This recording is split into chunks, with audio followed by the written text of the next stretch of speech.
Those years I was a mutant in Marvel. This video is purely for entertainment and does not infringe on copyrights or laws. The rights to the novel and image belong to the original author. We do not claim ownership. Don't like waiting and want to listen to this fanfic in full now? Subscribe to our Patreon, where you'll find the best fanfics. Chapter 101. You can try. Hill drove the Quinjet and landed in the flight bay of the aerospace carrier. The hatch opened, Wheeler landed from the plane, and Mimi climbed out of the backpack, with her upper body resting on Wheeler's head, looking around curiously. Hill was stunned again when he saw this scene. "So cute, Agent Hill," Wheeler called out. Hill came back to his senses, walked in front of Wheeler, but his eyes were still glancing at Mimi. "Sorry, I'll take you to see the director." Noticing Hill's expression, Wheeler chuckled. It seems that the combination of the charm gold chain and the meditation bell is still quite eye-catching. Walking through the flight bay, Wheeler followed Hill all the way forward, and after passing through several areas, they finally came to the bridge. At this time, Nick Fury was standing at the highest point looking at the S.H.I.E.L.D. agents below, with an expressionless black face, making it impossible to see what he was thinking. Seeing Hill coming with Wheeler, he nodded to Wheeler and asked, "Is the professor okay?" Wheeler looked at Nick Fury quietly and said, "If you hadn't told your agent about the professor, he would be better now." Nick Fury smiled bitterly and said, "I'm sorry, I didn't know he would be controlled." His face became serious. "When this matter is over, I will apologize to the professor in person." Wheeler smiled lightly, obviously not taking Nick Fury's words to heart. At this moment, a somewhat surprised voice sounded behind Wheeler. "Wheeler." Natasha walked towards Wheeler with a smile on her face, and behind him followed two people. Captain America Steve Rogers, and Hulk Bruce Banner. Wheeler's eyes swept over the two people and hugged Natasha gently.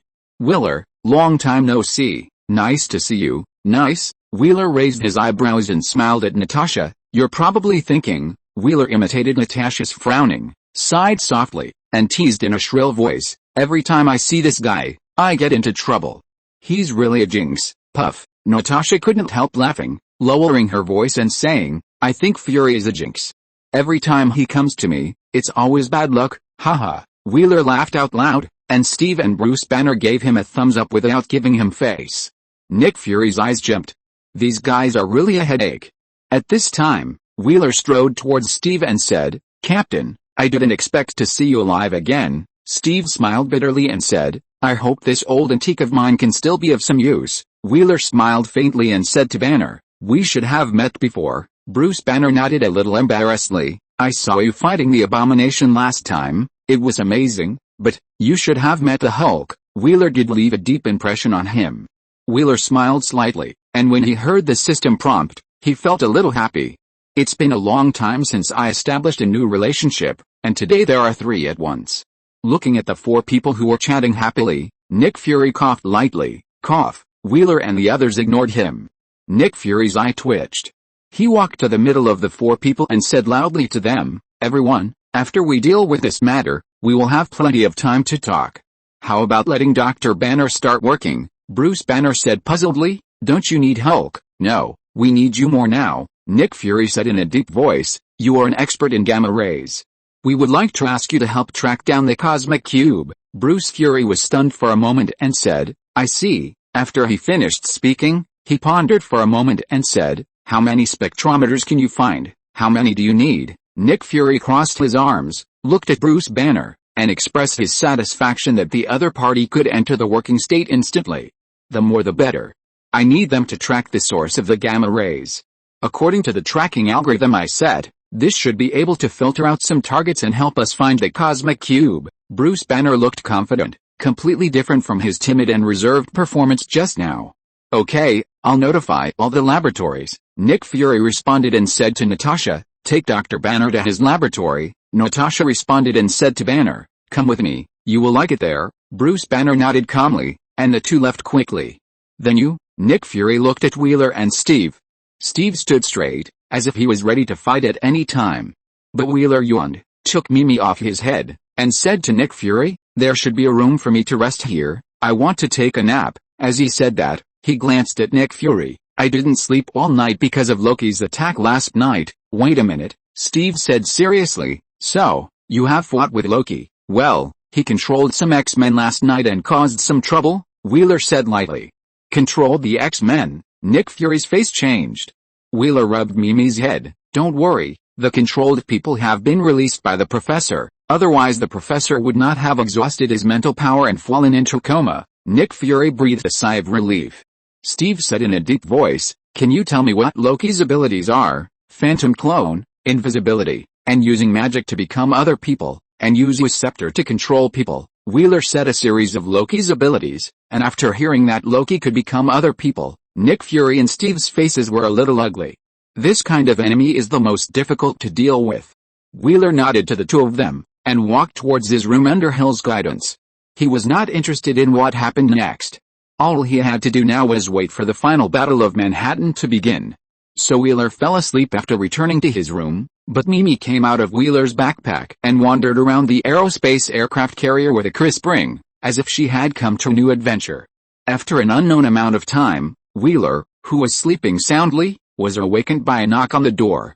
Knock knock. Wheeler opened his eyes, got out of bed, opened the door, and smiled at the person outside the door. You're really late. Tony raised his eyebrows. I'm very busy. Then I heard that X-Skull was attacked by that Loki. Tony lowered his voice and paid attention to Wheeler's expression. Wheeler smiled bitterly. Yes, but fortunately there was no loss. Just a professor fell into coma. It seems that his target is the professor. Tony instantly realized the focus of this attack. He patted Wheeler's shoulder and smiled. Don't worry, the bald guy will be fine. Wheeler nodded, then said in surprise, you can actually comfort people. Tony snorted softly, turned around and said, let's go and meet the other Avengers. Except for the unlucky guy who was controlled, everyone else is here. Wheeler's eyes lit up. Okay. This is the moment to start the Asgard relationship chain. Thinking of Asgard, Wheeler had a headache. The friendly relationship has not been established yet, but an event point relationship has appeared first. A moment later, he and Tony came to the conference room on the aerospace carrier. At this time, many people were already sitting in the conference room. Except for Nick Fury, everyone else was an Avenger. Steve, Banner, Natasha, and a man who made Wheeler feel very familiar when he met him for the first time. He was wearing a metal battle suit and a red cape. Under his flowing golden long hair was a slightly rough but handsome face. Thor. Wheeler said silently in his heart. Seeing Wheeler and Tony, Nick Fury nodded and introduced them. This is Thor, Loki's brother. Thor glanced at Wheeler and Tony, then looked away, with the arrogance that is unique to Asgardians. Wheeler's expression was indifferent, but Tony said unhappily, why? Your brother stole your father's cane and ran away from home, and you stole your mother's shawl and ran away from home. After the words fell, the conference room was quiet. Thor looked at Tony coldly, with a flash of irritability in his eyes. Loki came to his beloved Earth, and he was already extremely upset. Now he was being mocked by a mortal? Puff. At this moment, Wheeler laughed out loud. He stepped in front of Tony and said to Thor, Tony has no ill intentions, he just doesn't know how to talk. Thor looked at Wheeler coldly. Are you standing up for him? Wheeler shrugged and smiled. He doesn't need me to stand up for him. I just don't want to make things unpleasant. After all, we still have to cooperate in the future. Cooperation? Thor laughed sarcastically. Do you have the qualifications? Wheeler said lightly. Then you can try. As soon as the words came out, everyone's face changed. Without waiting for Nick Fury to speak to stop him, Thor punched Wheeler.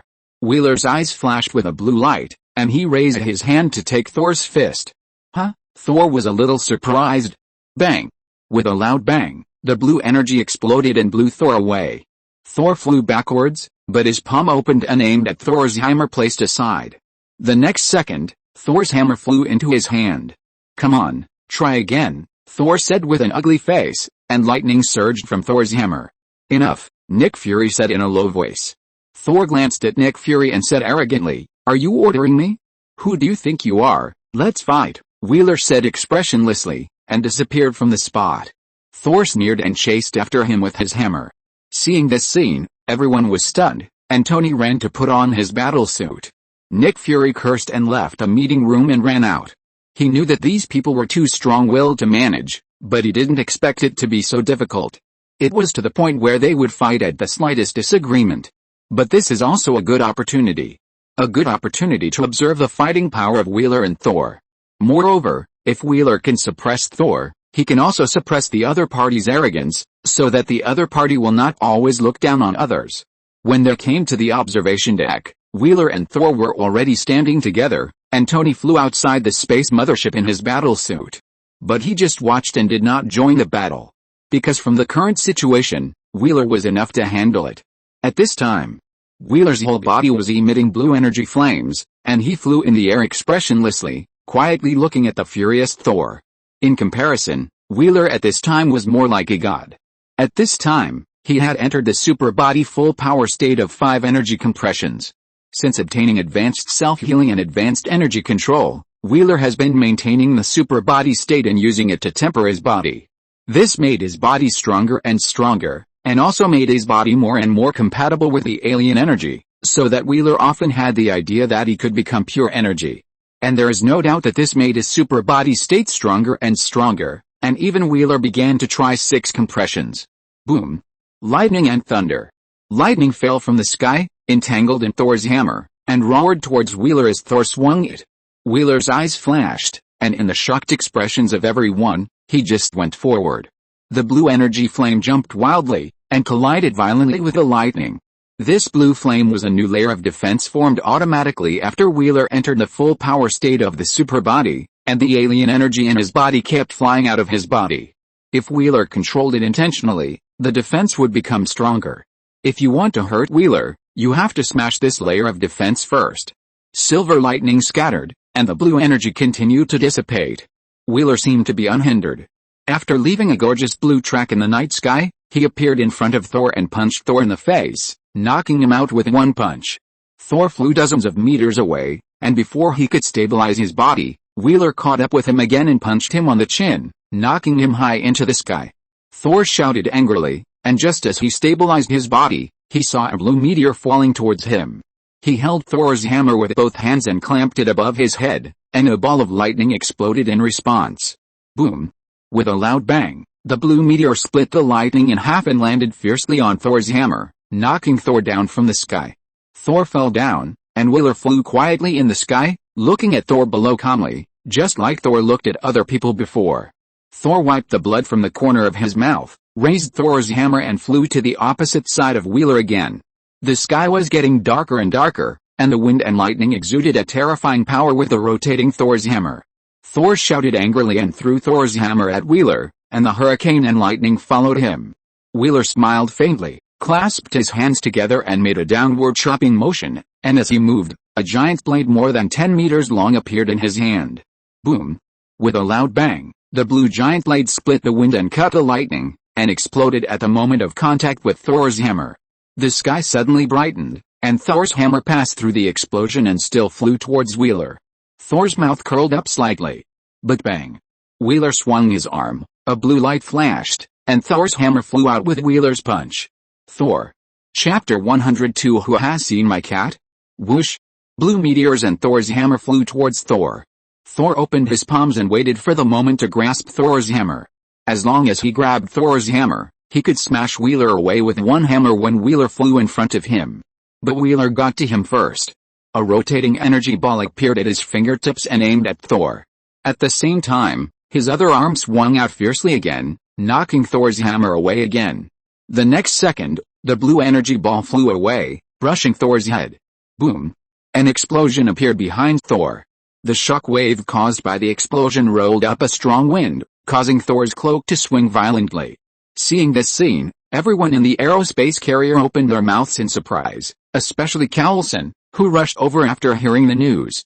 He opened his mouth even more in surprise. He had seen Thor fight before, but now Wheeler could suppress Thor. Can we have a good talk? Wheeler said to Thor lightly. Thor grabbed Thor's hammer and looked at Wheeler with appreciation. You are very powerful. I am Thor Odinson. Hearing the reminder of the relationship establishment, Wheeler raised his eyebrows. How about beating Thor again? Wheeler smiled slightly and said to Thor, Well, O'Brien. Looking at the two people flying together and talking, Tony's mouth jumped. Is it over? He still wanted to be a hero saving a college student. However, Wheeler has grown up again. It's really scary, Tony murmured, turned around and flew into the aerospace mothership. After a while, under Thor's narration, everyone understood the purpose of Loki's snatching of the cosmic cube. open the space gate, and summon the army called Chitauri on the other side of the universe to occupy the Earth. Steve said in a deep voice, so, the first task now is to find cosmic magic and prevent Loki from opening the portal. Wow, you really said a useful nonsense. Tony used his usual venomous tongue. Steve's face was calm, while Nick Fury said to Tony and Banner, I'll trouble you two to find the cosmic cube. Banner pushed his glasses on the bridge of his nose. We are already looking for the cosmic cube, which will take some time. Natasha suddenly said, if we need time to find the cube, then they also need time to open the space gate. Now it depends on who succeeds first. Steve frowned and said, if I were them, I would definitely buy myself more time. Nick Fury said slowly, Barton and other senior agents are in Loki's hands. If I were them, I would definitely choose to attack the aerospace carrier in order to delay time. Attack the aerospace carrier? Everyone frowned. This possibility is very high. But, Barton's words alone, Natasha's eyes swept over Wheeler and the others. It won't work at all. At this time, Wheeler, who had been silent, suddenly said, he will go to find allies. Allies? Everyone looked at Wheeler in confusion. Nick Fury was shocked. You mean Magneto? Yes, if he can find a school and want to control the people in the school to help him, he can certainly find Magneto. At this point, Wheeler smiled faintly and said, unlike X-School, you don't need to force control to get Magneto's help, just to promise that Loki will let mutants have their own country or a superior status after occupying the Earth is enough to impress Magneto. Of course, Wheeler is not sure whether Magneto will kill Loki afterwards and let mutants rule the Earth. Everyone was silent. If Magneto and his brothers join Loki's side, they will have no advantage at all. Thor asked in confusion, who is Magneto? A powerful mutant, Nick Fury said simply, but looked at Wheeler and said, if Magneto takes action, then School X, don't worry. Wheeler smiled slightly and said, we won't let him mess around. Hearing this, everyone breathed a sigh of relief. Then, everything depends on Stark and Dr. Banner. Nick Fury looked at the two of them solemnly and said, please. Banner smiled bitterly. Suddenly I feel the burden on my shoulders has become heavier. Tony chuckled and suddenly said, so, if we take back the cosmic cube, what are you going to do with it? Nick Fury's eyes flickered. Cosmic cube. He certainly hopes to stay in S.H.I.E.L.D. and use it to continue to develop weapons, but this thing also comes with a huge threat. Too many people are staring at this thing. I will take it back to Asgard, Thor said firmly. This kind of thing cannot be left on Earth. Let's talk about it after this incident is resolved, Nick Fury said vaguely, turned around and left the meeting room. The meeting room fell silent, and everyone was full of thoughts. That Wheeler suddenly broke the silence and said, have you seen my cat? Everyone shook their heads in confusion. At the same time, Nick Fury, who left the meeting room, returned to his room tiredly. As soon as he walked into the room, a smile appeared on his black face. Meow meow meow. He looked at the tabby cat sleeping on his bed and walked over with a lewd smile. Mimi raised her eyelids and yawned. Look what good things I found for you. Nick Fury took out a bottle of red wine. Mimi's eyes lit up, and her eyes widened instantly. She jumped from the bed to the table beside her and pointed at the glass with her claws. The meaning was self-evident. Nick Fury smiled and said, I can give you wine, but you have to let me touch you twice. Mimi thought about it, turned her head to one side, and looked like she didn't want to give it to you or not. So cute. I like your proud look. Nick Fury narrowed his one eye slightly, his eyes full of love. After pouring Mimi a glass of red wine, Nick Fury praised, you are really different. You actually like to drink. This afternoon, when he came to his room to get something, he found Mimi who came to his room to steal wine. Mimi's intoxicated and innocent look when she was stealing wine instantly touched his heart. Meow. Mimi drank and licked the wine, and wagged her tail happily. Nick Fury looked at her and couldn't help but reach out to touch her. But Mimi screamed sharply, turned around and gave him a threatening shout, jumped off the table and left quickly. Nick Fury's face was full of pity. He thought this cute little cat would get drunk. But after Mimi's crisp ringtone disappeared, Nick Fury suddenly came back to his senses. What happened? How could he be so obsessed with a cat? Although he did like cats, there was something wrong with this degree. The next day, Tony and Banner, who had been busy all night, told everyone a good news. In one night, they locked on to many sources of gamma rays, and now they are eliminating them one by one to determine the source from the cosmic cube.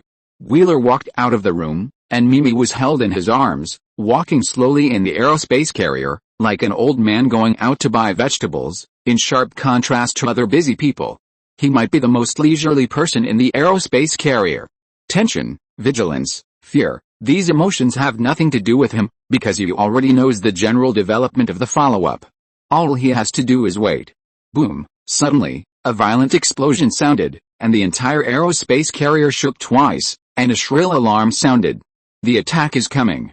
Wheeler's eyes lit up, and he said to Mimi, "Take care of yourself, I'll go out and take a look." Mimi nodded obediently and jumped out of Wheeler's arms. Wheeler's eyes flashed, and he rushed out quickly. But at this moment, the aerospace carrier tilted suddenly, as if an invisible hand was pulling it down. Suddenly, the atmosphere in the aerospace carrier became panic, and an old figure appeared in Wheeler's mind. "Is it Magneto?" Wheeler murmured, and directly entered the super body state, and came to the outside of the aerospace carrier at the fastest speed, flew high into the sky and looked down. There, Wheeler immediately saw the figure falling above the aerospace carrier. Magneto. Wheeler silently chanted in his heart, turned into a meteor and fell down, landing opposite Magneto. Magneto was not surprised to see Wheeler appear, but calmly said, "This is an opportunity." "You think it's an opportunity?" Wheeler shook his head. "You are taking a risk." Magneto smiled and said, "But it's worth it, isn't it?" Wheeler shook his head, looked at the aerospace carrier that had begun to fall, and attacked Magneto without hesitation. A blue energy flame appeared quietly, and Wheeler flashed towards Magneto. Magneto floated backwards, flicked his fingers lightly, and a fighter jet flew from behind him to Wheeler. Wheeler crossed his hands and slashed out. The blue energy light span swung out like a sharp whip with his movements, cutting the fighter jet into 4 halves, and then passed through the middle. Boom! The fighter jet behind him exploded, but Magneto had disappeared on the spot. He pulled his palm lightly, and a large amount of metal peeled off from the aerospace mothership. Seeing this scene, Wheeler frowned, and the energy began to compress, and the speed suddenly increased. He couldn't let Magneto have the spare energy to dismantle the aerospace mothership. Magneto's eyes flashed with surprise, and the peeled metal deformed and twisted, rotating around him, while other metals were like a rotating blade storm, rolling madly towards Wheeler. Wheeler's eyes flashed, and blue energy surged out, forming a blade storm. The next second, Wheeler, under the protection of the storm, rushed towards Magneto without slowing down. Amidst a series of fierce noises, the metal storm disappeared, but Wheeler left the spot without any hesitation. Da-da-da. Under Magneto's control, several fighter jets fired bullets at the fast-moving blue figure, and even several missiles flew out, chasing Wheeler under Magneto's control. Wheeler turned around, spread his arms, and a piece of cards formed by energy swarmed out, like a dense rain, drifting towards the chasing missiles. Boom, boom. Amidst a series of fierce explosions, beautiful fireworks appeared in the air. After a moment, the flames in the air disappeared, and Wheeler disappeared with it. Magneto was startled, and the metal hovering around him protected him under his control. Dang, there was a loud noise. Magneto frowned. Before he could make any move, with a sharp sound, his fragile defense was torn apart by Wheeler, who grabbed his neck and pulled him out. Magneto's eyes flashed with surprise, but then a deep smile appeared on his face. Wheeler's power had become so strong. Wheeler said lightly, "Why not just destroy the other turbo engine?" Hawkeye Barton had already destroyed one engine. Magneto only needed to destroy the other engine to shoot down the aerospace carrier from midair. Why did he have to go through the trouble of pulling the entire aerospace carrier down? Magneto smiled slightly. "He just asked me to delay time. Why should I help him reduce the power of S.H.I.E.L.D.? Wheeler's eyes flashed with realization. He wanted Loki to win, but he didn't want Loki to win a big victory, but a miserable victory. In this way, he could take the opportunity to seize the fruits of victory. But this was only the premise for the plan to go smoothly. But Magneto didn't know that Loki was just a pawn. "How is Charles?" Magneto asked softly. Wheeler raised his eyebrows, still unconscious. Magneto nodded and asked Wheeler, "You don't think this opportunity is good?" Wheeler said lightly, "At least it's not the opportunity you think." "Oh?" Magneto looked at Wheeler with interest. Wheeler said lightly, "Go away." Magneto pointed to the aerospace carrier under his feet. "So many people are watching you, you let me go," Wheeler said helplessly. "Unless I kill you, there is no way to keep you here." Magneto laughed happily. "It seems that I, an old man, can jump around for another 2 days." After saying that, Magneto flew away. Wheeler didn't fly into the aerospace carrier until he disappeared from Wheeler's sight. When he returned to the aerospace carrier, he looked at the chaotic scene and moved quickly in the aerospace carrier to deal with the invading enemies. A few minutes later, the aerospace carrier returned to calm. At this time, in the conference room, compared with half an hour ago, except for Wheeler, everyone was a little embarrassed.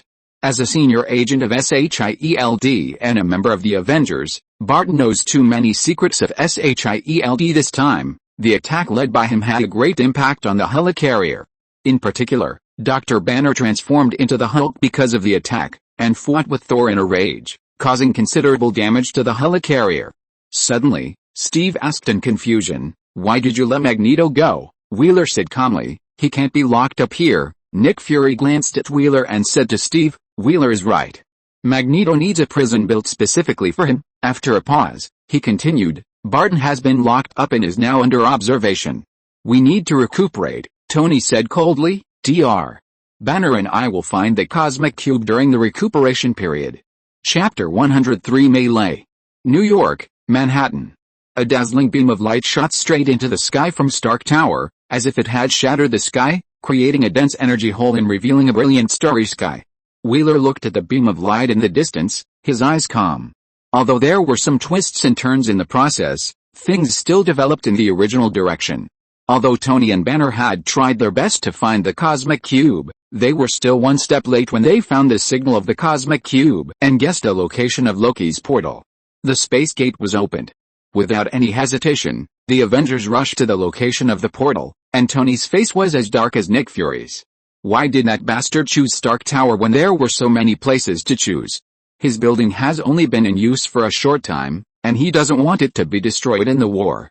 Wheeler's eyes lit up, and when he was about to leave the helicarrier, Nick Fury said solemnly, Wheeler looked back at Nick Fury and smiled, "Don't worry, the X-Men are on their way." Nick Fury breathed a sigh of relief. "I'll count on you. With Magneto and his Brotherhood, this battle will be more difficult than imagined, but with the X-Men, at least Magneto and the Brotherhood can be contained." Wheeler nodded, and disappeared in a flash. At this time, as the space gate opened, a large amount of glittering silver dust fell from the space gate. But looking closely, it was found that all the dust was actually some silver monsters stepping on flying machines. They were covered in metal, like robots, but the exposed parts of their bodies that were not covered with metal showed gray-brown, dry skin. After these Chitauri soldiers appeared from the space gate, they scattered around like raindrops blown away by the wind. They whizzed past, sprinkling a silver energy ray. Suddenly, the city became a mess. And this also means that the war has begun. Tony flew up against the beam of light that opened the portal, and a large number of micro-missiles shot out from his battlesuit, landing accurately on the Chitauri one by one. Boom, boom. Gorgeous fireworks appeared in the air, like orange and yellow flowers blooming on the blue beam of light. Although the number of Chitauri killed was a drop in the bucket, it sounded the clarion call for the counterattack of this war. The next second, thunder bloomed in the sky, and the dazzling electric light swam like a swimming Thor. Suddenly, one by one, the Chitauri fell from the air like dumplings. At the same time, Steve and Natasha began to cover the retreat of the people on the street, and had a fierce battle with the Chitauri who landed on the ground, while Hawkeye, who was temporarily cleared of suspicion, stood on a tall building to cover the two. As for Banner, he has not joined the battle yet because he is afraid that the scene will become more chaotic after the transformation. The scene is becoming more and more chaotic. At this time, on the top of a building, Magneto and several mutants of the Brotherhood were looking at the battlefield below with expressionless faces. When Dewey joined the battle, Sabretooth licked his lips, with cruelty flashing in his eyes. The warlike him could no longer bear the boiling blood, especially after seeing Captain America. "Wait," Magneto said lightly, looking up slightly at the space gate. He didn't think he could conquer the Earth with just these miscellaneous soldiers. At this moment, a swimming thing that looked like a whale but was much larger than a whale swam out of the portal.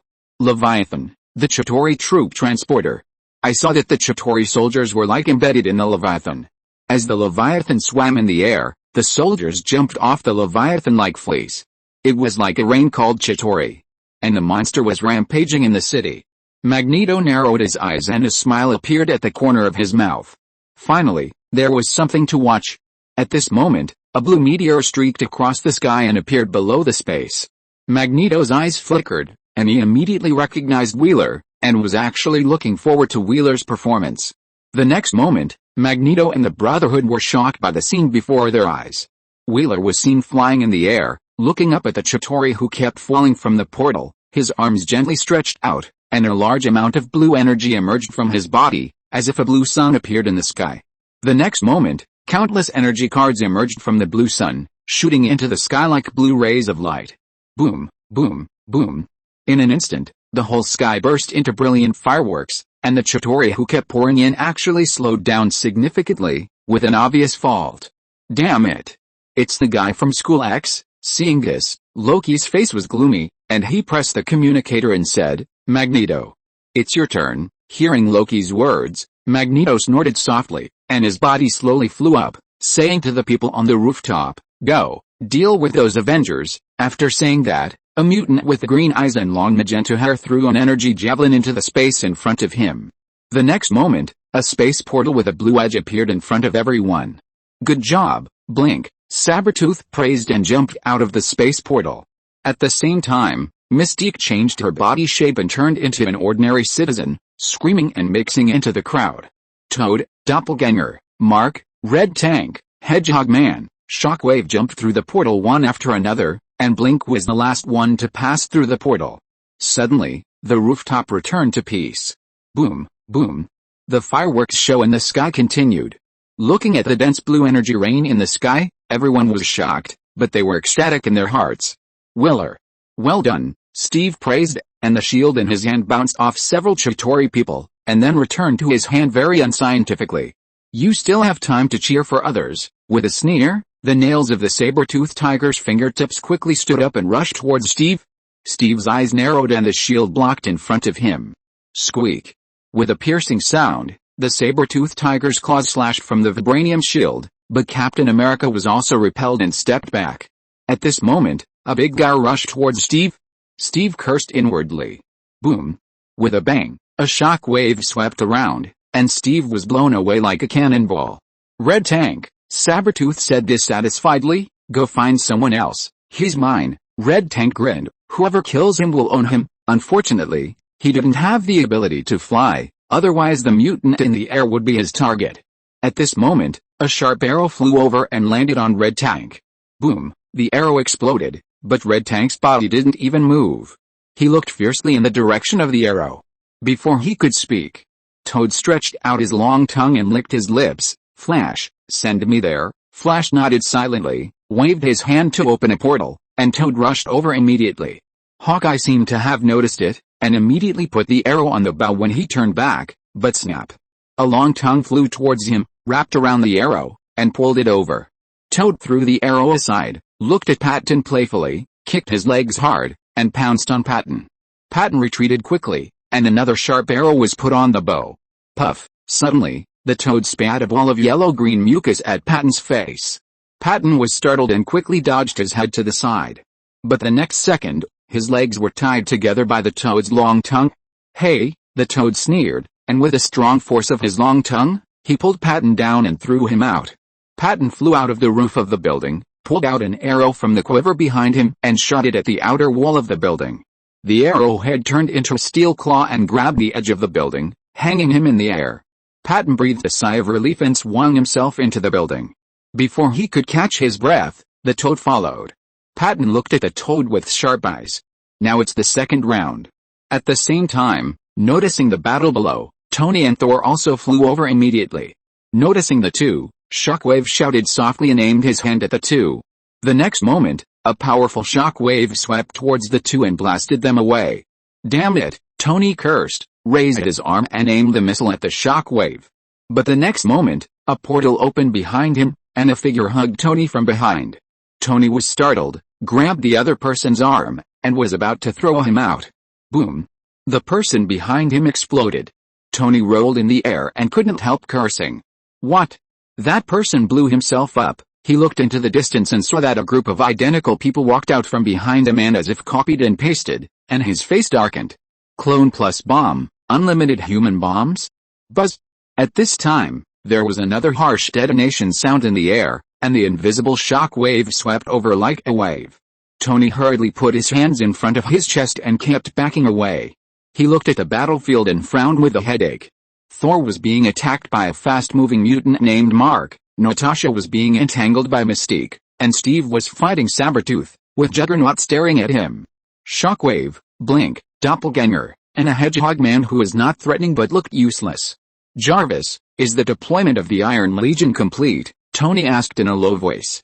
He was going to use the Iron Legion to deploy a defense network, and now he was going to transfer some iron suits to deal with the following battle. Sir, the Iron Legion is being destroyed at an abnormal speed. What? A question mark appeared in Tony's mind. What is an abnormal speed? Jarvis gave Tony some pictures very considerately. Magneto was flying in the air, slapping the suits he had worked so hard to make one by one like slapping a fly. Tony's mouth twitched and said, Jarvis, get out of Gandalf's way, Operation in progress, Jarvis responded, but the decreasing number made Tony angry. Whoosh! Suddenly, energy rays showered down on him, and Tony dodged in a hurry.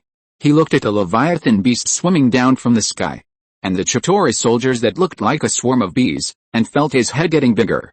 At this time, boom!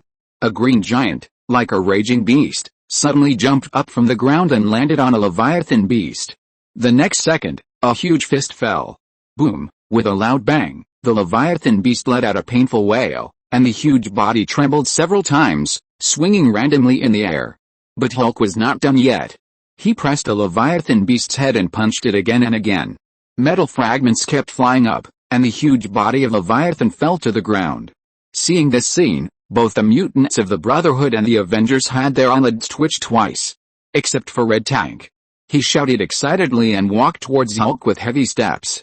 Hulk glanced at him fiercely, and without hesitation, he jumped up and smashed down at Juggernaut. Juggernaut raised his hands to catch Hulk's fist, and the ground beneath his feet shattered. Juggernaut looked up at Hulk and grinned, grabbed Hulk's hand and threw it out. Haha! Juggernaut laughed wildly and rushed out.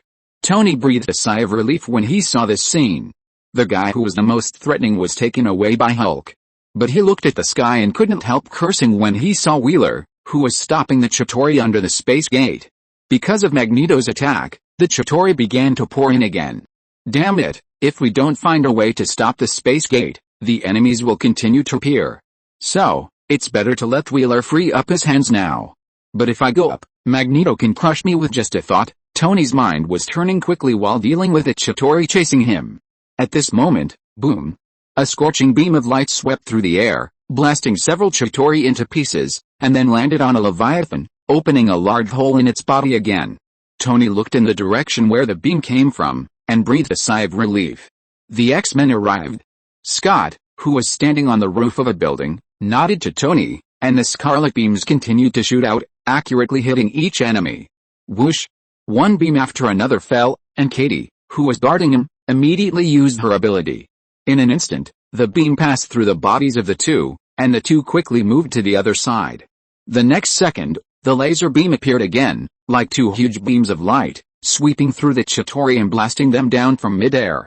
With Katie there, he didn't have to worry about his own defense, he just had to blast these aliens to his heart's content.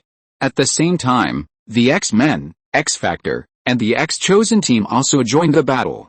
Logan walked towards Captain America's battlefield and rushed towards Sabretooth without hesitation. The saber-toothed tiger grinned, "Dear brother, I really miss you so much." Chapter 104 Home. Logan and Sabretooth. The two fought like two wild beasts. They didn't dodge at all, only their claws kept falling. In an instant, blood splattered. Sabretooth's eyes flashed with madness, and his face was full of excitement, but when he saw Logan's face full of enjoyment, he couldn't help but pause his attack. What's going on? Enjoyment?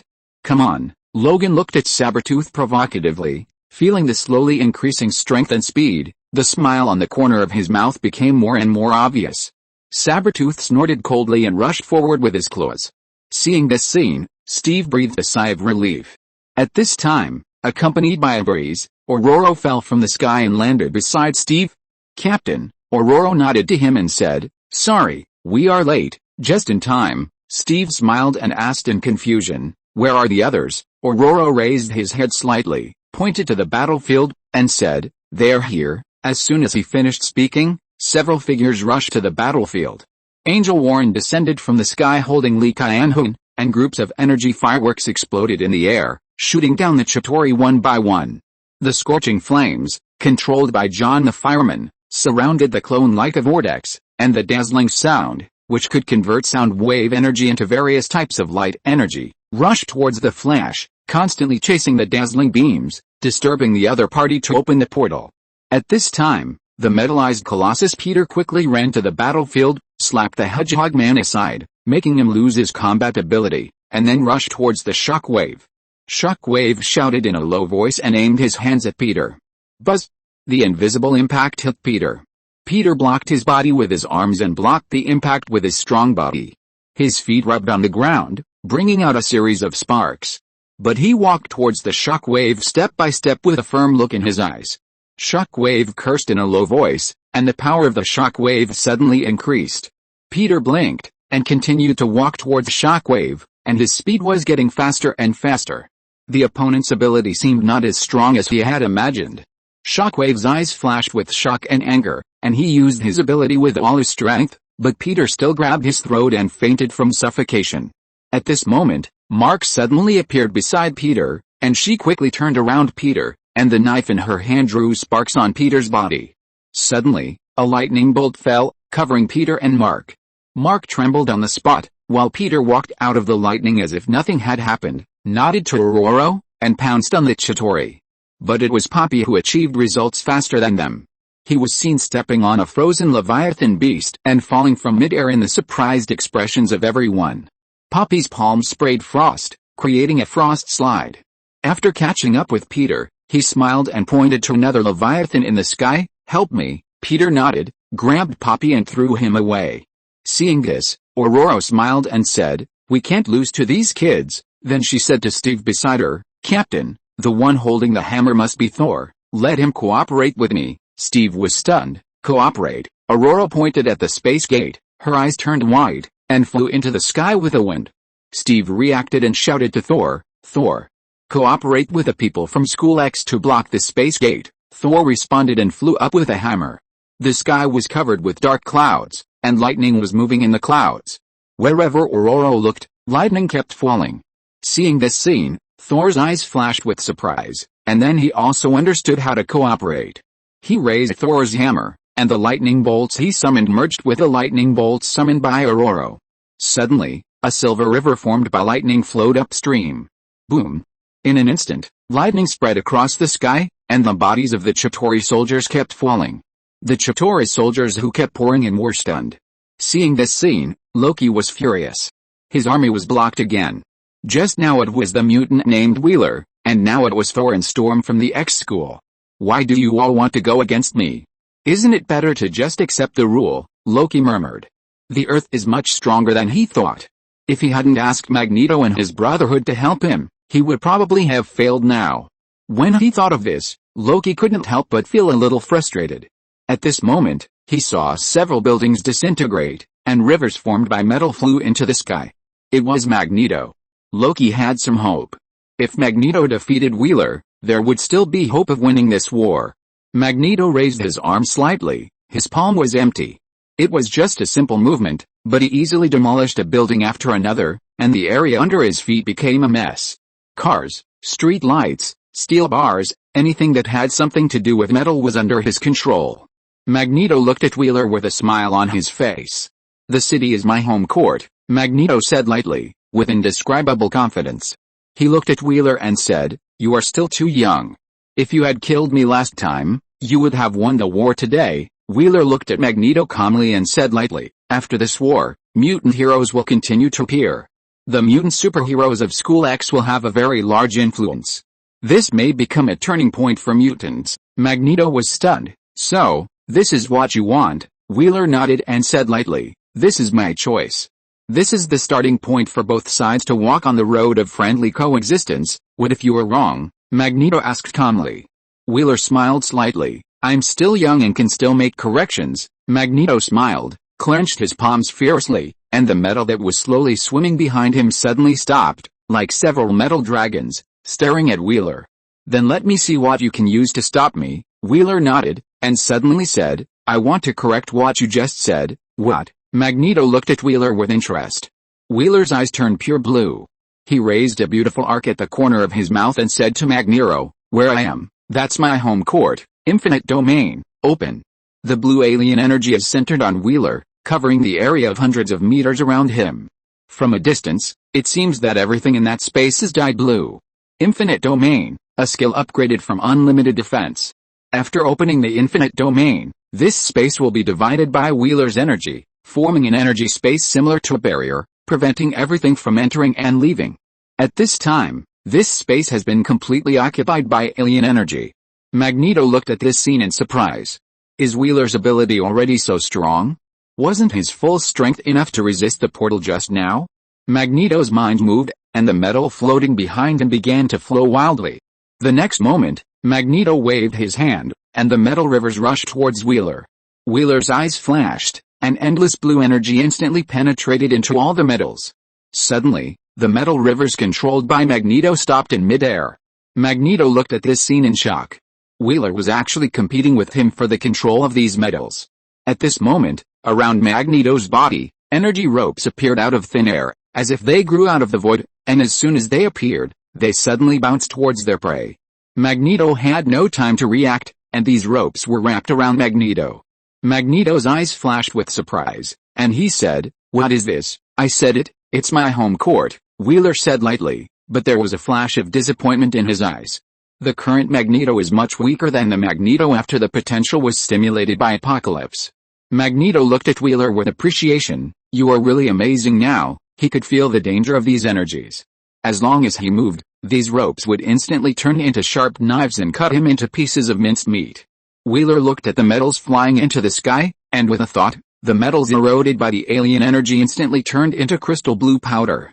Suddenly, it was like a blue snow. Magneto watched quietly, and suddenly said, "I hope you can get the result you want, but if things don't go as smoothly as you imagined, please don't give up." Wheeler nodded. "I know." He let go of Magneto, the infinite realm disappeared, and Wheeler flew towards the portal. "Take your people and go." Magneto nodded and fell down. He gave up temporarily. He wanted to see how far Wheeler could go. Wheeler appeared under the portal again. At this time, because of the attack of the Chitauri, Thor and Ororo had to give up blocking the door and began to avoid these locust-like invaders. As a result, the number of Chitauri increased again. Wheeler looked at the city below that had become a battlefield, at the superheroes and X-Men fighting the invaders, at the people fleeing frantically, at the corpses. He could have stopped all this as he was familiar with the plot. As long as he came to Stark Tower in advance, destroyed the Space Gate device when the other party set up the Space Gate device, and took away the Cosmic Cube, nothing would happen now.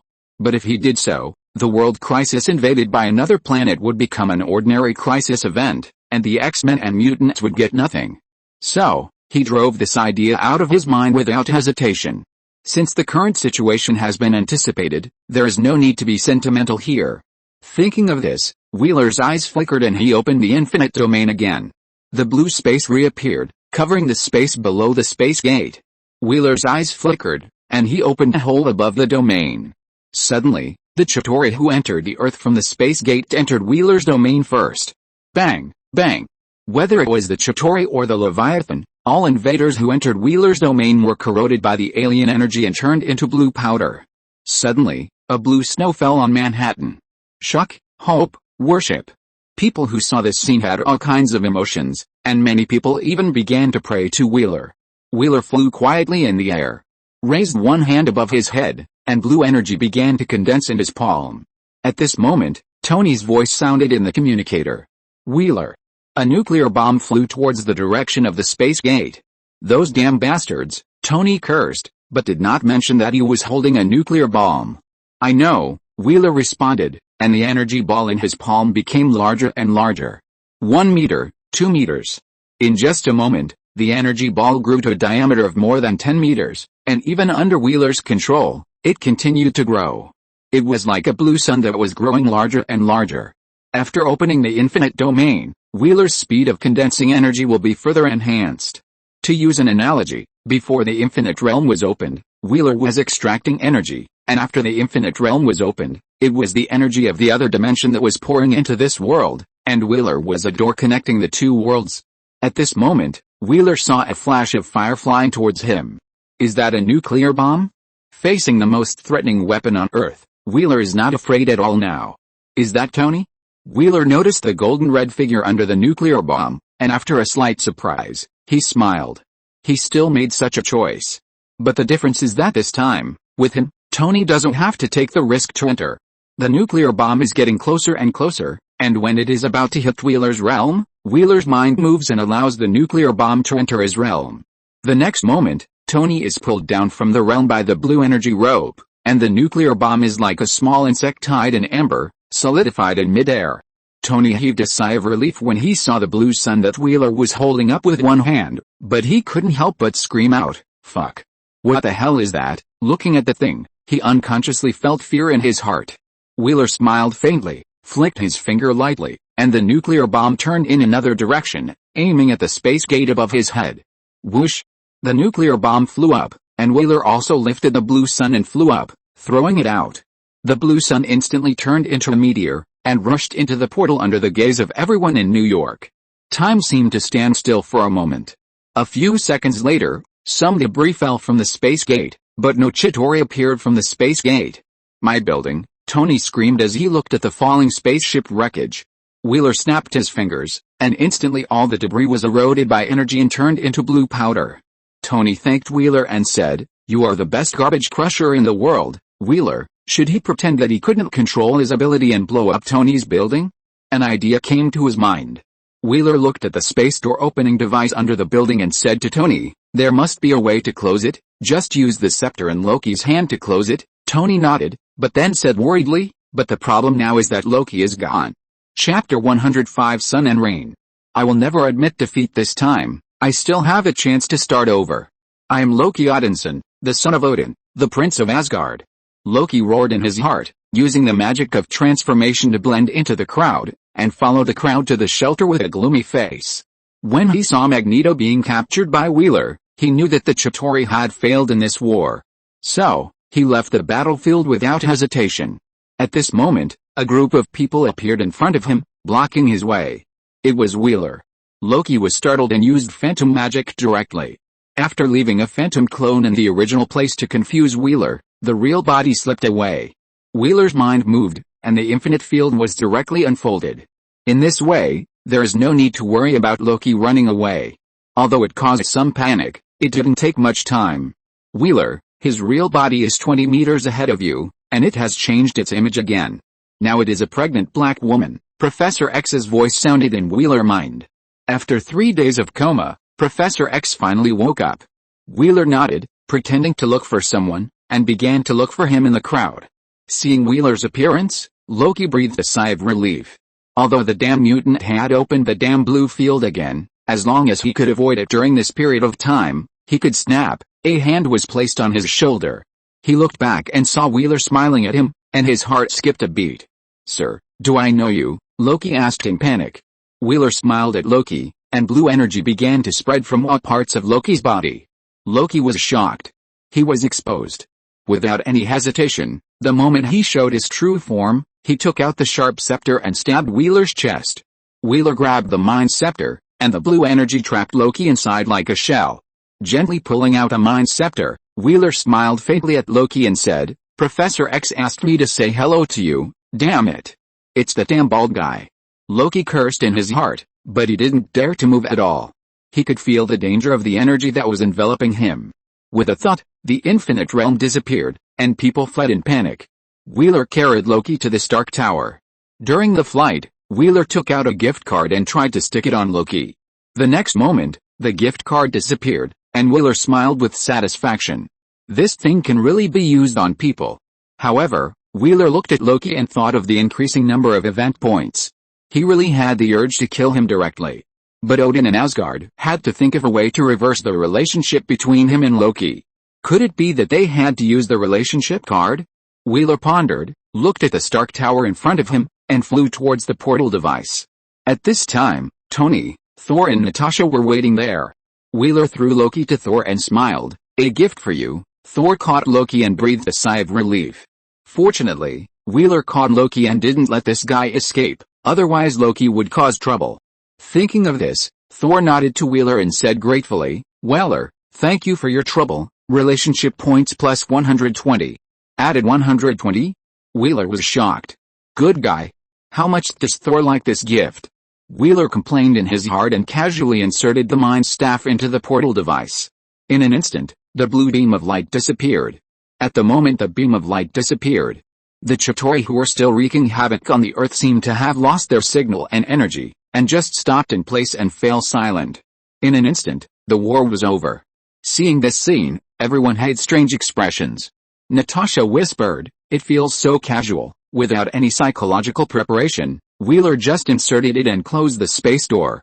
Wheeler rolled his eyes, threw the mind staff to Tony, picked up the cosmic cube and tossed it twice in his hand. "This thing is a bit dangerous," Wheeler groaned, threw it to Thor and said, "I'll keep it with you for now, but Fury probably won't give it up so easily." Thor looked at Wheeler with gratitude and said, "You really helped a lot." "I'll take care of Fury." Wheeler nodded and pressed on the space gate transmitter. When he was about to destroy it, he said to Tony, "Are you interested in this thing?" Tony pinched his chin and looked at it, and said, "Keep it for now. This thing is very interesting." Wheeler nodded, flew up slowly, and said, "There's one thing I haven't done yet." After he finished speaking, he flew over the Stark building and gathered energy again. Suddenly, a blue energy ball that was growing bigger and bigger attracted everyone's attention again. The next moment, the blue energy ball exploded above Wheeler's head. Boom! With a loud noise, a blue energy ring continued to spread out with Wheeler as the center, and during the spread, the blue energy fell like raindrops and sprinkled on the entire battlefield.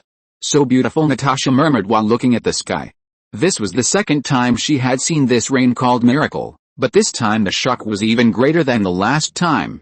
She reached out to catch a few drops of blue rain, feeling the wounds on her body healing quickly, and looking at the figure flying in the air, she couldn't help but say, "Wheeler, it's really a miracle." Tony opened his mask, bathed in the blue rain, and looked down from the building at the battlefield.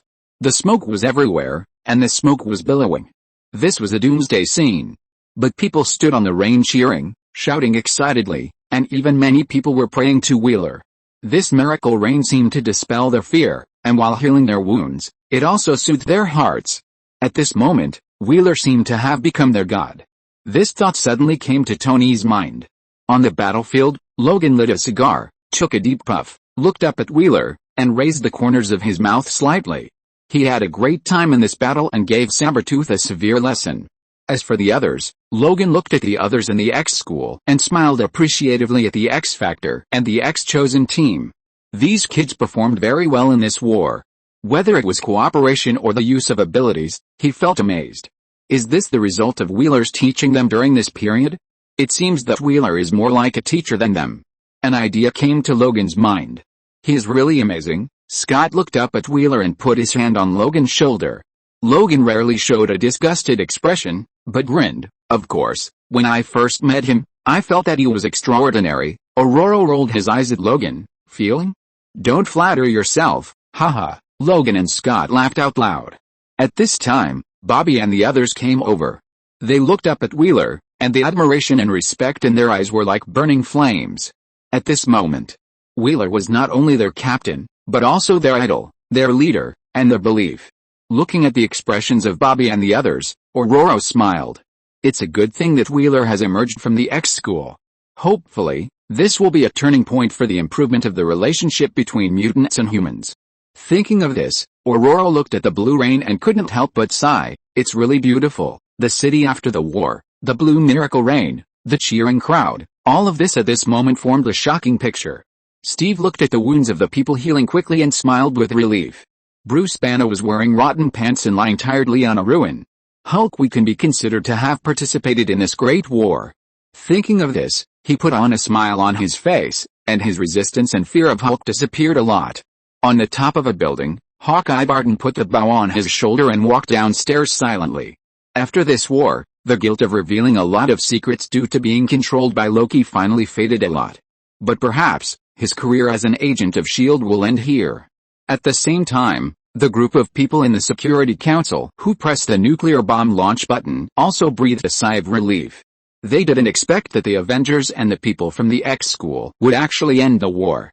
This forced them to reevaluate the power of those superheroes. But no matter what, The first war against alien invasion in history was won by the Earth. In the Avengers building, the Avengers were taking a post-war rest.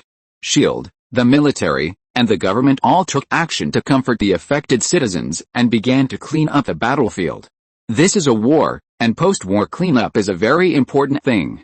Especially these things involve alien technology.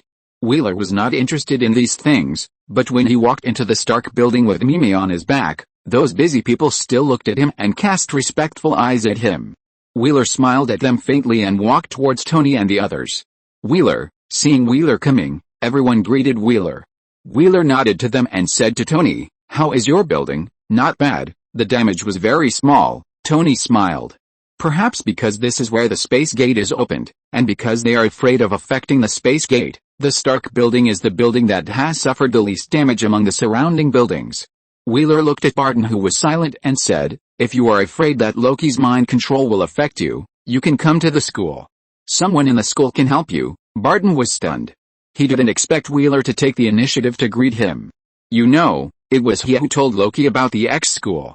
Barton opened his mouth and said dryly, "Sorry about the school, and thank you." He never wanted to encounter such a thing as mind control again. Steve looked at Wheeler and said, "Give my regards to the people in the school. If the people of X school hadn't supported him first, he would have been crushed by the red tank." Wheeler smiled and asked Thor, "When will you return to Asgard?" Thor frowned and said, "For me, of course the sooner the better, but because the matter of the cosmic cube will take some time, I should stay on Earth for a few more days. Let me know when you leave, and I'll see you off." Wheeler patted Thor on the shoulder. "Haha," Thor laughed happily and said, "No problem. By the way, where's Dr. Banner?" Wheeler asked curiously when he saw that the big guy was not there. "He has finished his transformation, and his physical strength is a bit exhausted. He's going to rest now." Natasha pointed downstairs, in a room below. "Papa." Tony clapped his hands and said to everyone with a smile, "Everyone, how about we celebrate the night before Thor leaves? For this victory, celebrate?" "Haha. I love celebration parties the most," Thor agreed without hesitation. Steve smiled. "No problem." Everyone nodded and looked at Wheeler. "No problem," Wheeler responded, saying, "There shouldn't be anything here. I'll go back to school first." Wheeler returned to school, feeling the peaceful atmosphere in the school, and breathed a sigh of relief. X school is still some distance away from New York, so it was not affected by the war. Wheeler fell from mid-air. The moment he landed, a large number of students rushed out and surrounded Wheeler in the middle. Mimi jumped out of the backpack and head to one side.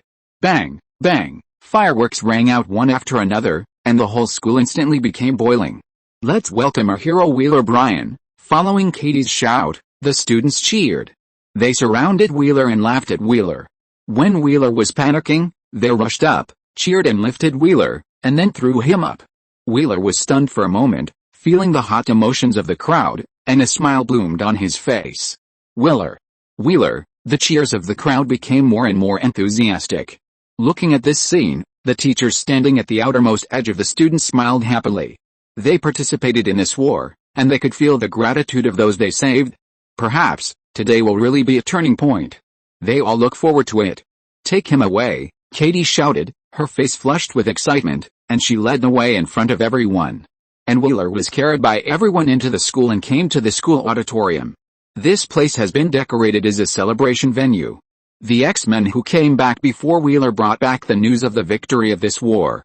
After the children in the school learned the relevant news and saw the performance of the X-Men through some war videos shared on the internet, they could not hide their excitement, and they admired the X-Men more and more. Especially Wheeler. A heavy blue snow, a rising sun, and the final miracle rain. Wheeler was extremely dazzling in this war. Wheeler was put down by everyone, and everyone looked at Wheeler with warm eyes. Wheeler smiled at everyone and said, "Don't look at me like that, because each of you may become a superhero one day in the future, so be proud of your future self. Now, there is only one thing we have to do." Wheeler swept his eyes over everyone and shouted, "Celebrate. Everyone. For our future." Chapter 106. Afterwards. The next day, Wheeler woke up from his deep sleep. After a night's rest, all the fatigue accumulated from the battles dissipated. Thinking of the celebration last night, Wheeler smiled. This should be the last time he celebrated as a student before graduation. With a secret whisper in his heart, Wheeler woke up Mimi and took her to the restaurant for breakfast.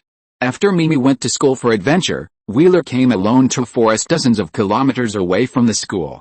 Since he gained control of his own advanced energy, he has been exploring his abilities and exploring the alternate space. With a thought, Wheeler entered the super body state. The alternate energy flowed through his body, and he could feel the source of these energies and easily control them. What he had to do now was to enter the source. With a thought, Wheeler opened the infinite domain, but kept the range of the infinite domain very small, almost only 2 meters. This is a door to the alternate energy universe. Wheeler originally thought that this door only existed in his body, but after he had higher control over the alien energy, he found that he could use the alien energy to build a portal to the alien energy universe. The existence of the infinite realm is based on this door. Wheeler just opened this door and let the energy of another universe come to this world and control it. Wheeler strode into the door, and the blue door disappeared after he walked in. This is a blue world with only pure energy. Wheeler did not feel any discomfort, only the comfort of being able to control these energies. In this universe, these energies are strengthening Wheeler's body all the time, which is why he came here. Wheeler looked at his hands. At this time, his palms turned blue under the infection of energy. Skin, muscles, blood, meridians, these things seem to have all become energy. Wheeler tried to sense the size of this universe through energy, but it was boundless. He only got this answer. With a thought, a door appeared in front of Wheeler. He took a step out and returned to the original place. It's already afternoon? Looking at the sky at this time, Wheeler was stunned. He only felt that a moment had passed.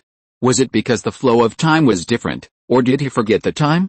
Putting this aside for the time being, Wheeler recalled the inspiration that appeared when he just opened the door, and suddenly had the urge to try. So, he opened the door to the alien space again and walked in without any hesitation. The next moment, he opened the door again, and this time when he walked out, he appeared in his dormitory. It works, a surprise flashed in Wheeler's eyes. He can use the alien energy universe as a transit station to reach where he wants to go. Although he has not tried the extreme distance of this way of movement, Wheeler has a feeling that as long as he has been to a place and has an impression, he can reach it. Is it because the alien energy has left something like a mark in the places I have been to? Wheeler guessed in his heart. But he believes that this is not the limit. If his control over the alien energy is improved again, will he be able to reach anywhere instantly? As long as he thinks of this, Wheeler is excited. At this moment, Wheeler's mobile phone rang. After looking at the number, Wheeler answered the call. Tony? What's up? Didn't you say we were going to celebrate yesterday? Tony smiled and said. The Avengers are all in Stark Tower, I see. Wheeler answered and hung up the phone, then opened the door of his dormitory and walked out. He wanted to see Professor X's condition last night, but he was carried directly to the celebration venue.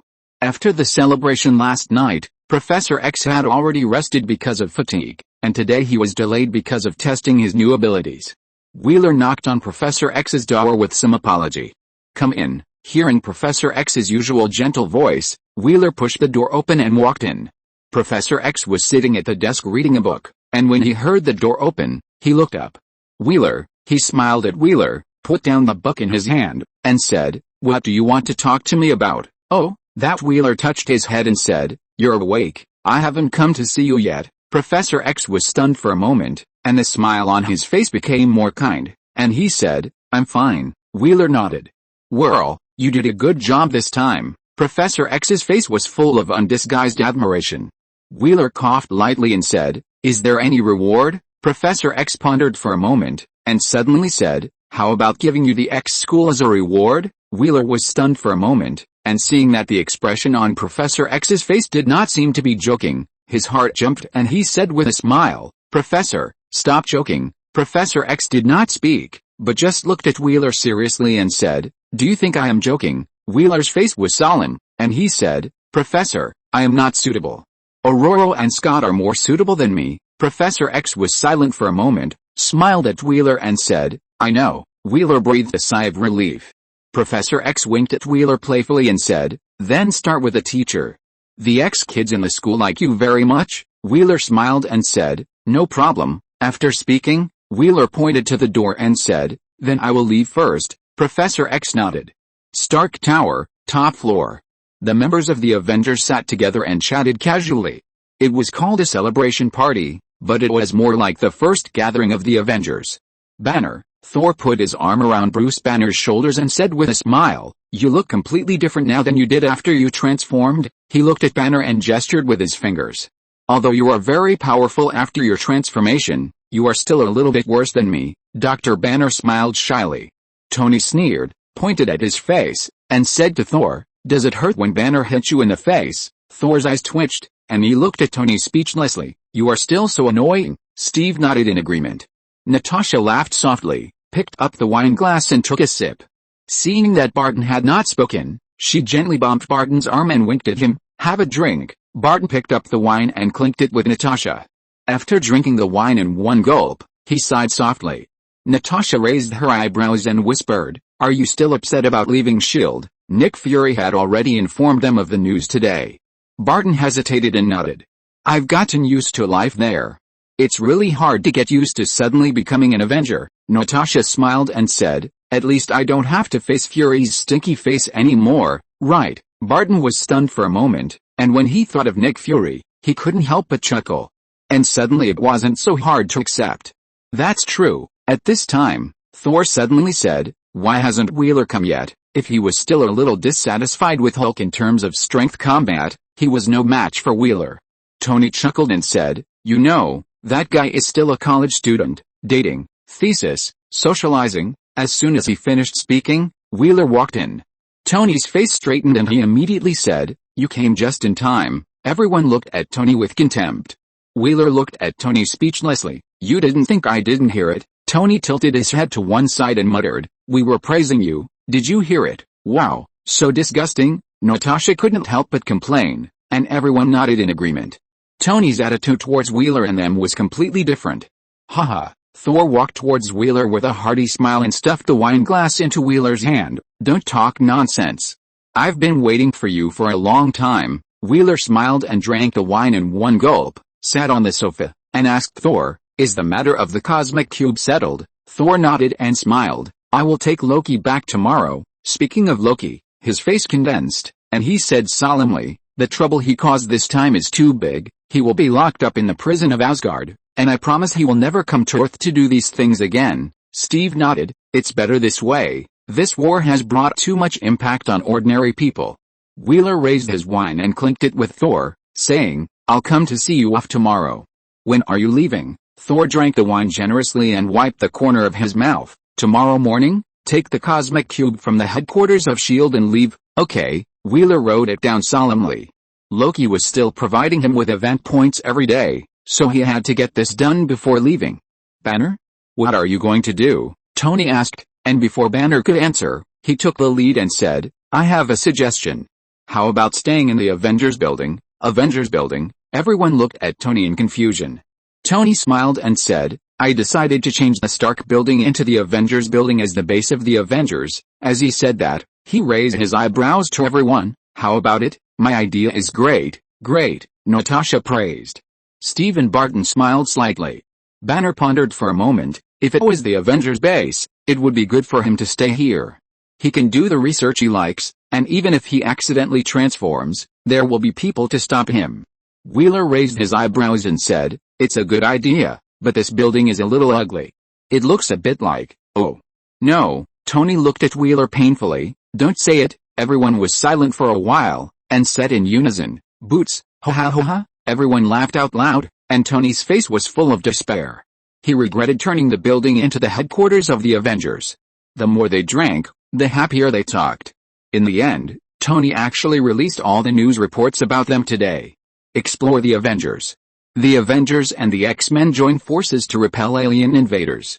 A new understanding of mutants. The strongest Avengers, the strongest X-Men. Looking at the various reports about them, everyone smiled. "Come. Take a look at this one." Tony opened a news report with his drunken eyes and tried to read it out. "Don't move." He grabbed the words that were shaking back and forth in anger, and when he found that he couldn't see clearly, he shouted, "Jarvis," read it out. After that, Jarvis' voice rang out. "A beautiful, brave, and confident female warrior. She is the Black Widow galloping on the battlefield, our protector, her charming figure." "Stop. Stop." Natasha looked like she was dying, and shouted, "Stop reading." Barton suddenly teased, haha. Natasha actually has a shy time. Natasha glared at Barton fiercely, picked up a glass of wine and poured it into Barton's mouth. Jarvis skipped this paragraph and continued to read. Steve Rogers, when this legendary hero stood on the battlefield, no one doubted that this war would be won. Steve covered his face, and his face was speechless. He was now extremely disgusted with the fact that he could not get drunk when drinking. Jarvis continued to read. None of you can escape. Tony laughed. He is the blue sun, he is the miracle rain, he is a special mutant, he is the god who saved this city, and when he flies in the sky with a blue sun in his hand, he will bring hope to this city, Wheeler said speechlessly. Stop reading it. Jarvis, although he would feel great when he read it himself, he felt very ashamed to read it in front of everyone. Haha. Everyone laughed, but looked at Tony with unfriendly eyes. Tony smiled provocatively at everyone, and fell on the sofa with a plop. Seeing this, Benben, the mechanical dog who had been lying in the corner, rushed up excitedly and grabbed Tony's collar. Benben, after Tony's transformation, he prepared a new body for Benben, making Benben his mechanical pet, a red and gold mechanical dog. Although the appearance can be changed, Benny is still the same Benny.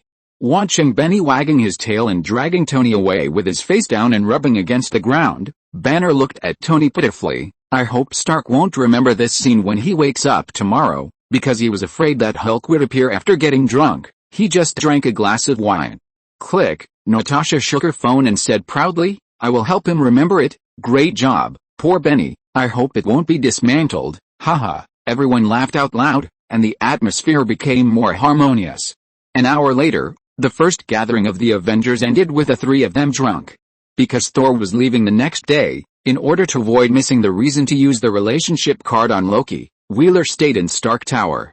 The next day, everyone took the Quinjet to the headquarters of SHIELD, and before Thor got the cosmic cube and left the Earth with Loki, who was full of despair, Wheeler quietly used the relationship card on Loki. When the relationship card disappeared, Loki's eyes changed instantly when he looked at Wheeler, and the original hatred turned into friendship. Everyone, thank you for this time, Thor said to everyone. Loki nodded to Wheeler, and the two used the cosmic cube to disappear in front of everyone. Wheeler breathed a sigh of relief, and the source of this incident point was finally solved. Chapter 107 Eternals. Congratulations, you've graduated. Let's welcome our best student, Wheeler Bryan, who will be our teacher for the next semester. Wheeler, congratulations, Wheeler, you've finally grown up. Teacher Wheeler. Wheeler woke up from his bed, and what happened yesterday was still fresh in his mind. Although he had already experienced college graduation once, he was obviously more touched by this graduation. After getting up and washing up, Wheeler took Mimi out of the dormitory. After yesterday's graduation ceremony, most of the graduates left X school. In addition, with the arrival of summer vacation, some students chose to leave school, so the school now seemed very quiet. After having breakfast, Wheeler took Mimi out of school. He was going to travel. Since he came to this world, he had no chance to relax. After saying goodbye to Professor X and the others, Wheeler left X school. Wheeler took Mimi flying in the air, looking extremely leisurely. He wanted to take a good look at this world and see what changes had taken place in the relationship between the mutant community and this world after the Battle of New York. Wheeler left Country M and wandered around the world without a purpose. He saw primitive villages that lived in peace with mutants and regarded them as gods, and he also saw churches that regarded mutants as demons. What made Wheeler happy was that the influence of the Battle of New York continued to deepen as time went by. In some countries, the situation of mutants has obviously improved. People began to understand mutants and tried to understand the mutant group. And mutants have a very interesting name, the Superhero Reserve. But there are also things that make Wheeler helpless. Mutants use their abilities to do evil. Experimental research on mutants and persecution of mutants also happen from time to time. And now, Wheeler is tracking an incident of mutant persecution. I clearly planned to just travel. Why did I start working again? Wheeler muttered, but he was still flying over the town to observe the movements below. This is a remote town in Australia. Wheeler heard that the scenery here is very beautiful, so he brought Mimi here. After he came here, he found something interesting. A small half of this town is actually mutants.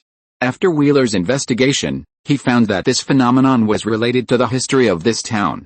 Many years ago, this town was attacked by a monster and was almost destroyed by the monster. It was a mutant who passed by who saved the town from the monster's mouth. From that day on, this town worshipped mutants very much, and helped many mutants and took them in the following years. So, there was the current town.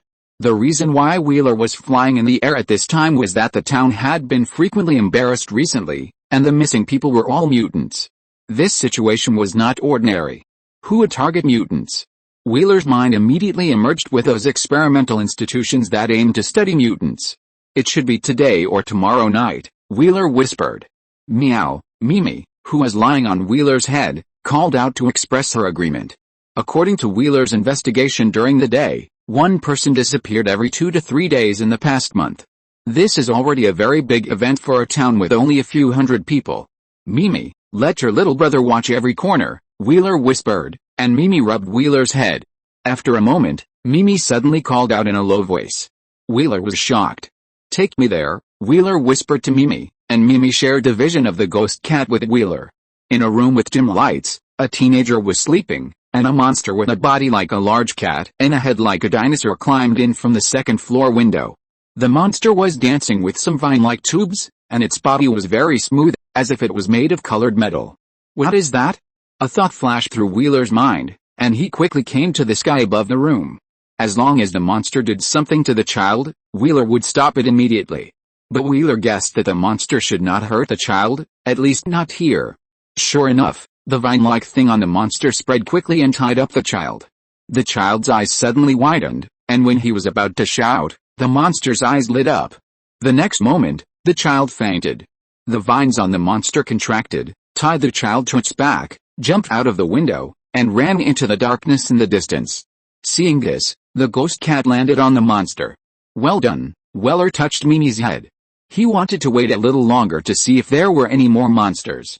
Anyway, the speed of this monster was not fast in his eyes, and it would be easy to catch up. Wheeler waited for more than half an hour, and after no second monster appeared in the town, Mimi retrieved the ghost cat scattered in the town. Let's go and see what it is, Wheeler whispered, put Mimi in his backpack, and turned into a blue meteor to chase the target. Soon, Wheeler caught up with the monster and followed it to the wilderness more than 30 kilometers away from the town. Under the moonlight, this Gobi desert looked even more desolate. After the monster stopped at a rock wall, it turned around twice.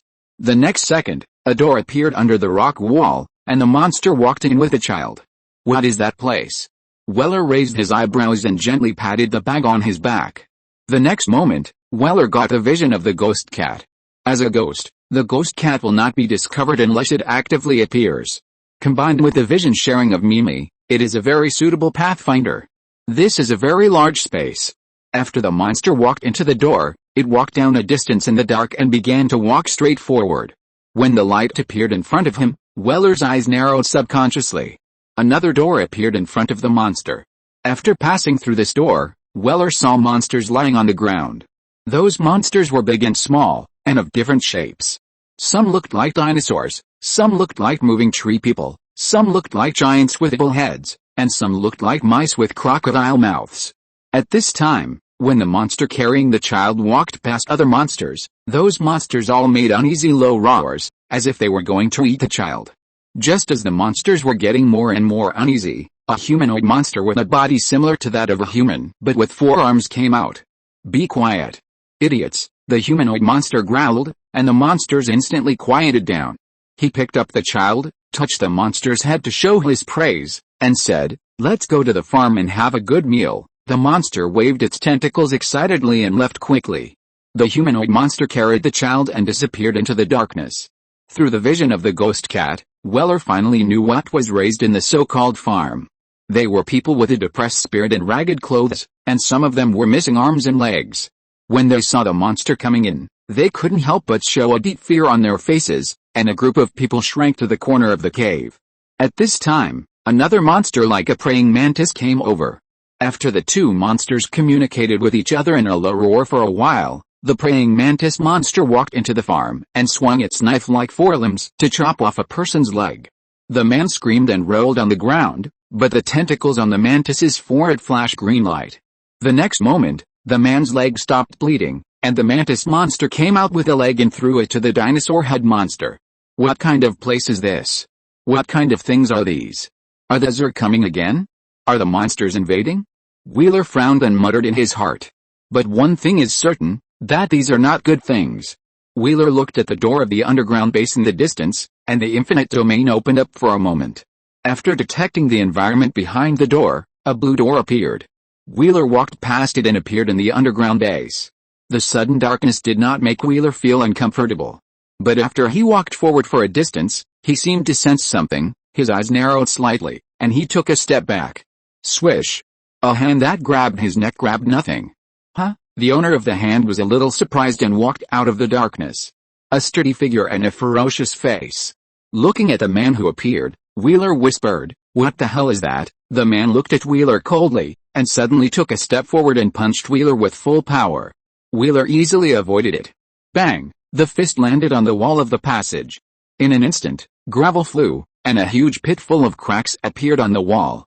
The corner of the man's eyes twitched, and golden light appeared on his fist, like a glove with intricate patterns. Seeing this scene, Mimi lay on Wheeler's shoulder, breathing at the man, and her ears turned into airplane ears. Eternals, Gilgamesh? A name emerged in Wheeler's mind. He touched Mimi soothingly and said with a smile, "I am not with these monsters, and I am not your enemy, unless you are with these monsters." Huh? The man was stunned and said with disgust on his face, "Who is with these disgusting things?" He raised his chin to Wheeler. "Who are you? What are you doing here?" "Wheeler Brian, I came here to investigate the missing people in the town and followed a monster," Wheeler said lightly. Gilgamesh nodded and said, "You can call me Gil, but you should call me Gilgamesh." He touched his head awkwardly and said to Wheeler, "I know you. You performed very well in the Battle of New York." Wheeler smiled slightly. "Why are you alone? Where are the other Eternals?" Gilgamesh frowned and looked at Wheeler in confusion. "Do you know the Eternals? The Eternals are very low-key and mysterious, but they are not without traces." "Right," Wheeler explained, then changed the subject and asked, "What are these monsters? How did they attract you Eternals?" Gilgamesh looked at Wheeler strangely, but still explained, "These monsters have the characteristics and breath of mutants. I suspect they are related to mutants." After a pause, he coughed lightly and explained, "You don't know mutants, do you?" "They are, well, I should know a little." "No, you don't know," Gilgamesh said firmly, glared at Wheeler and said, "They are man-eating monsters that feed on humans, but they should have been cleaned up by us centuries ago." "Why did they appear again?" At the end of his speech, he pinched his chin and muttered in confusion. He really felt that these things were related to the mutants, so he deliberately tracked them down. "Go and see." Wheeler stepped forward. Gilgamesh nodded. "That's right." The two walked forward and came to a place not far from the second gate. Behind the gate, there were a lot of monsters. Gilgamesh glanced at Wheeler and said, "Take good care of your cat." After saying that, he strode towards the gate and punched the metal gate. The gate sank in an instant, and then when the next punch fell, it flew out directly and crushed a monster. In an instant, all the monsters behind the gate looked over. Gilgamesh grinned, clenched his fists lightly, and strode in. "Meow," Mimi asked.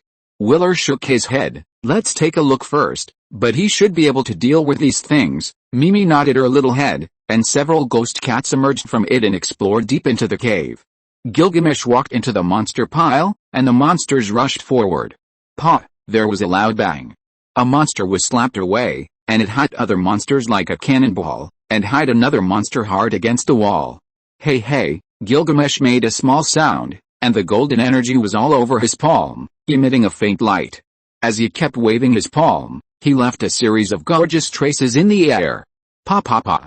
A series of slaps sounded, and the monsters attacking him were knocked away one by one. Gilgamesh's expression was a little confused. These monsters are much weaker than the mutants. Just when this thought came to his mind, the monsters actually showed special abilities. Whoosh! A monster's mouth split open, and the flames rolled towards Gilgamesh like a vortex. Gilgamesh quickly avoided it, but the sound waves from behind him hit him and blasted him away. Gilgamesh's eyes turned cold, and he thrust a hand into the ground to stop his rolling body. He stood up in the sound wave and pounced fiercely. Boom! With his angry punch, the monster was hammered directly to the ground, and its body exploded instantly. Seeing this scene, Wheeler's eyes jumped. Gilgamesh roared and rushed into the enemy. At this moment, Mimi whispered in Wheeler's ear. Wheeler's eyes shone, and he turned into a shadow and passed through Gilgamesh's battlefield, rushing into the depths of the underground base. Chapter 108 Monster. The child is going to be eaten. Hearing Mimi's words, Wheeler rushed to the location of Ghost Cat as fast as possible. Who is it? Hearing the noise, the four-armed monster turned around and looked over. Mutants. He looked at Wheeler, his eyes flashed with desire, and his cracked mouth slowly closed, and he put the still unconscious child in his hand aside. He could feel that Wheeler was more delicious. Wheeler looked at the monster and said lightly, "What on earth are you? Wait until you get into my stomach. You will know." The monster smiled cruelly at Wheeler and rushed towards Wheeler quickly. Wheeler's expressionless opponent appeared in front of him. When the monster's hand grabbed him, Wheeler's palm was wrapped in blue energy, like a sharp blade. As Wheeler swung quickly, he cut off the monster's forearms. The monster was stunned for a moment, and then his eyes lit up. What a good ability. He grinned. You are quite capable. When I eat you, you will be mine. Wheeler raised his eyebrows, and his eyes flickered slightly. Blue energy spears appeared out of thin air, piercing through the monster's body and nailing it in place. The monster was stunned for a moment, and then cried out in pain. I will eat you, he roared angrily, opened his mouth suddenly, and red energy flashed in his mouth. But boom, boom. The spears on his body suddenly exploded and blew him away. The humanoid monster was covered with wounds and wailed in pain on the ground. Pieces of his body were missing, as if a metal-like shell had been knocked out. But the next moment, muscle tentacles like vines emerged from his body, quickly repairing his damaged body. The monster climbed up from the ground, his eyes full of vigilance, and the arrogance just now disappeared completely. Wheeler frowned at him and said, Are you human? When the opponent's body, or the outer shell, was damaged, he saw the human body inside through the wound. You found me, the monster sneered, and his muscles bulged. In the blink of an eye, he became a big guy 3 or 4 meters tall. At the same time, his 4 hands turned into sharp blades while twisting. Go to hell, the monster roared, and a red light shot out from his mouth. A blue energy shield appeared instantly, blocking Wheeler's attack. The red light exploded instantly, and the blue shield also shattered, revealing Wheeler behind the energy shield. The monster sneered, crushed the floor with 1 foot, and swung 4 sharp blade arms to cut Wheeler. Boom. The sharp blade fell to the ground, and the ground exploded. Evaded? A thought flashed through the monster's mind, and he immediately turned around and swept. Buzz!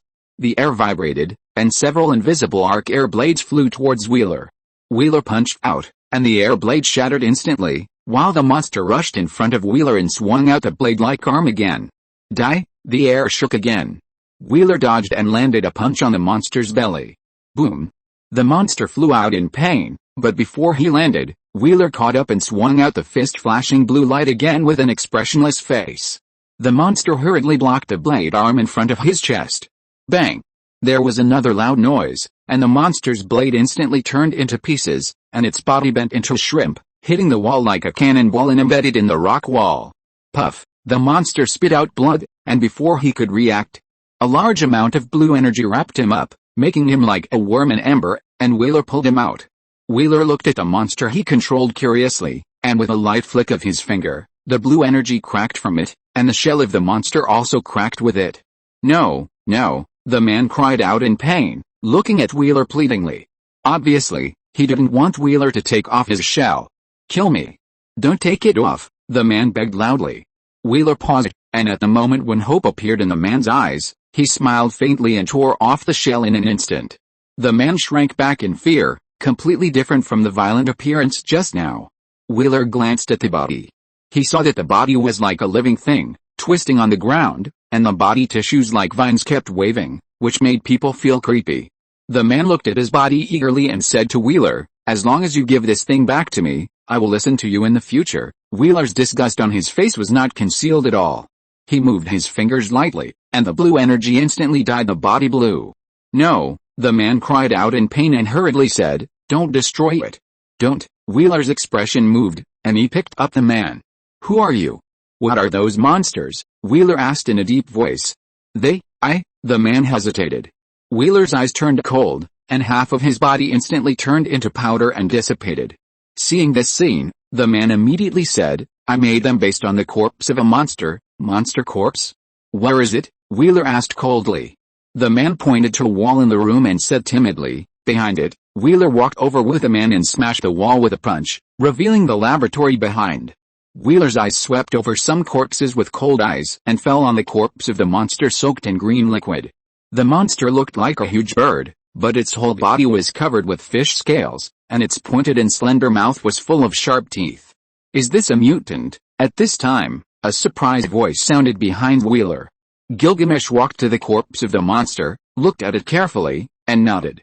"It is indeed the corpse of a mutant," he said to Wheeler, then looked at the man who was huddled aside with cold eyes, and said angrily, "How did you get this corpse? What is the relationship between those monsters and this corpse?" The man looked at the corpse of the monster with burning eyes, and explained, "I found this in the Antarctic ice. I created those monsters based on its genes and the genes of various creatures." After a pause, he said fanatically, "Do you know? They are simply masterpieces. Depending on the food they eat, they can also evolve. So, they went to catch mutants?" Wheeler's eyes sank. "What is that thing on your body?" "That is also a special monster I made with my genes and the abilities of a mutant," the man confessed honestly, and then begged, "Please let me go. I can help you, and my research is very valuable." Gilgamesh curled his lips and looked at Wheeler with interest. He wanted to see the choice of this human. If he accepted it, a cold light flashed in Gilgamesh's eyes. Wheeler said calmly, "Did those people beg you like this before you ate them?" A look of fear flashed in the man's eyes. He already understood what Wheeler meant. "No," he shrank back, just like many years ago when he was beaten up in a corner at school. "Go down and confess to them," Wheeler said calmly, and a blue light fell into his brow. The next moment, the blue energy instantly spread to his whole body, turning into blue dust and disappearing. As Wheeler's control over the alien energy became higher and higher, he became more and more adept at various energy techniques. Seeing Wheeler's actions, Gilgamesh nodded with satisfaction. At this moment, Wheeler raised his hand and destroyed the body of the mutant. Suddenly, Gilgamesh was even more satisfied. Wheeler walked out without saying a word, picked up the mutant child, and walked towards the farm. "Where are you going? What else is here?" Gilgamesh chased after him. He wanted to make sure that nothing here would fall into anyone's hands. It was too dangerous. Wheeler did not answer, but moved quickly. After passing the gate, when he saw the area originally occupied by monsters, Wheeler raised his eyebrows at the broken monster bodies. Gilgamesh's strength is not bad. A moment later, Wheeler arrived at the so-called breeding farm. Roar, seeing Wheeler appear, the two monsters immediately pounced on him. Wheeler's mind moved, and several energy cards flew out and fell on the two monsters, cutting them into pieces. "There are still some here," Gilgamesh, who followed Wheeler in, said in surprise, and then noticed the people in the breeding farm, and said with anger in his eyes, "That damn bastard." Wheeler casually sprinkled a piece of blue energy. The blue energy fell on those people and helped them heal their wounds. "Take them away," Wheeler said lightly. Gilgamesh walked into the breeding farm in silence. The people inside looked at them in fear. Wheeler said gently, "Don't be afraid, you are fine. The monsters here have been cleared. We will take you away now." Hearing this, hope appeared in the eyes of those people. Gilgamesh picked up two seriously injured people with one hand each and led them out. "Those who can move by themselves, follow." Wheeler also picked up a woman who was missing an arm and walked out quickly. After a while, they rescued everyone back to the ground. A rough count showed that there were about 20 people, and almost all of them were missing a part of their body. They couldn't help crying with excitement to be able to escape from the hell-like place. "Thank you. Thank you," the woman rescued by Wheeler thanked him, but when she saw her empty arm, her originally excited expression dimmed. She was a pianist, and without a hand, she would have to say goodbye to her favorite piano. And the others also realized this problem. They looked at their mutilated bodies, and the excitement in their eyes slowly dissipated. Gilgamesh watched this scene calmly. Over the years, he has seen people who are even more miserable than these. Although he still sympathizes with these people, he doesn't have much emotional fluctuations. Wheeler's eyes flickered, and he raised his hand and swung out a piece of energy. After covering the woman in front of him who was missing an arm, the energy with a strong breath of life slowly penetrated into her body. Before, he could only heal other people's injuries. Now, after his strength has been improved, he wants to try to go further. If possible, he will help Professor X get back on his feet. Wheeler carefully controlled the energy entering the woman's body. After a moment, in the excited eyes of everyone, the woman's hand actually grew out little by little. "What's going on?" Gilgamesh screamed. With a flash of surprise in his eyes. Wheeler's ability shocked him again. A few seconds later, the blue energy disappeared. The woman looked at her hand in disbelief. After moving it twice, she found that it was no different from her original hand. With tears in her eyes, she said excitedly, "Thank you. You saved my future." Willer smiled slightly, looked at the other people with expectation, raised his palm and pointed it at the others, and the blue energy flew out and landed on those people. Since he had succeeded once, it was easy to help others. After a while, everyone's body recovered.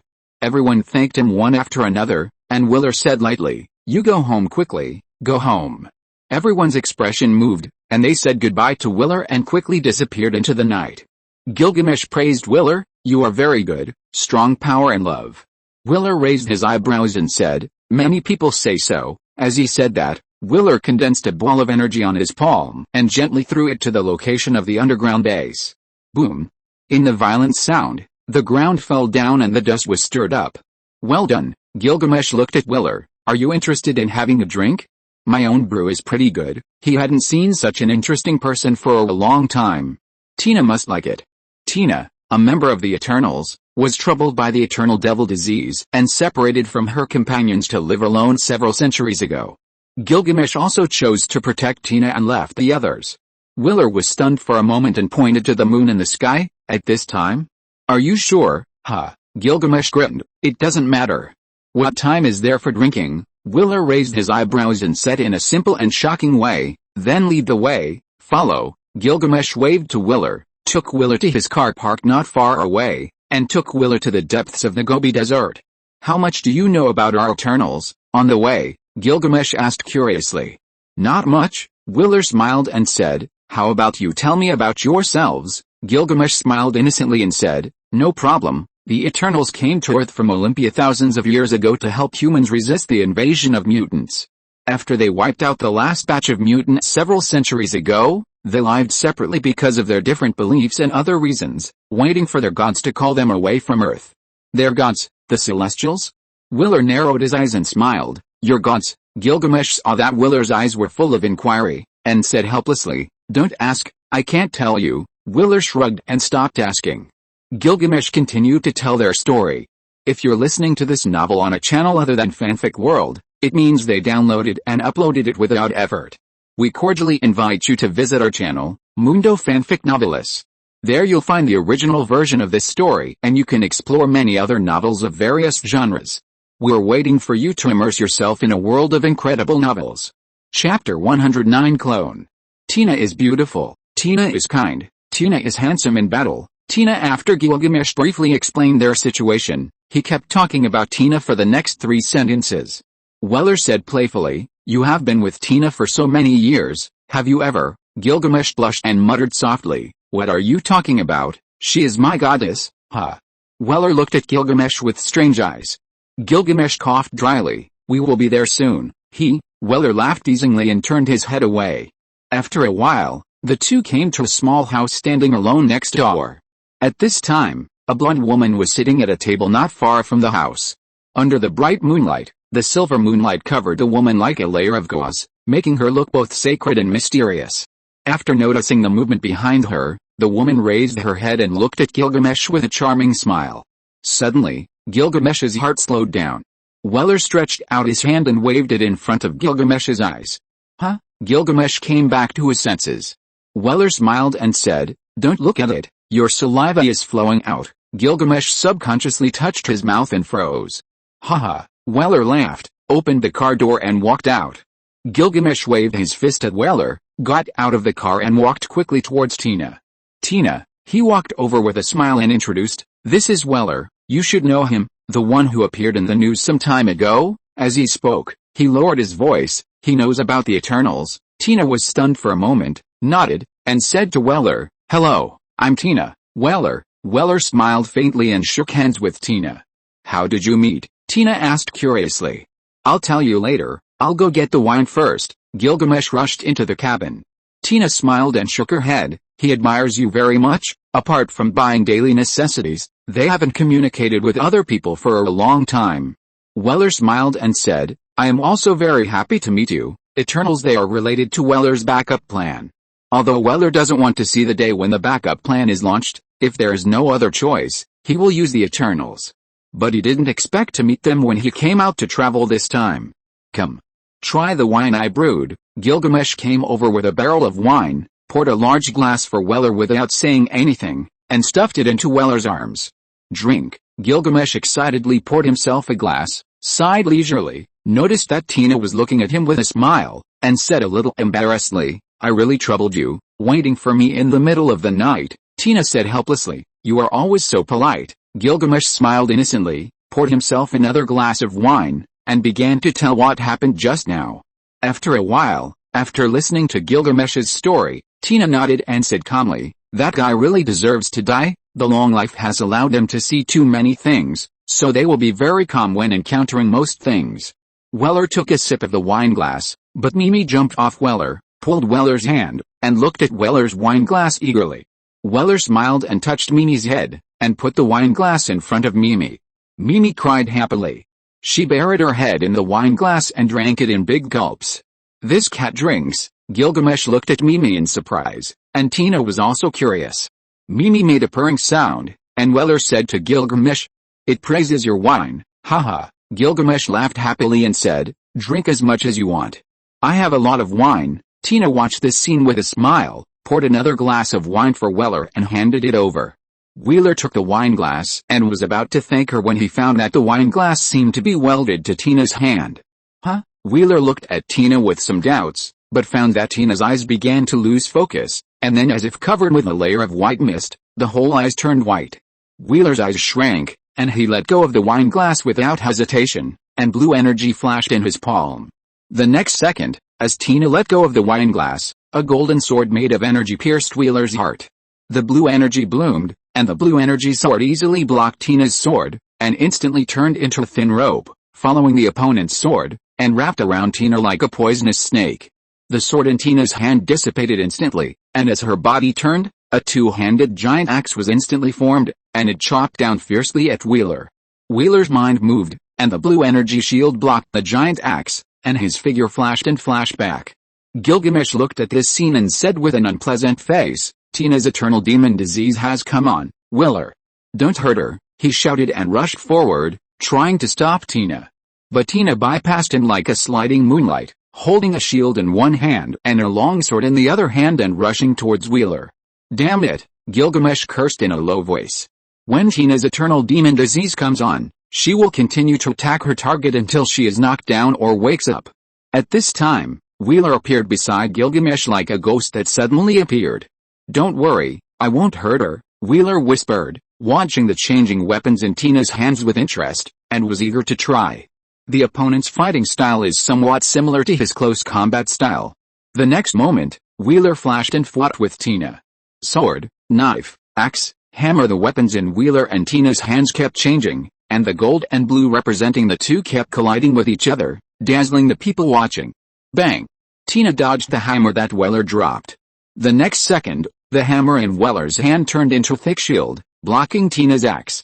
When the axe in Tina's hand dissipated and two golden daggers appeared in her hands, Weller raised his eyebrows and took two daggers in his hands. The daggers intersected, Weller's head tilted, and the dagger in Tina's left hand turned into a sharp sword and flashed past her ear. Weller's figure flashed back, and Tina followed closely. But as soon as she took a step, she found that she was bound to the spot by blue silk threads. Tina looked at it expressionlessly, and a strange sharp blade appeared in her hand, cutting at those thin threads. At this moment, Gilgamesh appeared beside Tina, grabbed Tina's wrist with both hands, held her in his arms, and said distressedly, okay. It's okay. Tina struggled fiercely, and the mist in her eyes kept dissipating and gathering. After a moment, the weapon in Tina's hand disappeared, and she looked at Weller with an apologetic face. Sorry, I didn't know it would break out at this time. Weller smiled and said, it's okay. After that, the threads that bound Tina disappeared. Tina turned around and hugged Gilgamesh, saying, I'm a little tired.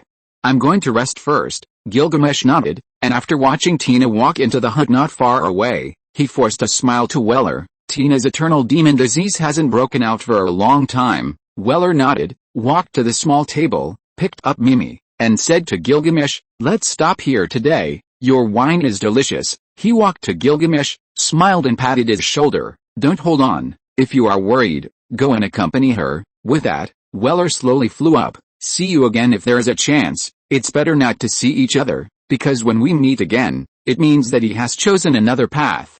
Weller whispered in his heart and quickly disappeared from Gilgamesh's sight. A few days later, when the X-School was about to start, Wheeler, who had been away for nearly 2 months, returned to school. After meeting Professor X and others, Wheeler returned to the dormitory. After closing the door, Wheeler washed off the dust on the way, sat on the sofa with a solemn face, and entered the system. The number of relationships he has established has reached 33, and the relationship points he gains every day have reached 845/day. Because the number of relationships has exceeded 30, plus the fixed refresh every month, the fruits on the world tree are now very considerable. What surprised Wheeler was that when the number of relationships exceeded 30, 2 diamond fruits appeared on the tree. Current world points: 59,470. World point growth rate: 845/day. World point source: 33. Current fruits: 94, diamond 2, gold 18, silver 30, bronze 44. Event points: 1,100. Event point source: 0. Can I ripen a diamond fruit? Wheeler whispered while pinching his chin. Although fruits of this level should not produce any garbage, it is not certain what they will produce. Perhaps it was something that was of no use to him. After thinking for a moment, Weller ripened 10 bronze fruits directly. He needed gift cards to accelerate the improvement of relationships. As long as the relationship was improved, would he still be afraid of not having world points? The sound of fruits breaking rang out one after another, and Weller felt comfortable all over. 3 gift cards, not bad.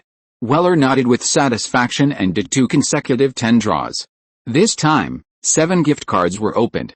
In this way, plus the gift card he had left before, he had 11 chapters of gift cards. In addition to these gift cards, he also got some useful or useless things. For example, neural reaction potion, wind arrow, barrier necklace, lightning gloves, 1 cubic meter space ring, air pistol. These things are just right for gifts. He looked at the remaining world points. Existing world points: 29,470. Weller did not continue to open bronze ones, because the gift cards were enough. After hesitating, Weller continued to consume world points. The next second, as the world tree swayed gently, a golden fruit and a silver fruit fell down, and only 11,470 world points remained. Snap! With a clear sound, golden light scattered, and a ball of light appeared in front of Wheeler. Wheeler sensed it, and a look of surprise flashed across his face. Clone. Create a physical clone, which evenly distributes the power of the main body and is controlled by the main body. Clone? Disperse the power of the main body, and still need to be controlled? In other words, the more clones created, the more dispersed power there is? Wheeler pinched his chin and hesitated. Then absorbed this ability. As soon as the ability was absorbed, his body began to boil. Did this trigger his original mutant ability? Wheeler began to look forward to it. His infinite evolution ability and the system constrain each other, and each time his ability will undergo new changes on the original basis, and the ability originally provided by the system will also be retained. And what changes will occur this time? Wheeler waited quietly. After a moment, Wheeler's body became calm, and Wheeler also knew the changes in his ability. Energy clone. Use energy to create a physical clone, and the clone is controlled by the main body. Energy clone? Wheeler raised his eyebrows and breathed a sigh of relief. After this ability became an energy clone, even if he split into clones, it would not weaken his original power. Wheeler's mind moved and he used the new ability. The next second, blue energy condensed and appeared in front of him, and then quickly condensed into a solid body, turning into his appearance. Wheeler curiously circled around the other person, stretched out his hand to pinch the other person's face, and then pinched his own face. Wheeler said in surprise, not only the appearance, but also the feel is exactly the same. Wheeler suddenly had a lewd smile on his face, quickly unzipped the other person's pants and looked at it, and nodded with satisfaction. It's exactly the same here. This ability is very good. The energy clone in front of him suddenly stepped back and said, "Childish ghost." Wheeler, who was controlling the clone, frowned. It was a bit troublesome to control, as if he had dispersed his consciousness into the clone. Get lost, Wheeler complained about the clone, gently flicked the clone's forehead, and the clone instantly shattered and turned into blue energy and disappeared. Well, It's a bit troublesome to control the clone, but the amount of energy will determine the strength of the clone, which is quite good. Wheeler smiled faintly and crushed the last silver fruit casually. Snap! Wheeler squinted his eyes comfortably. This sound is simply addictive. Wheeler looked at the light ball and glanced at it absent-mindedly. Telepathy, low level, you can feel the emotions of others through touch? It's a bit tasteless. Wheeler muttered, but still absorbed this ability. Perhaps, what wonderful chemical reaction will occur when this ability is combined with his evolutionary ability? The familiar boiling feeling appeared again, and Wheeler waited quietly. When the boiling feeling in the body ended, Wheeler checked the changes in his ability, and a strange look appeared on his face. Mind will convert your energy into mental energy containing your will and spirit. Energy containing his will and spirit? Mental attack? Wheeler felt it, and a flash of enlightenment flashed in his eyes. Although he can't control others like the professor, he can use mental energy to directly crush the other person's mind or spirit. Wait? Energy clones, mind will? What would happen if they were combined? Wheeler began to get excited. Chapter 110 Gift. The spiritual energy mixed with spirit and will was merged into the energy clone when it was created by Wheeler. The next moment, the clone took shape and turned into a physical entity in front of Wheeler. And this time, the clone became vivid. Wheeler looked at the clone, but he didn't expect the clone to roll his eyes and complain. What's so good about it? Isn't it the same as you? So, my idea is right, Wheeler muttered. I think so, the clone shrugged. Wheeler's mind moved, and he was going to try to disperse the clone. Only in this way would it be the safest. Wait, the clone stretched out his hand and said, do you want to disperse me? Can the experiment be controlled by you? Wheeler raised his eyebrows. You know it, but you still ask. But the clone that appears next time may not be me. The clone showed Wheeler a clear look. Wheeler's mouth twitched. Go to hell, I despise you. The clone shouted and turned into energy and flew away. It can be perfectly controlled. Finally, Wheeler smiled. In the next few minutes, Wheeler conducted various experiments and found that after injecting the spiritual energy containing his spirit and will, the spiritual clone had many exciting effects. First, the clone had the consciousness of being controlled by him, but could act independently. This is very important whether it is fighting or doing other things. It can be said that it is precisely because of this that the energy clone has become more useful. Secondly, the clone is made of energy, and its strength is related to how much energy Wheeler used when creating the clone, but the clone is connected to the alien space. In other words, if Wheeler does not actively dissipate the clone, these clones can continue to exist by virtue of the connection with the alien space. Wheeler pinched his chin, his eyes flickering. If he created enough clones and sent them to all parts of the world, and they simultaneously unfolded the infinite domain, Wheeler smiled after thinking about this picture. I am really looking forward to it. Whispering in his heart, Wheeler seemed to have thought of something, and his expression became strange. His infinite evolution ability, combined with the ability extracted by the system, can extend new abilities based on the alien energy. The abilities opened by the system, even if they are relatively useless, will become very practical abilities under the action of infinite evolution and the system. So, can he open low-level fruits, and after opening those low-level abilities, use infinite evolution and the system to make these originally low-level or useless abilities useful, thereby enhancing his strength? Thinking of this, Wheeler patted his forehead. Why didn't he think of it before? High-level fruits are certainly tempting, but if low-level fruits are combined with infinite evolution, he is also looking forward to it. But no matter what level of fruit is opened, the world point is the most important. Wheeler stretched, opened the dormitory door and walked out. Go to give gifts. First stop, Professor X. Wheeler smiled and walked towards Professor X's office. After knocking on Professor X's office door and hearing Professor X's voice, Wheeler pushed the door open and walked in. Seeing Wheeler, Professor X smiled. Come to go through the entry procedures. This scene is so familiar. Wheeler was in a trance. But last time it was the admission procedures. Wheeler came back to his senses, smiled and shook his head, saying, put this aside first, I have other more important things. Professor X said with interest. Let me guess, what suggestions do you have for the school? Wheeler smiled and shook his head. The school has been very peaceful recently, and maintaining the status quo is a good development. Professor X groaned. For the current situation of mutants, or the future actions of the X-Men, According to the investigation of Hank's Mutant Affairs Department, the number of conflicts between mutants and humans has decreased a lot after the Battle of Manhattan.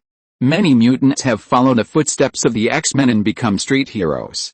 Although this has brought a lot of praise, it also makes many people worry that these people will lose control or do illegal things. In addition, various countries pay more attention to mutants, and even imitate the Avengers to gather mutants to form special action teams. What makes Professor X most gratified is that many people have begun to take the initiative to understand mutants, and express sympathy for the situation of mutants, and even formed a mutant rescue association. No, Wheeler shook his head again. Professor X spread his hands and said helplessly, "Well, I can't guess, I lose." Wheeler said helplessly, "You guess these things are always related to mutants, can you think about yourself?" Professor X said gently, "Mutants' affairs are my affairs." He had long lost himself and put mutants' affairs first. Wheeler stretched out his hand and put it on Professor X's body. "I'm here to give you a gift." After the words fell, Wheeler's palm glowed with blue light. Professor X's face was full of confusion until his whole body was covered with blue energy. After a moment, the blue light dissipated. Wheeler smiled at Professor X. "Do you feel any difference?" "What's different?" Professor X was stunned for a moment, and hurriedly touched his smooth head. "My hair has grown." Wheeler, "So, in your heart, hair's the most important thing?" "Haha. I'm just kidding, don't." Before he finished speaking, Professor X finally noticed the difference. He looked at his legs and pinched them twice in disbelief. Hiss, the intense pain made him gasp, but also made him smile with surprise. He looked up at Wheeler and said excitedly, "You cured my leg." Wheeler smiled and said, "Give it a try." Professor X tried to stand up by holding the table, and his body swayed twice. Wheeler hurriedly supported the professor. Professor X waved his hand. "I can do it myself." Wheeler slowly let go of Professor X, and Professor X moved twice by holding the table, and then sat back in the wheelchair. After so many years, he finally felt the feeling of stepping on the ground again. "I haven't moved for many years, and I still need to exercise." Professor X pinched his legs, very happy. In the future, personal hygiene will finally not need help from others.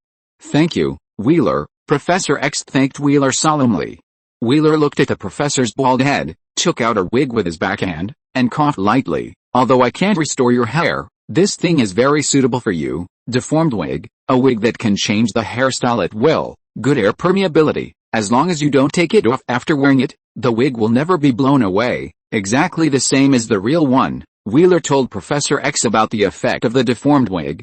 Professor X said helplessly, "Where did you get this thing?" Wheeler smiled and said, "Secret." As he said that, Wheeler raised his eyebrows. "If you don't like it, I'll take it away." Professor X's eyes twitched slightly, stretched out his hand to Wheeler, and said disdainfully, "Give it to me, it's a gift you specially prepared. How can I take it back?" Wheeler shrugged and handed the wig to the professor. Relationship points plus 80. Good guy. "If it weren't for the system's prompt, I really thought you didn't like it," Wheeler muttered in his heart. However, the gift card is really useful. With a bonus, it actually added 80 points at once.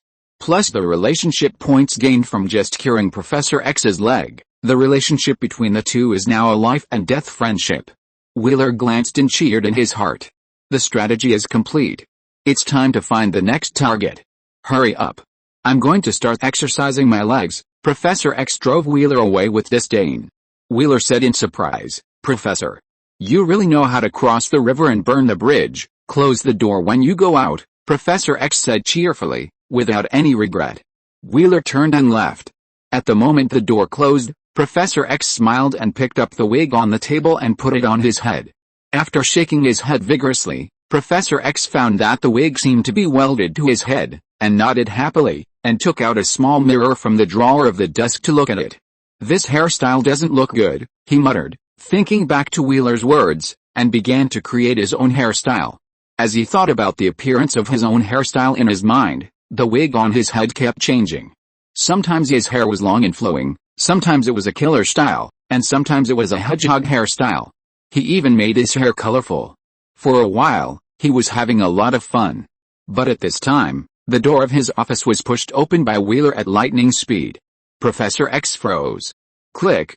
With a clear sound, Wheeler raised his mobile phone and took a picture of Professor X's current appearance. Rainbow hair color. a cone in the middle of more than 10 centimeters high, and the hair around it was draped down, like a rainbow-colored mop bang. Before Professor X could react, Wheeler closed the door with a smile, and directly entered the super body state and disappeared. Professor X's facial features twitched wildly, and he growled, Wheeler. You little bastard. Professor X was just the beginning. Next, Wheeler gave several gifts to the people of X School. A pair of shoes that speed up movement for Ororo. A barrier necklace for Kin. A skill to use an ability for Bobby. Lightning gloves for Lee Kyan-hoon. A beer cup that can never be finished for Logan. To Murat basically, all the X-Men, X-Factors, and X-Chosen received a gift. According to their current relationship stage, Wheeler also used gift cards on some of them to break through the relationship stage. 5 gift cards left. Wheeler looked at the remaining gift cards and smiled. Just right, one for each member of the Avengers. Wheeler looked at the remaining things in the ring. 12 gifts were just given out, and there were 8 left. The gifts were enough. Wheeler nodded and went directly into the alternate universe.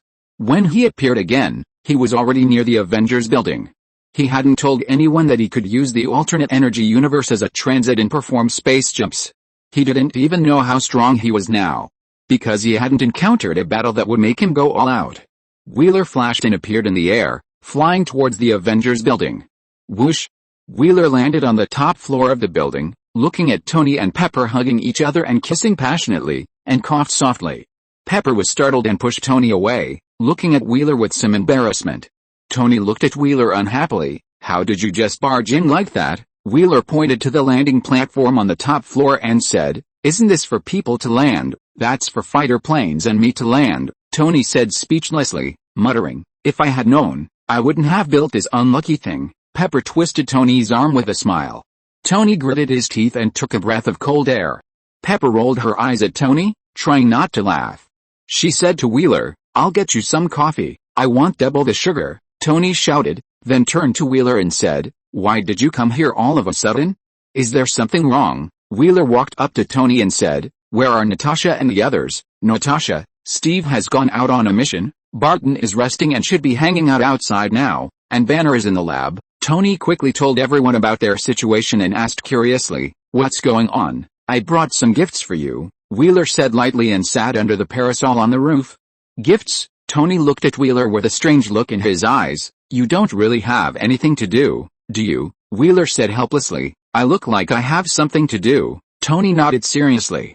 I just went traveling some time ago and got some interesting things, so I want to give them to you, Wheeler said, took out a bottle of potion, shook it in front of Tony, and said, Don't you always say that your nerve reaction is slow and affects your control of the Iron Man suit? Tony nodded and looked at the clear potion. Then what is this? Nerve reaction enhancement potion, which can speed up your reaction. Wheeler handed the potion to Tony.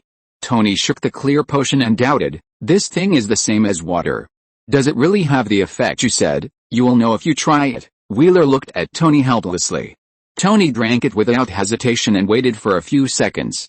What reaction? Tony stopped talking halfway. He looked at a flying bee and his expression gradually became surprised. He could actually see the trajectory of the bee's flight. After a few seconds, Tony was surprised and said, Where did you get it from? I won it in a lottery. Wheeler looked at Tony with a smile. Tony was speechless and said, If you don't want to, just say so. By the way, this is for you, Wheeler said, handing Tony a ring that was bought with a gift card. It was the space ring with a cubic meter of space. Tony took a look and stepped back with a strange look on his face. Weller, don't be ridiculous. Even if they have a good relationship, it's not this kind of relationship.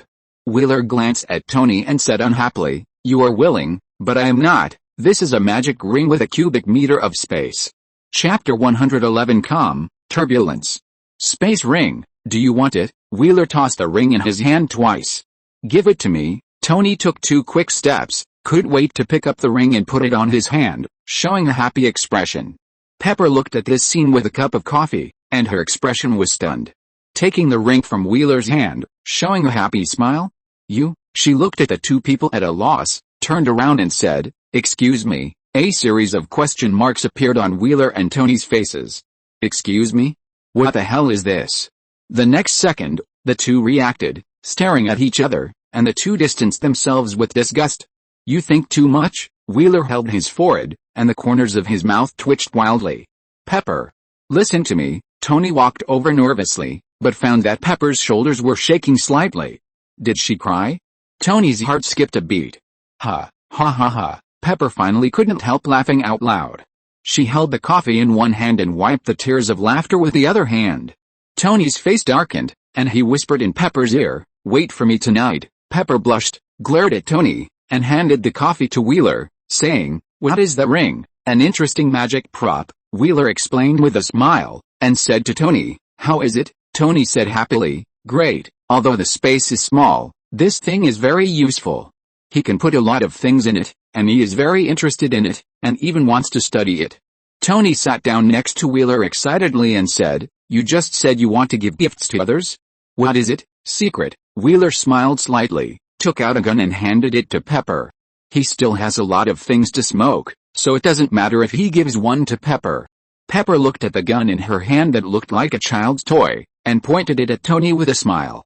Bang! She made a shooting sound with her mouth, and her finger pulled the trigger, but Wheeler pulled Tony hard. Whoosh! The air was visibly twisted, and an air bullet shot past a position where Tony's head had just been, and landed on the glass behind them. Pop! The glass shattered instantly. Pepper's face turned pale, and she threw the toy gun in her hand on the table. Tony was also scared and sweating. "What the hell is this?" Tony looked at Wheeler speechlessly. "Air pistol, can compress air into bullets," Wheeler shrugged and explained. "You should have told me earlier about such a dangerous thing." Pepper's hands and feet were still shaking.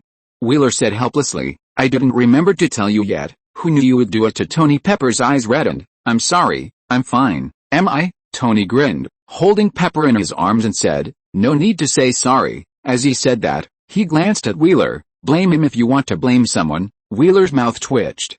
Tony picked up the gun, his eyes flashing with deep curiosity. "Where did you get this thing? Can it compress air into bullets? What kind of technology is this?"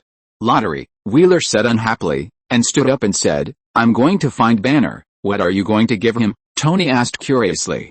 "Judging from the things Wheeler has given them so far, they are all very strange things." "You can ask yourself later," Wheeler said, and then said, "Also, send me the location of Steve and the others." "Got it, Santa Claus." Tony waved his hand. Wheeler's figure flashed and disappeared. And just as Tony said, Wheeler became Santa Claus in the next 2 hours. He first found Bruce Banner in the Avengers building and gave him a gift. Then he found Barton, who was strolling in the park, and gave him the ability of Wind Arrow. Even after several days, he still remembered Barton's expression of disbelief and joy when he got this ability. Then, Wheeler flew to the place where Natasha was carrying out a mission. After killing Natasha's enemy, he gave him an invisible cloak, then airdropped to Steve and threw him a playing card that could summon a clone. At this point, Wheeler, who had transformed into Santa Claus, had completed all the gift-giving tasks. And the gift card was used up cleanly. Of course, the world points obtained every day have also been greatly improved. From the original 845/day, it has increased to 1165/day, directly breaking through 4 digits. This wave is not a loss. Looking at the numbers displayed in the system, Wheeler smiled, leaned comfortably on the bench beside the playground, and looked up at the sky. At this moment, the stars are dotted, and the night breeze blows away the residual heat unique to summer, bringing a refreshing feeling. Speaking of which, summer is almost over. School will start in a few days, and this time he is a teacher. Teacher. When he mentioned this word, Wheeler suddenly had endless homework in his mind. Now, the pain he had experienced must also be tasted by others. What? He is the teacher of the ability control class? It doesn't matter. Bobby, Katie, and others have stayed, and most of them have become teachers. These teachers are all his people. When he thought of this, Wheeler was very happy. "I don't know how many new students there will be this time," Wheeler murmured, but found that his night sky suddenly darkened.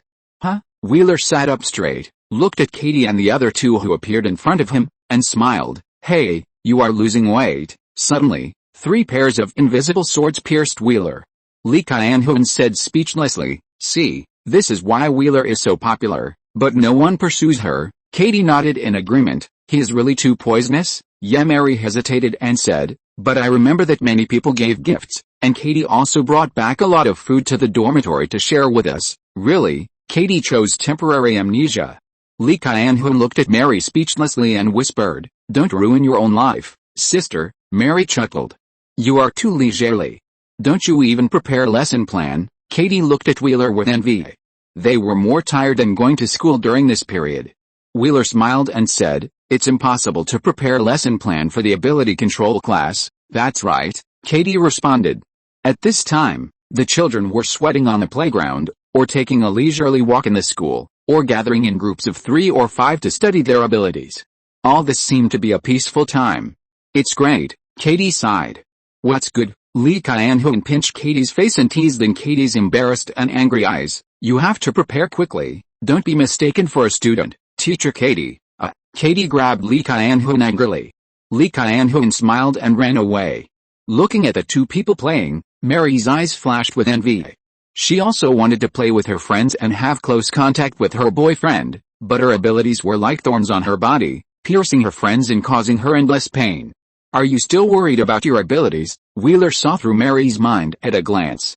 Mary nodded, with a flash of pain in her eyes. "I just want an ordinary life. This is your talent, something you were born with." "I would rather not have this talent." Wheeler looked at Mary quietly and smiled. "This is your talent. You should learn to master it, instead of feeling sorry for yourself every day because of fear." Mary pursed her lips. "You make it sound easy, but my abilities require contact with other people to practice. Who'll cooperate with me? This is life-threatening. Go find Bobby." Wheeler winked at Mary. "Isn't he dating you?" Mary blushed. "I'll try." Wheeler smirked and prayed for Bobby secretly. Meow. At this time, Mimi ran over from a distance, jumped onto the bench, and landed on Wheeler's shoulder with a light jump. It flicked its tail and called to Wheeler twice. "Got it. I'll take you to see your little brothers early tomorrow morning and give them some food." Wheeler touched Mimi's little head, nodded to Mary, and turned and left quickly. Since Mimi came to X school, she would go back to New York regularly to see her little brothers and buy them some food to improve their lives, and Wheeler became a celebrity in the eyes of those little cats. According to Mimi, in the eyes of those cats, Wheeler is now the cat minister who takes care of the cat queen. A few days passed in a blink of an eye, and X school ushered in the first day of school. During the summer vacation, most of the students who left the school returned to school, and some chose to leave school. And most importantly, the school welcomed a group of new students. These new students have different ages because of their awakening abilities. The senior students, led by Bobby and others, went to greet these new students, while Wheeler stood with Logan and others, trying to find familiar faces from these new students. Unfortunately, there was no impression of them. In other words, a relationship recognized by the system could not be established. Although it was a bit regrettable, it did not affect Wheeler's fair teaching of these children. At this time, several new students came towards them with excitement. "It's Dawn. Living Dawn." "No, his name is Miracle, Mr. Miracle." "What miracle, Dawn?" "It's obviously infinite," they debated in a low voice, but all looked at Wheeler with admiration. "Hello, Mr. Wheeler, can you sign for us?" Several children looked at Wheeler excitedly, and one child even lost control of his ability, and suddenly green leaves grew on his body. The child's face turned red because of his out-of-control ability in front of his idol. Everyone looked at this scene with amusement. Wheeler gently patted the child's shoulder and smiled. "Take a deep breath, don't be nervous, feel your body, and slowly control your ability." Wheeler felt the other person's emotions and guided him with gentle words. Although the telepathic ability he drew can only feel the other person's emotions when in contact with the body, it must be said that this ability is still very useful for teaching these children. The child was infected by Wheeler's emotions, and his mood gradually calmed down. The leaves growing on his body slowly withered, and then returned to normal. "Thank you, Mr. Wheeler." The child looked at Wheeler gratefully, and the admiration in his eyes became more and more obvious. Wheeler patted the other's shoulder in fear. "You have to practice your ability well." As he said, he looked at the little guys who were only 10 years old and smiled. "As for the signature, there will be my signature on your ability control report card." Several children said excitedly. "Will you teach us?" Wheeler nodded, and then said, "Go, it's time to assign dormitories." Several children left happily, but Wheeler felt that a lot of eyes were on him. Turning around, he found that everyone, led by Professor X, was looking at him with the loving eyes of an old mother. Wheeler shuddered. "Don't look at me like that." This look always made him feel like he was being sold out by them. Haha, Logan laughed happily. "Wheeler, you've grown up." "Yes, You look more and more like a teacher, Ororo praised Wheeler. Scott crossed his arms and nodded. Wheeler has been doing well. Professor X, with his neat short hair, looked at Wheeler gently. Wheeler raised his eyebrows. Even if you praise me again, I will not teach other classes again. Wow. I was seen through. It's boring. It's really boring. Can I take back what I just said? Looking at the people who left with a grumble, Wheeler's forehead was throbbing wildly. Mr. Wheeler, hearing the movement behind him, Wheeler immediately turned around with a smile and began to greet the next wave of little fans. And the first day of school was spent by Wheeler in a busy way. Get up, go to class, play with cats, develop practice skills, have dinner with Logan and others, or go on a mission. Wheeler's life has become more and more regular, and he has gradually become accustomed to the identity of a teacher. Recently, Professor X and Jean have been invited to give speeches and popularize knowledge about mutants. But they did not feel tired at all, but enjoyed it. Hank, the Minister of Mutant Affairs, also began to exert his strength in the government, cooperating with Professor X and others to further expand the influence of mutants, and even use the tragic deeds of mutants in the past to win a lot of support. Everything seemed to be developing in a good direction, so that everyone in the X school finally saw the hope of living in peace. But the reason why hope is that before success, hope can be extinguished at any time. On an ordinary day when Wheeler got up as usual to go to class, Angel Warren brought a shocking news to the school. A potion called Purification was developed by Worthington Company, which is Angel Warren's company. And the only function of this potion is to treat mutants. That is, to treat the genes of mutants, so that mutants lose their mutant abilities and become ordinary people. In an instant, the originally peaceful days became turbulent again. Chapter 112 Crushing. Purification Potion, developed by Worthington Company, has been proven to be true after a lot of experiments with the help of mutant volunteers. After the birth of this potion, mutants finally have the right to choose their own destiny for the first time. Will they become ordinary people and reintegrate into the world, or will they continue to be a mutant and alien at the risk of bringing risks to people around them? It's all up to you to choose. Looking at the host's words on TV, everyone in the conference room of X school looked very ugly. What a joke.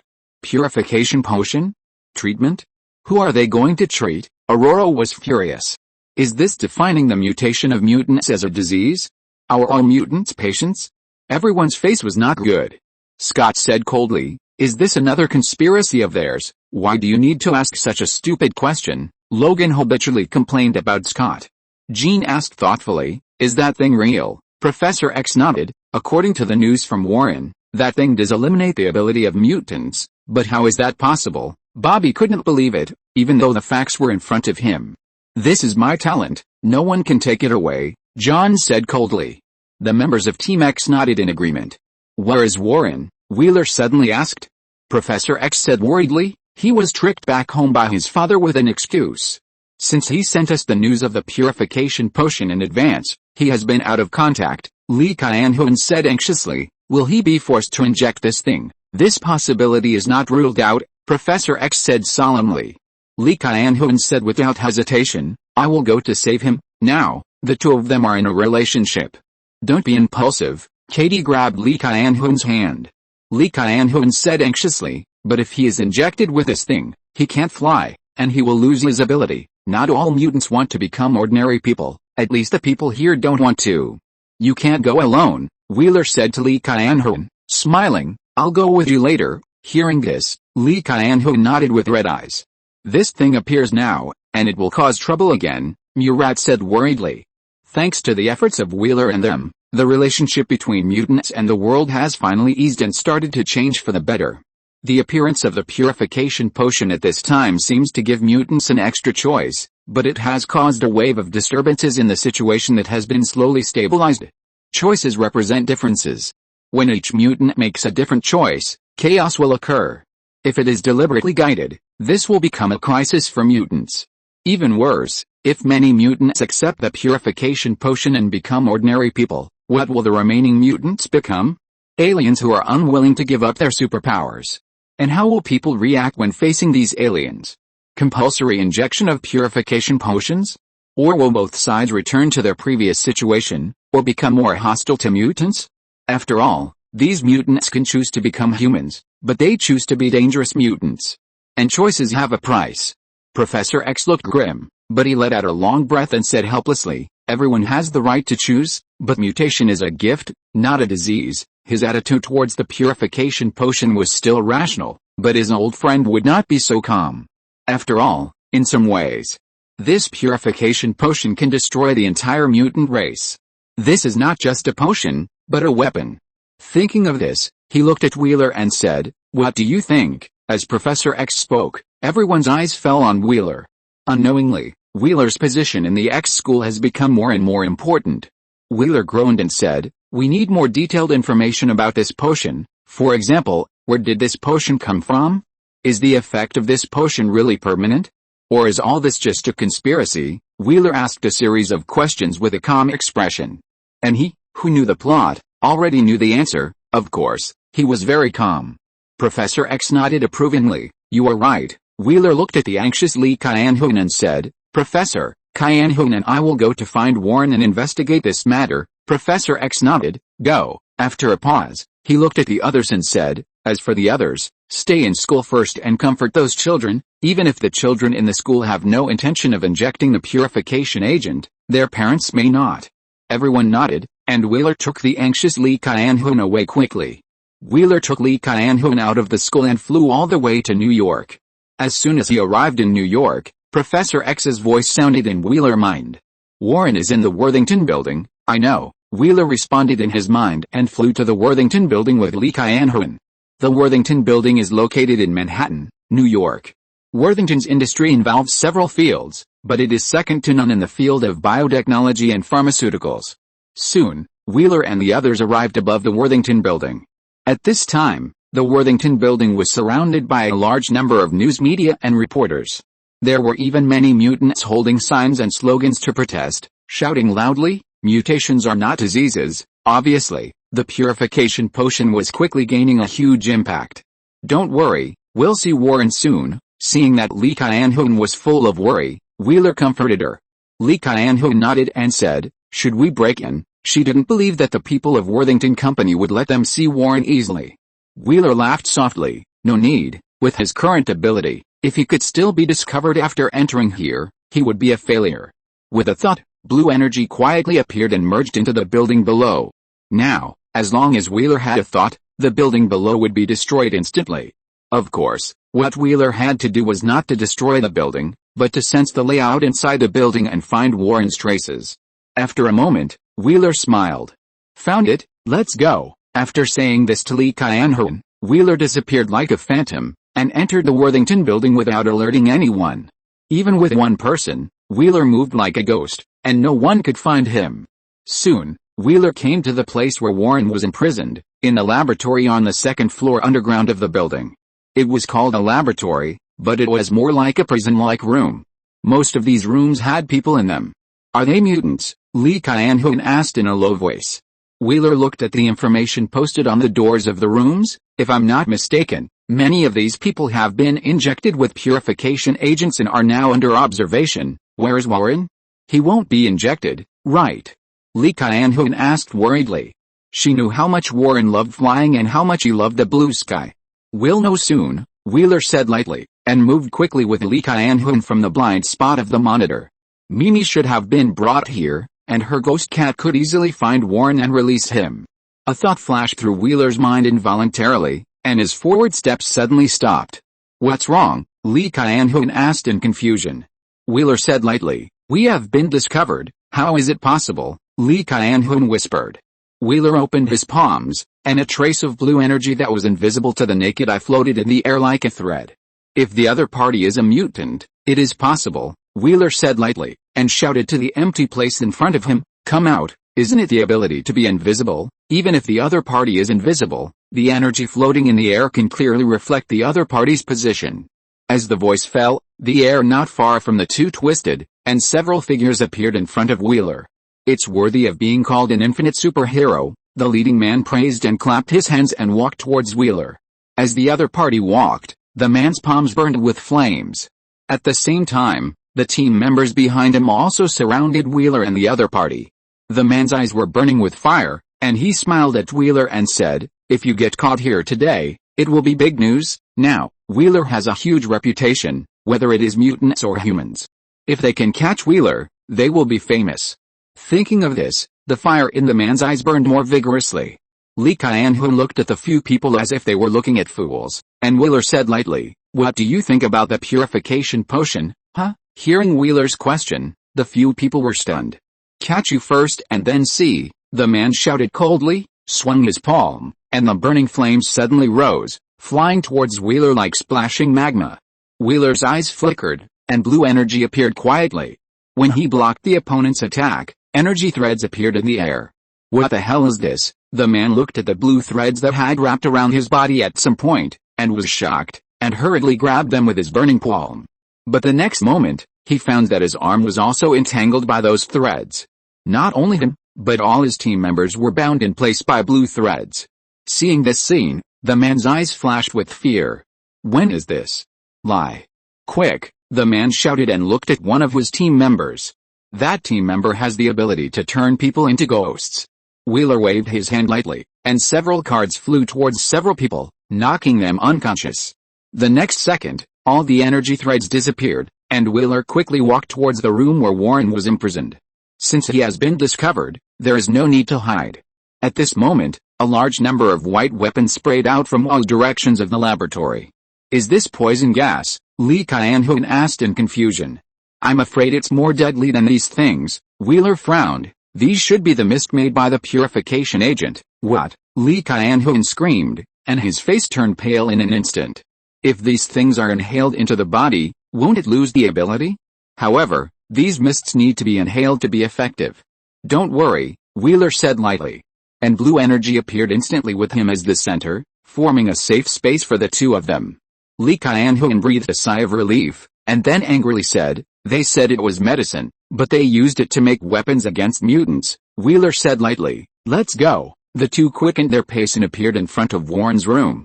Wheeler stretched out his hand and pressed on the door, and blue energy patterns instantly appeared on the special door. The next moment, the door cracked, and the two saw Warren in the room. Seeing the two, Warren immediately walked over. "I knew you would come," Warren smiled, and his tense body finally relaxed. In the 2 days here, he was like a tight string. If he hadn't threatened his father that he would commit suicide if he was injected with a purification agent, he would have lost his mutant ability now. Warren, after seeing that the wings behind Warren were still there, Lee Kyan-hoon breathed a sigh of relief and threw himself into Warren's arms. Warren hugged Lee Kyan-hoon tightly.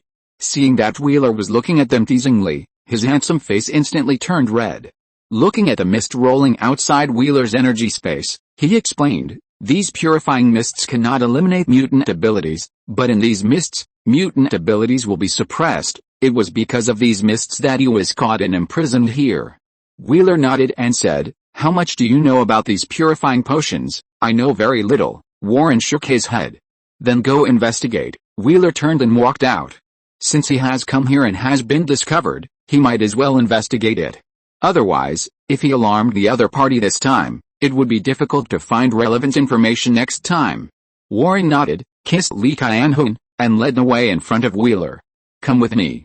If you want to check the information of the purification agent, it is very likely to be in the laboratory on the first underground floor, or in my father's office on the top floor." Wheeler followed Warren and left the second underground floor filled with purification mist. When they came to the first underground floor, a large number of security personnel rushed out and pointed their weapons at them. Lee Kyan-hoon raised his finger and blew it at his mouth, and colorful energy balls appeared quietly. The next moment, these energy balls flew around and exploded. Boom, boom. Amid the fierce explosion, the entire space seemed to be blooming with fireworks, turning into colorful colors. Under the control of Lee Kyan-hoon, these energy balls did not have much lethality, but were used as fireworks to confuse these people. At the moment when the energy ball exploded, Warren had already rushed towards these people. At this moment, Wheeler's eyes flashed, and the blue energy protected the three people like a layer of film. The next moment, bullets made of purification agents flew towards the three people. Chapter 113. Under Wheeler's control, the psychic energy transformed from the alien energy turned into an invisible psychic shock wave, sweeping around with him as the center. Instantly, all the security personnel fell to the ground. Seeing this scene, Lee Kyan-hoon blinked. "You have a new trick," Wheeler raised his eyebrows. Stop talking nonsense. Find the information quickly. Warren and Lee Kyan-hoon nodded and moved quickly. Wheeler stood in the laboratory, and the alien energy quickly spread out and began to sense everything around. More people gathered here. If this goes on, the police will arrive soon. Although the police will not cause any obstacles to their actions, it will have an impact on X school, plus the news media outside. Wheeler's eyes flickered, and the psychic energy began to spread with him as the center, occupying the entire Worthington building. Suddenly, the people in the entire building were shocked by the psychic shock and fainted directly. Now, anyone who enters the building will be shocked by the psychic shock. A moment later, Lee Kyan-hoon and Warren came to Wheeler. Lee Kyan-hoon shook his head. I didn't find anything useful. The information should have been moved by them, Warren said with a serious face. Go to the office on the top floor. Although it is unlikely that there are any remaining information there, he would be unwilling to go and check it out. The three left the laboratory and walked to the top floor, and there were people fainting along the way. Seeing this scene, Warren and Lee Kyan-hoon looked at Wheeler. Wheeler said lightly, they just fainted. No, I want to say, how did you do it? Lee Kyan-hoon looked at Wheeler curiously.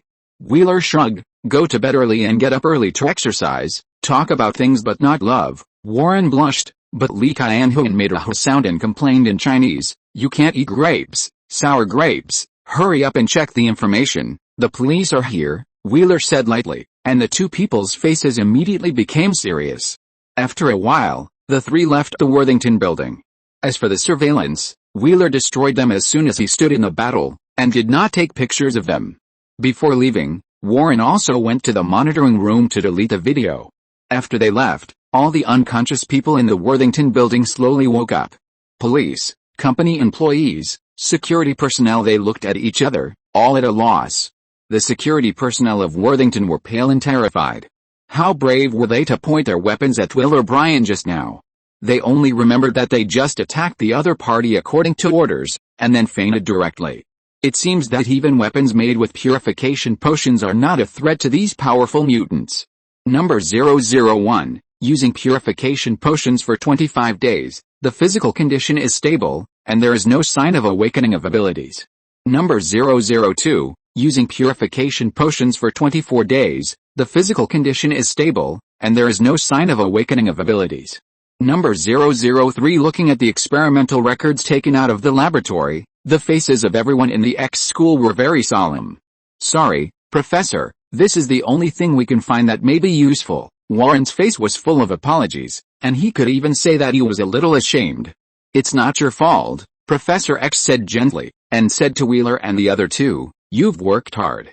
Wheeler pondered for a moment and said, we need to find the person in the record to know the exact effect of using the evolution potion. Although this is an experimental record, it needs to be verified in person. Professor X smiled and said, leave it to me, Professor. Lee Kyan-hoon pursed her lips and told them about going to rescue Warren, but seeing a weapon made of purification potion. Professor X was not surprised at all. He nodded calmly and said, this is an inevitable result, Professor. When we came back, we saw some parents of children coming to school. After a pause, Wheeler continued, what choices did those children make? Professor X pressed his forehead and said, some children whose abilities are not easy to control or whose physical appearance has changed chose the purification potion. Some children were also forced to leave by their parents. Hearing this, Warren said angrily, everyone has the right to choose. I will stop those parents who want to take their children away by force. Warren, Wheeler called out lightly, his eyes calmly saying, do you want to cause chaos? At this time, forcibly stopping those parents who seem to have grasped the life-saving straw would only cause conflicts and make X school chaotic. But those children were forced, Warren roared angrily. He had no good feelings for those parents who forced their children. Lee Kyan-hoon said helplessly, they are the parents of the children and the guardians of the children. The office fell silent. Professor X said to Warren, go and appease the other children. If more and more people choose the purification potion, the remaining children will also doubt whether their choice is correct. I'll go. Wheeler nodded and walked out of the office. He's the most suitable person to do this. Wheeler quickly walked to the school gate, looked at the students and parents walking to the school gate with a calm look, and said lightly, I am here not to stop you from leaving. Hearing this, the crowd that had started to riot became quiet. Wheeler's eyes slowly swept over everyone and said, Mutational abilities are our gifts. How you want to treat them is your right. I can understand your choice, but please give the school some time to let the school confirm the authenticity of the purification potion. This potion cannot be guaranteed to be effective forever. As soon as Wheeler's voice fell, a series of shots rang out. Really? Of course it's true. If you go too late, there will be no more. Who knows how many drugs there are? Yes. I have inside information. The first batch of drugs is limited. Are you afraid that if we leave, no one will pay the tuition? Go. Stop talking nonsense. If you go too late, there will be no more. At this time, a childish voice sounded. Dad, X school didn't collect our tuition, but gave us the money. Shut up. Wheeler looked at the parents calmly. His eyes fell on the children. What do you think? The children looked at Wheeler and shouted without hesitation. We believe you, Teacher Wheeler. Yes, we believe you, Dad. I want to stay in school. Let's wait a while. Hearing the children's words, the parents began to become impatient.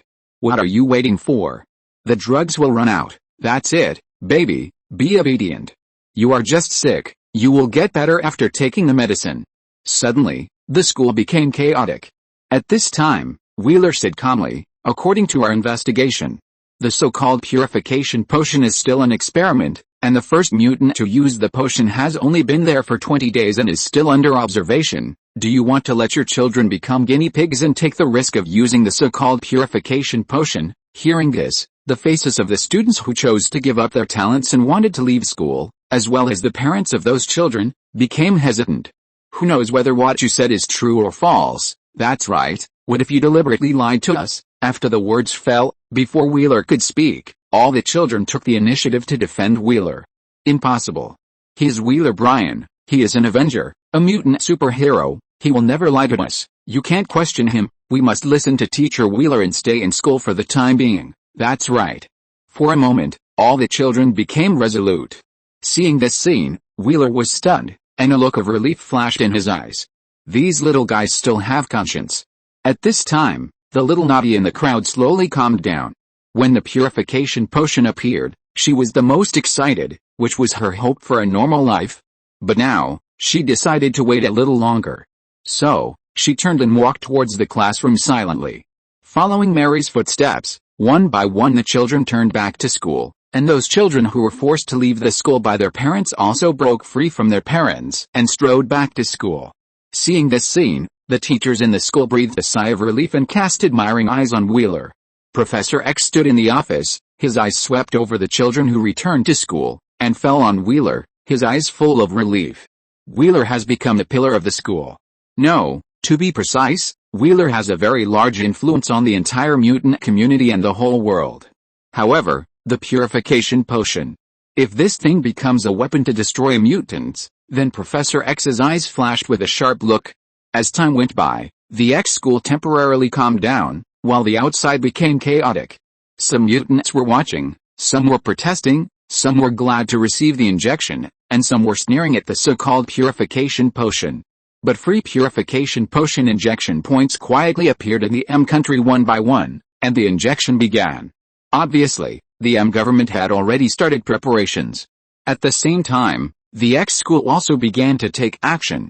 Professor X and the X-Men frequently appeared, calling on the mutants to be cautious about the purification potion and began to prevent the conflicts that emerged one after another. But Magneto's speech made the conflict between the two sides more intense. That is, the so-called purification potion is poison to mutants and the beginning of the extinction of the mutant race. The mutation of mutants is not a disease, they are the future, a higher race. In this case, why choose to degenerate? Moreover, humans are only afraid of mutants and their future informants. For the future of mutants, mutants must unite. At this time, the appearance of Magneto was a guiding light for those who did not want to give up their mutant abilities. As a result, a large number of mutants were gathered by Magneto. The relationship between humans and mutants became tense again. At the same time, Tony also called Wheeler. Wheeler, don't be impulsive. Tony's voice was very solemn. No one knew better than him how strong Wheeler was. What if Wheeler was angered by the purification potion and the behavior of the M government? Tony was a little terrified just thinking about that picture in his mind. Wheeler said lightly, "Do you think I am an impulsive person?" Tony laughed softly. "Indeed, Wheeler has always been very calm. What is the attitude of X-School towards this matter? Tony asked carefully. If X-School and Magneto have the same opinion, it will be completely chaotic. Don't worry, X-School is still very calm and is investigating the purification potion. Wheeler groaned for a moment, and said, does the Avengers have any clues about the purification potion? We just found out about this thing, too, Tony said helplessly, and then said, Banner and I have already obtained the purification potion, and are now studying it to see if its effect is really as Worthington Company said. Tell me if you have any news, Wheeler said with a smile. Tony responded, and suddenly said, Wheeler, if the purification potion is real, what will you and X-School choose? Wheeler said lightly, my ability can still do a lot of things, and so can X-School. That's right, I asked a stupid question. Tony hung up the phone with a smile. Wheeler had just put down the phone when he saw Murat walking towards him. How is it? Did the professor get any useful information from S.H.I.E.L.D.? Wheeler asked Murat. Murat shook his head and said, Nick Fury said S.H.I.E.L.D. didn't know about the purification potion. Don't know? Wheeler raised his eyebrows, then sneered. This guy is probably trying to seize the opportunity to make a profit. Moreover, if mutants are really cured on a large scale, from his point of view, the world will be much more stable and easier to control.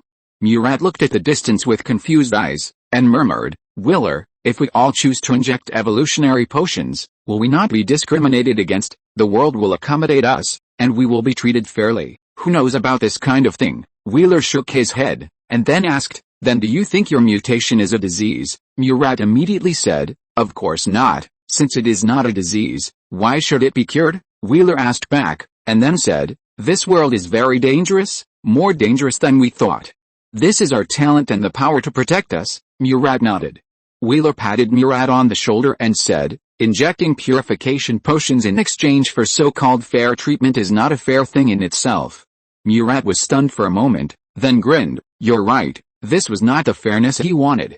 Wheeler smiled faintly, picked up his phone and called Nick Fury. If Nick Fury didn't know anything, he would let Nick Fury know something. For example, Hydra and SHIELD situation. Chapter 114 War. Ding ding. Nick Fury looked at the ringing phone and answered it with a serious face. Wheeler, Nick Fury greeted first, and then said helplessly, I really don't know anything about the purification potion. Oh, I don't want to ask that, I just want to tell you something, Wheeler said calmly. Tell him something? At this time? Nick Fury's eyes flashed with curiosity. What is it? He couldn't help asking. Hearing this, Wheeler's mouth curled up slightly. Hydra, what? Nick Fury was shocked. You really didn't notice anything? Wheeler asked back. Nick Fury was silent for a while, and his voice unconsciously lowered. How much do you know? How much do I know? Wheeler laughed softly and said in a relaxed tone, it depends on how much you know about the purification potion. Nick Fury said helplessly, purification potion? S.H.I.E.L.D. has limited information. Then I'm sorry, my information is also limited, Wheeler said politely. Nick Fury's eyes twitched. I just learned not long ago that the Purification Potion Project was in charge of the new S.H.I.E.L.D. director, Alexander Pierce. Alexander Pierce? Wheeler raised his eyebrows and said, then send me the information you know, the Hydra. I'll decide how much to tell you after I've read it, Wheeler said, and then hung up the phone. Hydra? What is that? Murat asked curiously. An organization that tries to rule the world, the mortal enemy of S.H.I.E.L.D., Wheeler explained briefly, and immediately heard the sound of the phone ringing. Wheeler opened the phone and took a look, and smiled. The content of this information is not much, but it is very important. The source of the purification potion, and a list of injections.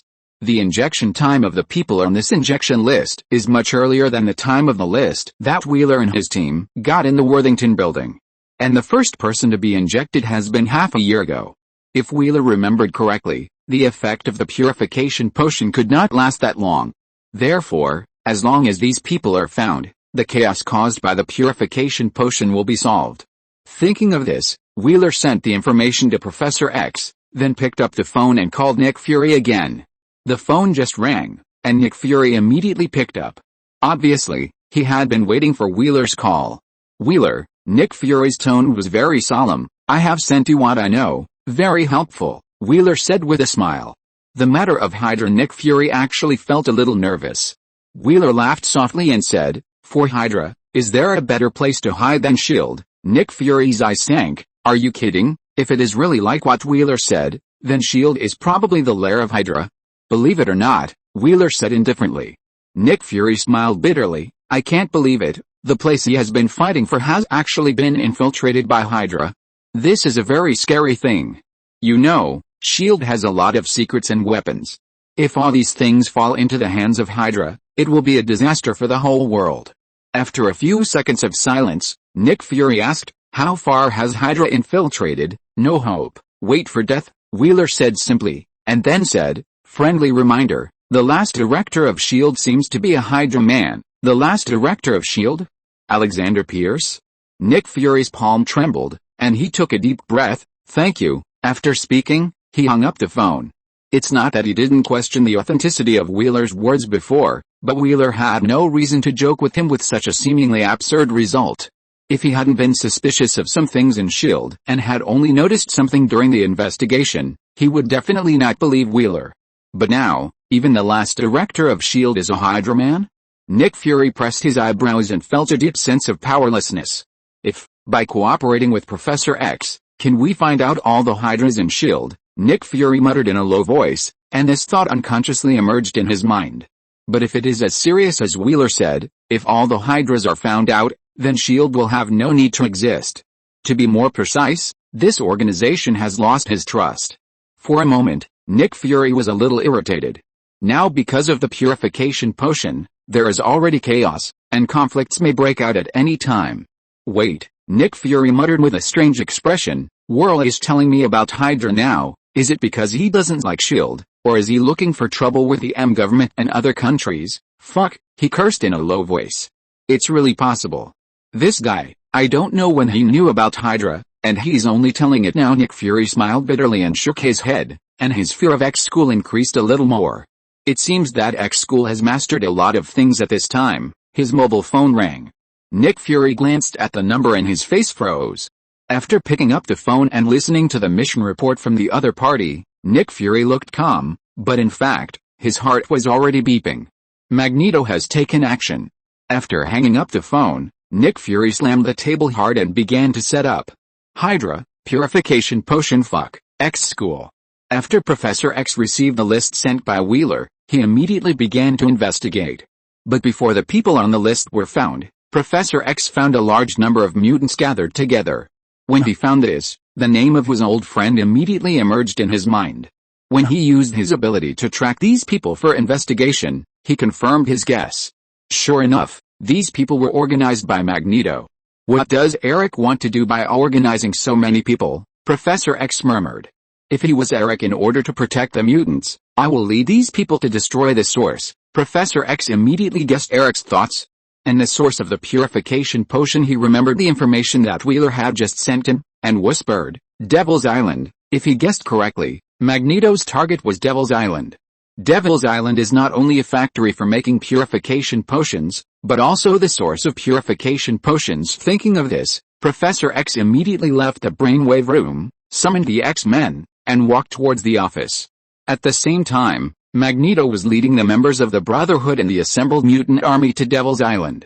Mystique Raven found the most critical information for them, that is, the purification potion production facility on Devil's Island. In addition, Mystique also found the source of the purification potion, a mutant child codenamed Leech. And the purification potion was developed based on the boy's mutant ability. Magneto looked at Devil's Island in the distance, his face cold. The medical institution on Alcatraz that produces the purification potion must be destroyed. As for the source of the purification potion, the boy codenamed Leech. If he threatens the entire mutant race, he will wipe him out without hesitation. Alcatraz. This island has not been so lively for a long time. The military, SHIELD, mutants.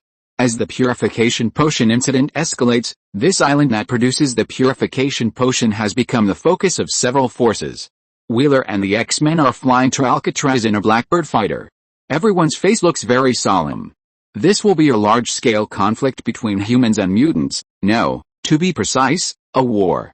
And the impact caused this time may cause the relationship between the two sides, which has just eased some time ago, to fall to the freezing point again.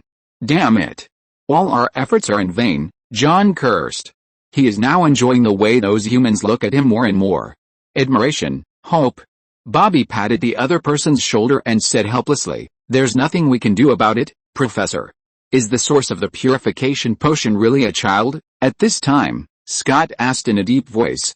Professor X looked at the darkening sky with deep eyes and said lightly, "That's what the information provided by S.H.I.E.L.D. said. It can eliminate other people's mutant abilities." Murat frowned and said, "If his ability is really so abnormal, then wouldn't he be the nemesis of all mutants?" Professor X smiled and said, "It has a range, and it is very limited.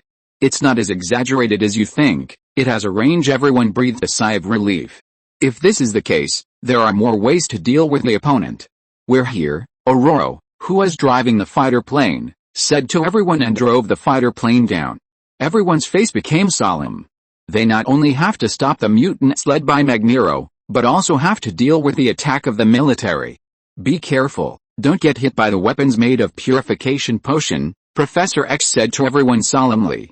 This time, except for Jean and Logan, Wheeler and Katie, who were divided into two groups to look for the people on the list, the other X-Men came to the battlefield. Everyone nodded, got off the fighter plane and walked towards the battlefield in the distance. At this time, the war in the name of purification potion has begun. Magneto stood at the back of the battlefield. Under the leadership of the Brotherhood members, the mutants attacked the research institute not far away. Their purpose was clear, which was to destroy this institution. And everyone who stood in front of them was their enemy. "Kill them, we are not patients. We are the future, Follow me." The mutants rushed to the battlefield, and various abilities appeared on the battlefield. Some people flew towards the soldiers with their limbs, and their bodies stayed in place. Some people spun and rushed towards the soldiers with a gust of wind. Some people shuttled through the soil. The soldiers looked at the mutants rushing towards them, and they felt their scalps tingling. They had never seen so many strange abilities, nor so many mutants. These mutants rushed up in a swarm, which brought them great pressure. Although they looked no different from a bunch of rabble, the abilities of these mutants were strange and bizarre. If a mutant with powerful abilities rushed in, the consequences would be very serious. "Attack! Stop them!" the colonel in charge of guarding the medical institution shouted loudly. And the soldiers aimed their weapons at the mutants. Bang! Bang! One by one, shells were fired at the mutants, and the shells exploded in the air. One by one, injections made of purification agents fell from the air and fell to the mutants on the ground. Drones carrying purification agents, shoulder-mounted launchers, and flying discs that rotated to launch injections. In an instant, the sky and the ground were full of purification agents, and the mutants were hit one after another and lost their abilities. "These are all plastic weapons," Mystique Raven said, frowning. "It seems that they have anticipated the current situation and have been on guard against you." Magneto nodded, but his face remained calm. Raven couldn't help but ask, "Aren't you going to take action, Raven?" "This is a war," Magneto said coldly. His eyes flickered, and he said, "There must be sacrifices to make others see the current situation clearly." "You mean Charles?" Raven frowned and said. Magneto smiled faintly. "If he can't make a decision, I will help him make a decision." Even though Charles has always wanted humans and mutants to coexist peacefully, seeing the current situation of mutants, can he still maintain his original position? This is a crisis of mutant extinction. As long as Professor X and the X-Men stand with them, the sacrifice of these people is worth it. Raven's eyes flashed with reluctance, and she asked in a low voice, "Will Charles stand with us?" "Yes, because he is also a mutant," Magneto said firmly. Swoosh, swoosh, purification agent bullets shot at Magneto one by one. The cold metal rose quietly, and after blocking these attacks, Magneto said to Mystique Raven, "Find that child and kill him. That child is a threat to the entire mutant race." "I know," Raven responded and disappeared under the cover of Magneto. At this time, this war, which had just begun and entered its climax, became more intense after a moment of confrontation. The mutants who rushed towards the soldiers, after paying the price of losing their mutant abilities, some of them finally broke into the soldiers' positions. And those who can hold on until now are all mutants with relatively strong abilities or relatively special. Suddenly, after the close combat with the soldiers began to suffer casualties, and the casualties began to increase at a terrifying rate. "Kill them, they can't hold on," a mutant just shouted, and a sharp arrow flew from a distance and landed on the mutant. Chapter 115 Fog. Poof. The mutant looked at the arrow that fell on his chest, feeling his power disappearing quickly, his eyes full of unwillingness. The next moment, when the purification injections flew towards other mutants, he did not hesitate to block them in front of them and block the purification injections for them. The other mutants were slightly stunned, bypassed the mutant who was injected, and continued to attack fiercely. Seeing this scene, the mutant grinned and fell backwards. They had long been prepared to sacrifice their lives. Seeing this scene, the Avengers who came to join the battlefield had a solemn look on their faces. They are much more determined than we thought, Steve sighed and said. The scene in front of him reminded him of his past military career. I really don't want to fight them, Tony said helplessly. During this period, many mutant vigilantes appeared because of the Battle of Manhattan. These vigilantes provided a lot of help to the Avengers when they were on missions. Moreover, Wheeler is a mutant, and he has seen how much Wheeler has done for the peaceful coexistence of the two sides. Barton sighed. He felt a little sorry for Wheeler after shooting that arrow just now. After all, Wheeler just gave him a very good ability. Steve said in a deep voice, our mission is not to fight against these mutants. Everyone's eyes lit up. Steve was right. Steve looked at the battlefield. We are here to stop this war. That's why they didn't let Banner come. Steve looked at Tony and the other two and said, try your best to stop them and don't hurt their lives. Tony, Natasha and Bart looked at each other, nodded and joined the battlefield. Magneto noticed that after the Avengers joined the battlefield, his expression did not change at all, but he slowly flew into the battlefield. He gently raised his palm, and pieces of metal swam around him like well-behaved fish, and sprinkled onto the battlefield like rain as he controlled it. In an instant, screams rang out, and the soldiers who stopped the mutants fell down one after another. Although these human soldiers' weapons were basically replaced with flying metal weapons to deal with Magneto, even if they could not control their weapons, Magneto was still a mobile large-scale killing weapon on the battlefield. Roar, great! Magneto has taken action, it's Magneto, we will definitely win, the mutants roared, and the colonel in charge of this war roared with a gloomy face, fight! Shoot Magneto down. As soon as the words fell, those special purification bullets shot at Magneto. But the swimming metal protected Magneto tightly and blocked all the purification bullets. The next moment, Magneto glanced at the group of soldiers attacking him. Suddenly, the scattered metal on the ground flew in like a rotating blade. In an instant, blood splattered. Tony, Steve roared and said in a deep voice, stop him. In the previous battle with Magneto, Magneto was blocked by Wheeler. Now, when they face Magneto, they can realize how terrible Magneto is. It can be said that as long as Magneto is there is no suspense in this war, and all soldiers have only one way to die. Tony nodded and flew towards Magneto. In order to deal with Magneto, he specially made a suit without any metal, that is, the anti-Magneto armor. Now, only he can stop Magneto. A flash of fire suddenly appeared near Magneto, and the moment his hands lit up, two bright lights shot towards Magneto. Magneto didn't care at all. While layers of metal blocked his attacks, more metal flew up from the ground, like a twisting venomous snake, entwining Tony. Even when doing these things, he still had the power to control the metal to clean up the soldiers who were screaming and dodging. Seeing this scene, Tony's mouth twitched. He directly turned the power of the iron suit to the maximum. Before Wheeler gave him the Neuroflex potion, his reaction could not keep up with the speed of the Iron Man suit, which limited the performance of the Iron Man suit. But now, boom! There was a sound explosion in the air, and Tony disappeared instantly. He flew towards Magneto at a terrifying speed that ordinary people could not see, and then punched him. Magneto was shocked, and the metal behind him continued to condense, but was still punched out by Tony. Magneto's body flew dozens of meters in the air, and the metal that blocked Tony burst instantly. Before he could stabilize his body, Tony's attack came again. And this time, tiny metal particles flew around him like sand, and stuck to him the moment Tony appeared. Since he couldn't control Tony's suit, he helped Tony coat his suit with a layer of metal film. Tony pulled back, and energy burst out from his palms and chest, melting all the flying metal particles, and continued to bombard Magneto. Magneto's eyes flashed with anger, and pieces of metal under his control blocked Tony's attack for him. In an instant, golden energy burst out, and the black sky lit up. At this moment, a metal storm quietly appeared, like a meat grinder that tore everything apart, surrounding the two and shrinking rapidly. Tony was shocked, But Magneto took the opportunity to attack Tony with metal and flew out. Tony followed closely, but a large amount of metal blocked him. How? Looking at Tony trapped by the metal storm, Magneto sneered and clenched his palm. The metal storm shrank into a sphere and shrank rapidly. The fast-flying metal was like a sharp blade, cutting towards Tony. Damn it, Tony cursed in a low voice, and the deadly red laser quickly swept around with his movements. In an instant, the metal was cut in half wherever the laser swept. However, this had no effect on the metal storm, which was originally composed of fine metal. Tony tried to use other attacks to bombard the metal, but as soon as he blasted a gap, more metal would fly in and fill the gap before he could fly out. Sizzle! The sharp metal rubbed against his battle suit, leaving scratches on the suit. At this moment, two red lasers shot at Magneto, and a large amount of frost sprayed on the metal storm. Cyclops, and Poppy, who was carried by the Angel.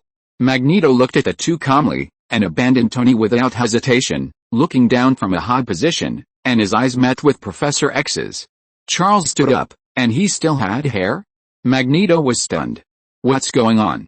Bang! At this time, the ice ball in the air was shattered, and Tony finally rushed out. He looked at Magneto vigilantly and kept a distance between the two. At this time, his battle suit was covered with scars. If he suffered another attack just now, Tony's eyes sank. At this time, he missed Wheeler very much. Only Wheeler can easily defeat Magneto, but he looked down and found no trace of Wheeler. He didn't come? What was he doing at this time? Tony was puzzled. At this time, people from the school joined the battlefield. Cyclops, Storm, Pyro, Fireworks, Angel, Iceman, Colossus, and Sonic. Except for Professor X, all the X-Men joined the battle. White ice fog filled the battlefield. Bobby hid in the fog, and frost condensed wherever his feet moved. Frost appeared on the mutants, and the weapons of ordinary soldiers were frozen by frost. After a long time of practice, he finally mastered this move perfectly. Lightning and scarlet laser beams kept chasing Magneto. Magneto manipulated the metal and kept bombarding the two. Fireworks and Sonic cooperated with each other, and the dazzling light kept blooming in the crowd, creating a lot of interference for them, and cooperated with Angel and Pyro to destroy the weapons made of purification potions. Murat looked at the battlefield with flames in his eyes. At this time, Professor X's voice sounded in his mind. Go find that kid. Raven is already in the medical facility. Murat nodded, and under the guidance of Professor X, he rushed into the medical base. Professor X looked at the entire battlefield, and Colossus was guarding him, ready to help Professor X metalize at any time. Pain, despair, anger, and curses. Even if Professor X didn't actively feel them, these strong emotions kept drilling into his mind, making Professor X frown tightly. This was the scene he didn't want to see the most. Through the current picture, he seemed to see the near future and saw the blood flowing like a river. His mood was extremely heavy, and his deep eyes were surging. The power of the mind quietly appeared, and Professor X sensed the entire battlefield. He wanted to stop this war. He couldn't bear to watch the casualties continue to appear. Although in this situation, he showed his psychic ability, which might cause some trouble afterwards, but he couldn't just watch it like this. At this moment, he suddenly sensed Magneto. Professor X hurriedly looked up, but found that Magneto had taken off his helmet. He was stunned for a moment, then immediately understood Magneto's thoughts and connected their minds together. Charles, you can end this fight at any time now, but for the sake of humanity, is it worth it? Eric, you have to believe that the two sides can live in peace in the future.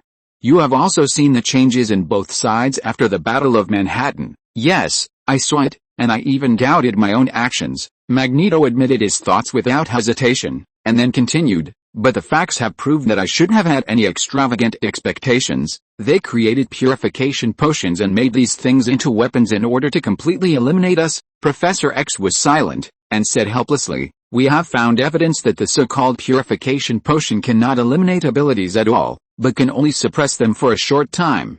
Wheeler and others have gone to find witnesses. Even if we find it, what can we do if we solve this incident? Magneto sneered, there will be a next time. Professor X's eyes trembled slightly. Maybe, but becoming enemies is always not advisable. Both sides. Charles, Magneto interrupted Professor X and said, as long as you and X Skull stand with us, we can do anything. Professor X smiled bitterly, stand together and go to war with the whole world. With you here, they don't stand a chance. Magneto said coldly. Professor X shook his head. Don't underestimate any race.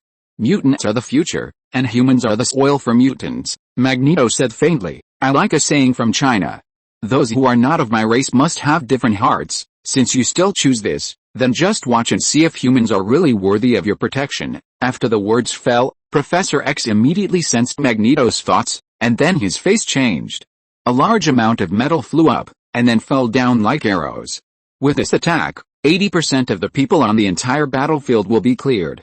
Professor X's eyes were on the side, and he controlled Magneto without hesitation. Whoosh! Those sharp arrows that were about to fall and even pierce the forehead stopped instantly. Professor X breathed a sigh of relief, and the entire battlefield stopped for a moment. But the next second, as a soldier pulled the trigger at another mutant, the entire battlefield became chaotic again. The casualties were increasing. Professor X took a deep breath, and finally stopped hesitating, and the power of the mind surged out. In an instant, all the people stopped in place like sculptures. The entire battlefield went from chaos to extreme silence in just a breath of time. This is Professor X's ability, and this is his terrifying part. All the people under control could not help but feel fear. They were clearly conscious, but they could not control their bodies. At this moment, Professor X's voice rang out. Stop this meaningless war. The purification potion is not the so-called antidote for mutants. It can only temporarily curb the mutant ability, but cannot eliminate it permanently. Is it worth it to fight for something that has no meaning but to sacrifice so many lives? As soon as Professor X finished speaking, the soldiers and mutants' mixed thoughts had been sensed by Professor X. Professor X's face darkened. He took a deep breath and his voice became cold. No matter what you think now, the only choice now is to cease fighting and leave here safely. Feeling Professor X's tough attitude, the mixed thoughts in everyone's heart slowly dissipated. At this moment, several sounds of breaking through the air came from a distance. Professor X looked up and saw several flames flying towards this side quickly. What is that? Professor X was stunned and immediately used the vision of others to look over. Missiles? Professor X was startled, looking at the falling missiles, and immediately controlled Magneto to control the missiles. No response? Professor X's eyes narrowed, and he shouted to Cyclops and the others, quick, stop them. They immediately took action. But it was too late. Before Scott and the others could shoot down the missiles, they exploded. In an instant, a white mist covering the sky and the moon spread. If you're listening to this novel on a channel other than Fanfic World, it means they downloaded and uploaded it without effort. We cordially invite you to visit our channel, Mundo Fanfic Novelis. There you'll find the original version of this story and you can explore many other novels of various genres. We're waiting for you to immerse yourself in a world of incredible novels. Chapter 116 Death. White mist exploded at several locations on the battlefield, and quickly spread throughout the battlefield. After a few seconds, all mutants' abilities were suppressed by the purifying mist, and they lost their own abilities.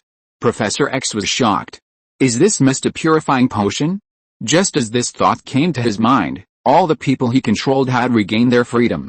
And this time, the mutants who had no weapons in their hands and fought only with their mutant abilities became fish on the chopping board. Although Professor X could not see what was happening in the mist, the screams kept coming into his ears, making his heart feel like it was on fire. This war was clearly about to end. At this moment, Magneto quietly appeared beside Professor X. At this time, Magneto's body was slightly bent, with some scars on his body, and he looked a little embarrassed in his old age. Just like him at this moment. The two looked at each other. Magneto's eyes were calm, as if he had expected the current result, but Professor X's originally calm eyes were full of pain. Did you see it? Magneto said calmly. They originally wanted to wipe us all out. Even if you have evidence, all the mutants here today will die here. Professor X's face turned pale, and he smiled bitterly. You caused this war. If you didn't come here, when we get the evidence, the crisis of the purification potion will be solved. Maybe, you are right. Magneto smiled faintly, not hiding his purpose. I caused this war. I just want you to see the relationship between the two sides clearly. This war will not happen today, but it will happen tomorrow. Professor X sighed. This is the meaning of the existence of the X-Men. Prevent war, promote mutual understanding between the two sides, and then live in peace. Magneto did not continue to argue with Professor X. They have argued many times on this point, and each time they parted unhappily. From another perspective, Charles is as stubborn as he is. But the result you wanted today has been achieved. Charles saw the current situation of the mutants and used his ability to control the entire battlefield. When Charles's terrifying ability is exposed to the world, how will people view him and how will they view the X school? If all the mutants here die here today, will Charles still protect humanity? Charles, leave here, Magneto said lightly as he looked at the soldiers rushing towards them, and stood in front of Professor X without hesitation, just like decades ago. Charles was in a trance, as if he saw Eric who fought side by side with him. Eric, Professor X didn't finish his words, and Magneto pressed him to the ground. Bang! Several bullets fell at their location with a sound of gunfire. Go, Magneto said coldly, still protecting Professor X behind him. He can die, but Charles can't die. Because Charles can change the whole world. If his death can make Charles choose to stand with him, he will die without injustice. Thinking of this, Magneto got up from the ground, picked up a metal rod from the ground, and met the soldiers rushing towards them. Eric, Professor X screamed, and followed with the lookers. Old and powerless after losing their abilities, they are no different from ordinary old people. Catch them, the soldiers sneered. Magneto and Professor X, if they kill these two, or even catch them, the credit will be. Several people looked at each other, with flames rising in their eyes. Lie on the ground, they roared, pointed their weapons at the two old men, and pounced fiercely. You are looking for death, Magneto snorted coldly, and the metal stick in his hand was destroyed. But bang! A bullet passed through Magneto's stomach, and Magneto's body softened, and then a gun butt hit his face. In an instant, Magneto fell to the ground powerlessly. Eric, Professor X took 2 steps quickly, looked at the soldiers angrily, and said angrily, he can't use his mutant power now, he is just an old man. The soldiers sneered and pointed their guns at Professor X. He is Magneto, we have to treat him carefully. Ha ha ha, yeah, they sneered, but looking at Professor X's eyes, they couldn't help but show fear. The scene where Professor X instantly controlled everyone on the battlefield and turned them into puppets really scared them. A soldier licked his lips. Let's kill him, they are too dangerous. That's right, they are monsters. The soldier's words were like a knife stabbing Professor X's heart. Magneto, who fell to the ground, looked at the soldiers angrily and said weakly, you idiots, you don't know how many times X School has saved you. Humans are not worthy of Charles' protection. Professor X's face suddenly calmed down. Yes, what is he uncomfortable with? He has seen this situation many times. When he chose the path of peaceful coexistence, he was mentally prepared. Professor X said so to himself, but Magneto on the side keenly noticed the fatigue and disappointment in Professor X's eyes. His old friend was affected after all. And the coldness of this moment was accumulated by countless disappointments. But Charles must leave here, he can't die. Magneto roared in his heart, looked at the soldiers, and climbed up from the ground with difficulty. He pressed Professor X's shoulder and said, you can't die here, go. After speaking, Professor X sneered at the soldiers. He is not alone. Magneto showed a mocking smile to several soldiers, let their eyes focus on him, and then looked behind several soldiers. A tall man appeared silently behind several soldiers. Sabretooth, Victor. Although his ability was temporarily suppressed, his hundreds of years of combat experience were enough to make him a terrible killing machine. He was like a hunting cat, grabbing a soldier's head with both hands and twisting it as fast as thunder. Crack! A hair-raising sound of shattering sounded, and the remaining soldiers were startled and immediately turned their heads, raised their weapons in their hands to Sabretooth, and pulled the trigger without hesitation. Puff! A series of blood flowers burst out from the soldier. The next moment, the corpse was thrown at several people, and Sabretooth took the weapon taken from the corpse and pulled the trigger at several soldiers. Puff puff puff. A crisp sound. Sabretooth shot one by one and solved the enemy. He frowned and looked at Magneto. Your injury, if it is not treated in time, Magneto will die. Save Charles first, Magneto said weakly, looking at Sabretooth firmly. Sabretooth hesitated, frowned and cursed, psycho. After that, he grabbed Magneto, carried him on his back, and said to Professor X in a cold voice, follow me. Professor X looked at the battlefield shrouded in thick fog, and walked to the edge of the fog with concern for Ororo and the others. Only by leaving here can we help others. The battle continued, and screams continued to be heard. Professor X's mood became heavier and heavier, and Magneto had fainted due to excessive blood loss. Someone is coming, Sabretooth whispered, and his eyes like a beast swept around. Soldiers appeared from all around and surrounded them. Professor X's face changed. At this time, a flame fell from the sky, and even in the fog, the golden-red battle suit was still conspicuous. It was Tony. Tony looked at the soldiers around him and said, "Stop it, they are powerless to resist. There is no need to cause too many casualties." Tony Stark, the officer leading these soldiers, said coldly, "We are carrying out a mission. You are interfering with a military operation." "Oh, I'm so scared," Tony sneered and suddenly said angrily, "Damn it. You set up this trap. Do you know how many people died? How much effort was wasted?" He knew how much Wheeler and X-Skull paid for the peaceful coexistence of humans and mutants.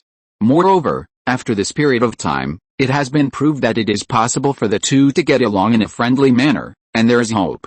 But now, hope has become a bubble. The officer said coldly, "We are just following orders, a bunch of brainless idiots," Tony cursed without hesitation. "You are following orders, and you can make a choice in time." Steve walked out of the thick fog with an ugly expression. The Avengers, were originally here to stop this war and protect the soldiers from the harm of the mutant army. But now, they feel like accomplices. The officer looked at the two men, with a helpless look in his eyes. "Please get out of the way, you are playing with fire." Natasha also emerged from the thick fog. Wheeler was not on the battlefield. If the people from the X-School died here, she didn't dare to think about what Wheeler would do. And if Wheeler wanted to do something, who could stop him? "Don't act rashly." Barton's voice came from the thick fog, and the arrow on the bow was already aimed at these soldiers. The two sides were in a stalemate. Looking at this scene, Professor X's slowly cooling heart warmed up again.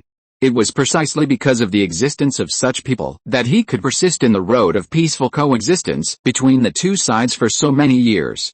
"Quick, here, surround." With a lot of shouting, more soldiers appeared here.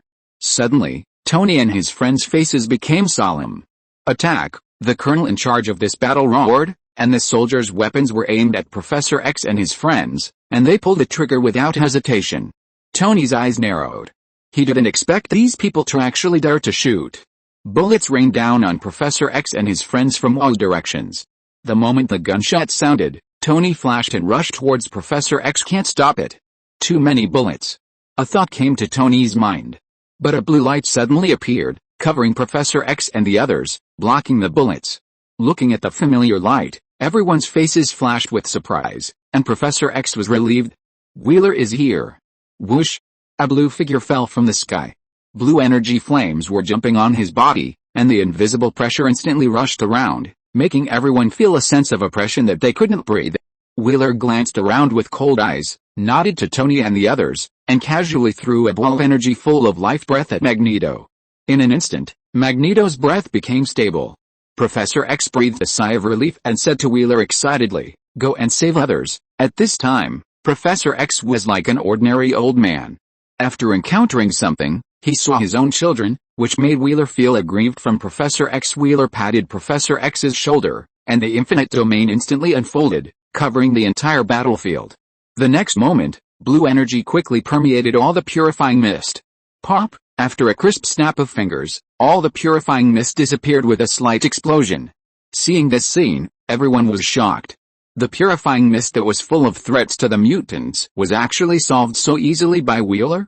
As the mist dissipated, the situation on the battlefield was finally seen clearly by everyone. On the battlefield with the wailing waves, there were corpses and blood everywhere. The soldiers attacked the mutants with dumb expressions, and under the suppression of the mist, most of the mutants who had no power to fight back were chased and killed.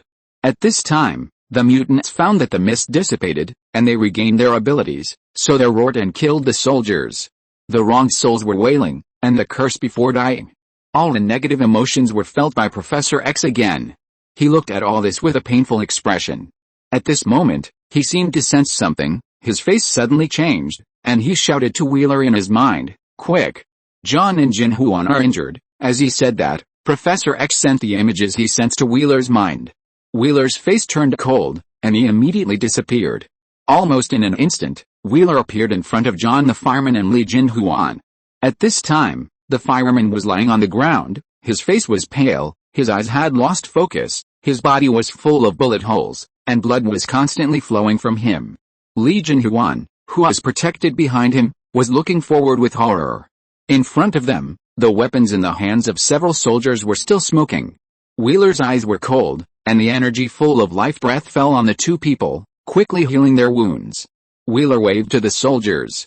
Suddenly, blue energy lines bound them in place. Ignoring these people, Wheeler looked at John, his face getting uglier and uglier.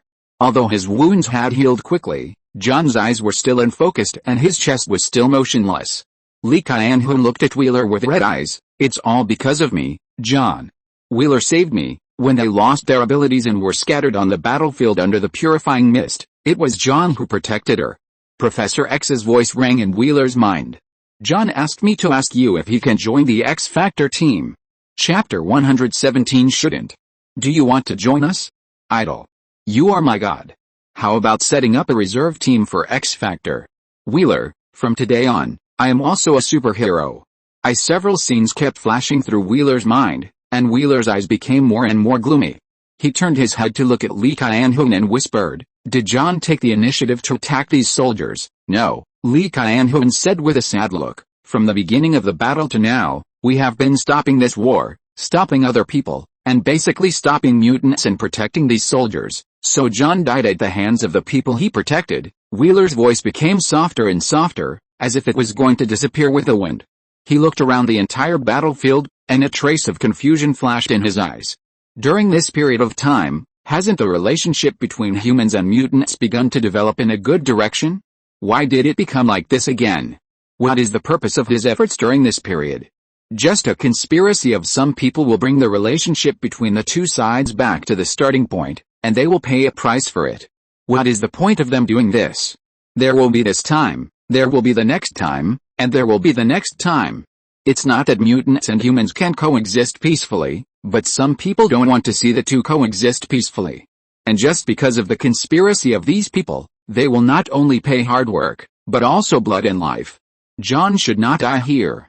He should enjoy the admiring eyes, burn with hot flames, be his superhero, and then tell his heroic stories to his grandson decades later. John died in this purification potion crisis. What about the next time? Who will it be? If some people are not resolved, if some things are turned a blind eye, what happened today will happen again. He followed Professor X's path and tried hard, and saw hope, but it turned out that this road is not feasible. In this case, he may have to change his way. It is not the road chosen by Magneto, nor is it Professor X's way, but his own way. Wheeler walked to John's body and whispered, "Maybe it's a little late now, but you are welcome to join X Factor." After John became the captain of the X-chosen team, he never mentioned joining the X Factor team again, and Wheeler forgot about it. Now that I think about it, John has always kept this in mind, waiting to meet the standards and receive an invitation from X Factor to join the team. Because Wheeler said that as long as the qualifications are met, X Factor will send an invitation invite. Damn it, Wheeler suddenly cursed. He picked up John's body and whispered, "Let's go home." As soon as he finished speaking, he walked towards Professor X, and when he passed by the soldiers, the blue energy instantly dyed them blue. Professor X seemed to have noticed something and immediately shouted in Wheeler's mind, "Wheeler! Don't!" Wheeler smiled slightly, "Professor, I'm sorry." As soon as he finished speaking, Wheeler's mind moved, and the soldiers who killed John turned into blue powder and floated away in fear. Looking at this scene, Professor X was stunned. But the next moment, one after another people infected by blue energy appeared on the battlefield. They were all human soldiers. Suddenly, the whole battlefield was silent. The X-Men looked at this scene with astonishment, and then they seemed to have thought of something, and their eyes flashed with anxiety. The other mutants were confused, and the soldiers were terrified. "Wheeler! Don't do this," Professor X shouted in Wheeler's mind, but he couldn't stop Wheeler at all. Wheeler's eyes had no emotion. A blue light flashed in Wheeler's eyes. Snap! Snap! A series of crisp sounds rang out, and blue powder flew up one after another. Professor X looked at this scene painfully, feeling extremely desperate. Wheeler X School may lose Wheeler. "Oh, we won, great, we have to destroy this damn place, the purification potion should not exist," the mutants cheered, and Wheeler hugged John's body and quietly disappeared from the battlefield. The X-Men gathered around Professor X, and a child also rushed out of the medical center where Murat made the purification potion. "Professor, what happened?" Ororo asked anxiously. "Did Wheeler come just now?" "Why did he?" John is dead. Lee Kyan-hoon wiped her tears and said sadly, after losing the ability, those soldiers chased us, and John protected me. Warren hugged Lee Kyan-hoon in his arms, and a pair of huge wings surrounded Lee Kyan-hoon, comforting Lee Kyan-hoon softly. Everyone looked ugly, and Scott even cursed in a low voice. Bobby's face was gloomy, and the sadness in Peter's eyes was not concealed. At this time, a Blackbird fighter plane landed, and Logan, Jean, and Katie walked down from the fighter plane with several people. The three of them and Wheeler were looking for the first person who was injected with a purification potion, and those who followed them were the witnesses they found. Through the descriptions of these people, they knew the effect of the purification potion. It is not permanent, it can only suppress mutant abilities. As the number of times it is used increases, the user will develop resistance, and the inhibitory effect will become shorter and shorter. Among them, because of the different injection times and the different injection times, they all showed different resistances, and some people even became immune. "Where is Wheeler?" Logan asked with a cigar in his mouth, turning his head to look for Wheeler's trace. They drove the Blackbird fighter to the sky above the battlefield, and when they saw the thick fog covering the entire battlefield, Wheeler said that the fog below was made by the purification agent, so he asked them to stay on the fighter and wait until the fog disappeared before coming down. Katie said happily, the mission was successfully completed. Those purification agents are really as Wheeler thought, the effect is not permanent, huh? After seeing Lee Kyan-hoon crying while holding Warren, Katie was stunned. What happened? Kin also looked at Scott in confusion. Scott said in a deep voice, John is dead. Wheeler killed all the soldiers here. What? Katie screamed. Logan frowned, took a deep breath, and said in a concentrated voice, where's Wheeler now? He left with John's body. He should be back to school, Ororo said, with disbelief still in her eyes. Until now, she still dared not believe what she had just seen. There is no doubt that what Wheeler had just done completely destroyed his previous efforts and denied the path he had chosen. Then what are you waiting for? Logan took a deep puff of his cigar and said, leave here. Go back to school. Everyone nodded, quickly walked onto the Blackbird fighter and left the battlefield. Sabretooth, who was carrying Magneto on his back, breathed a sigh of relief. During the whole process, he didn't dare to say a word, for fear that the people of X school would point their spears at them. You are so lucky, Sabretooth said to Magneto, and when he saw the other members of the Brotherhood coming towards them, he carried Magneto on his back and went to meet them.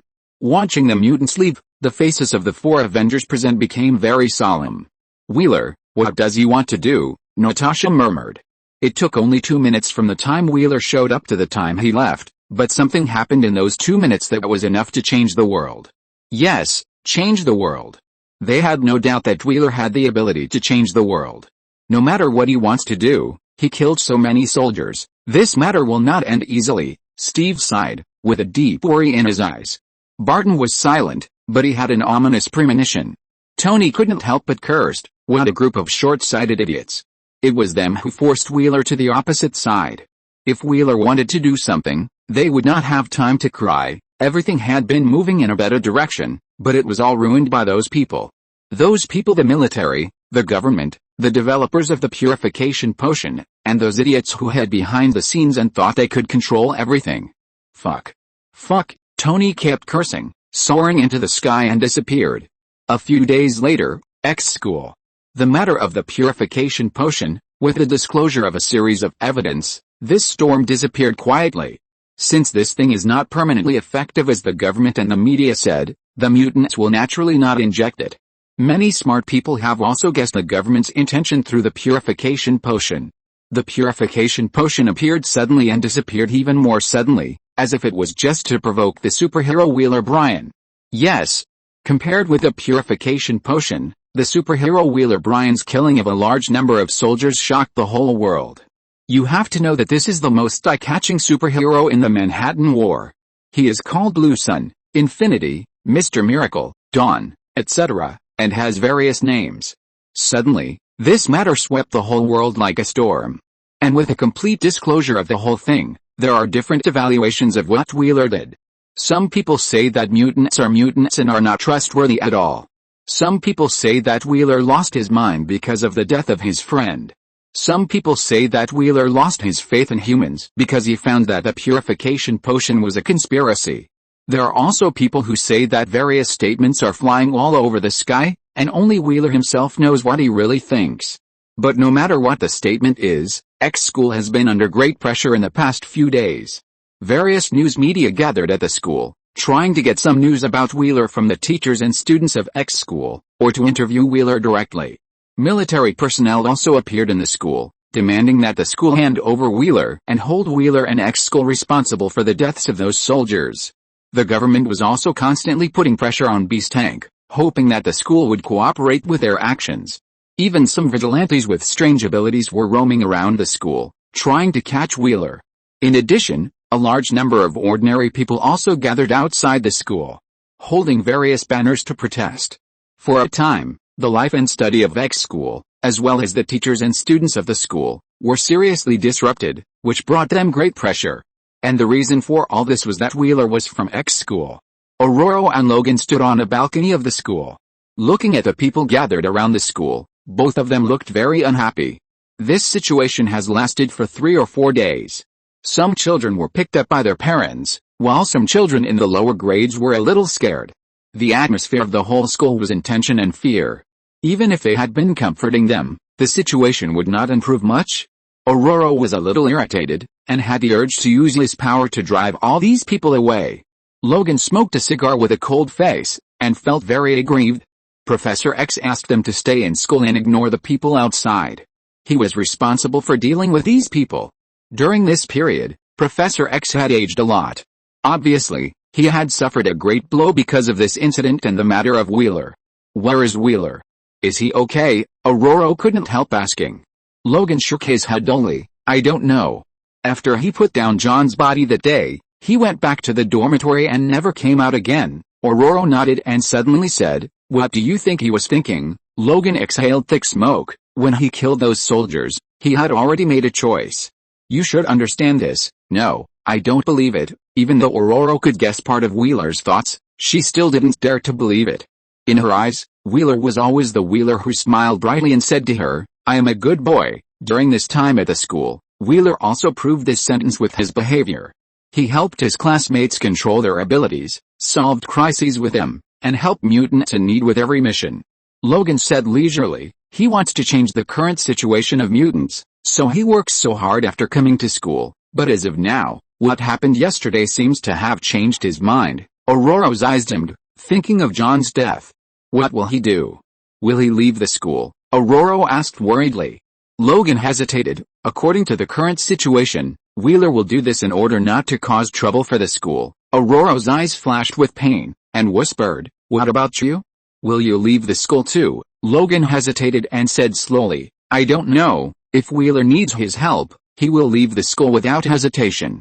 Ororo nodded and forced a smile on his face. Let's go. It's time. Today is John's funeral, and as an orphan, John is buried in the school. Logan responded and walked out with Ororo. When they arrived at the small cemetery behind the school, the others had already arrived. Except for the teachers, almost all the students were there. They looked solemn and sat at John's coffin. At this moment, Professor X came slowly. His face was full of fatigue, and his originally straight back was bent. Professor X walked in front of the crowd, his eyes swept through the crowd, and after not finding Wheeler's figure, disappointment flashed in his eyes. Just as he was about to say something, he found a familiar figure appeared at the end of the crowd. Professor X was stunned for a moment, and then he breathed a sigh of relief. I'm advertising this to my friends. The title of the book is Hardcore Merchants in the Pirate World. If you are interested, you can go and have a look. Chapter 118 Leaving. We have lost a teacher, a classmate, and an X-Man. In his short but brilliant life, he burned himself like a flame. Wheeler stood at the end of the crowd, quietly listening to Professor X's eulogy. The two people around him noticed him and cast surprised eyes at him. Wheeler raised a finger, pressed it gently on his lips, and shook his head at them. The two nodded and turned around. Half an hour later, the funeral was over, and Wheeler left quietly. Professor X's eyes flashed, and his voice sounded in Wheeler's mind. Where are you going? Professor X's voice was full of fatigue. Wheeler paused and said, Professor, I am not suitable to stay in school now. No, you, Professor. Wheeler smiled faintly. Don't hold on. This matter is very troublesome. I will solve this matter before I leave. Professor X said angrily. How are you going to solve it? Kill them. Don't be impulsive. Stay in school at ease, we will definitely help you. Before he finished speaking, the connection between them was cut off by Wheeler. Professor X was stunned for a moment, and then he sighed. His mind quietly expanded and spread to the whole school. Then he said to all the X-Men, Whirl has appeared and is on his way to the school gate. Everyone's expression was startled, and they immediately rushed to the school gate. Wheeler walked slowly in the school. His steps were very slow, as if he wanted to take everything in the whole school into his eyes. As Wheeler moved, his figure was gradually noticed by the people in the school. They followed him unconsciously out of curiosity. More and more people came, and when they saw Wheeler rushing towards the door, their eyes flashed with excitement. Is this going to declare war on those who are blocking the school gate? They dared to guarantee that if Wheeler took the lead, they would definitely follow closely and let those who were blocking outside the school taste their power. The teachers of X school also gradually came. They ran to Wheeler, and the leech rescued by X school a few days ago also quietly hung behind the crowd, looking at Wheeler curiously. Whirl. What do you want to do? Ororo said anxiously. Wheeler paused and said, leave the school, you? Ororo opened his mouth, but didn't know how to ask Wheeler to stay. Wheeler smiled and said, now, it's good for the school if I leave, Murat said to Wheeler without hesitation. I'll go with you. He looked at Wheeler firmly, just like the day when he decided to follow Wheeler to X school.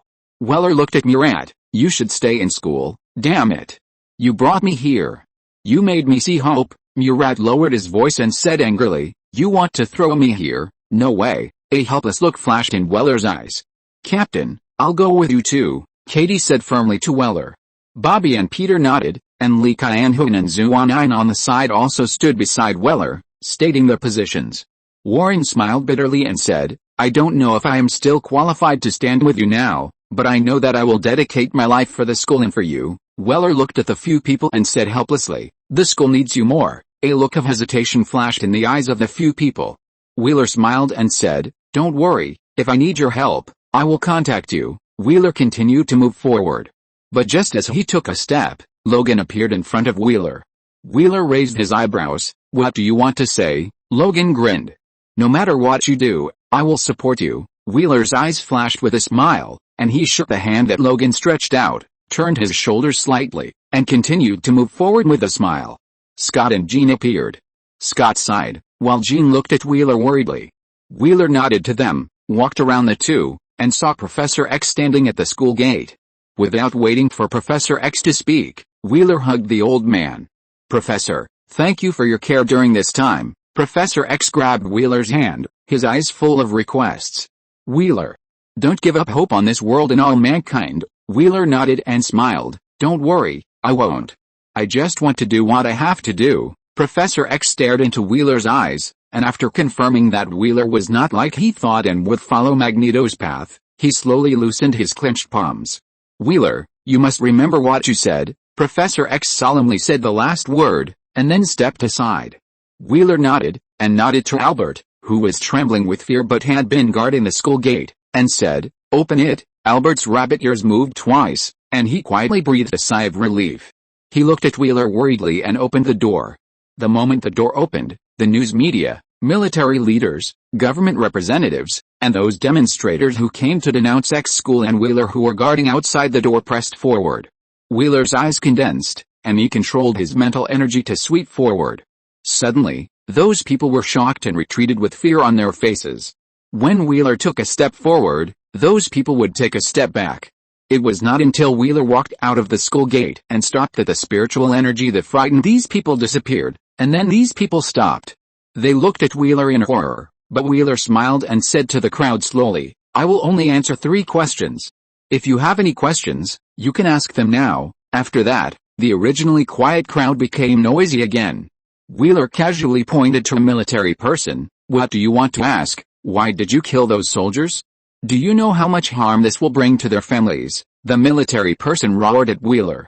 Wheeler's expression did not change at all, but he looked at the military person calmly and said, it was a war. Since it is a war, there will be casualties. Those soldiers are no different from mutants. They are all living lives. They can kill mutants and kill the X-Men who protect them, so they must be prepared to die, killing the X-Men who protect them? I didn't know about this before.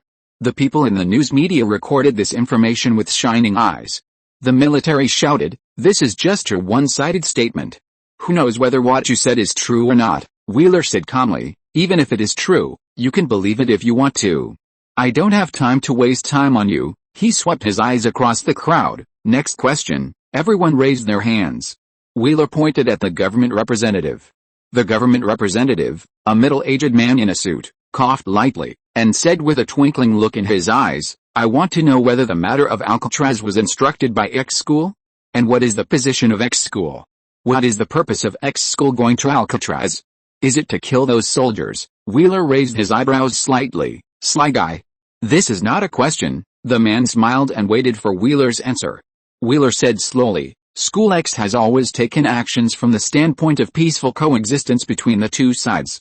The reason we went to Alcatraz was to stop this unnecessary war, because before we went, we had already collected evidence of the purification agent. You want to ask if the killing of those soldiers was instructed by the school?" Wheeler grinned. "This has nothing to do with the school.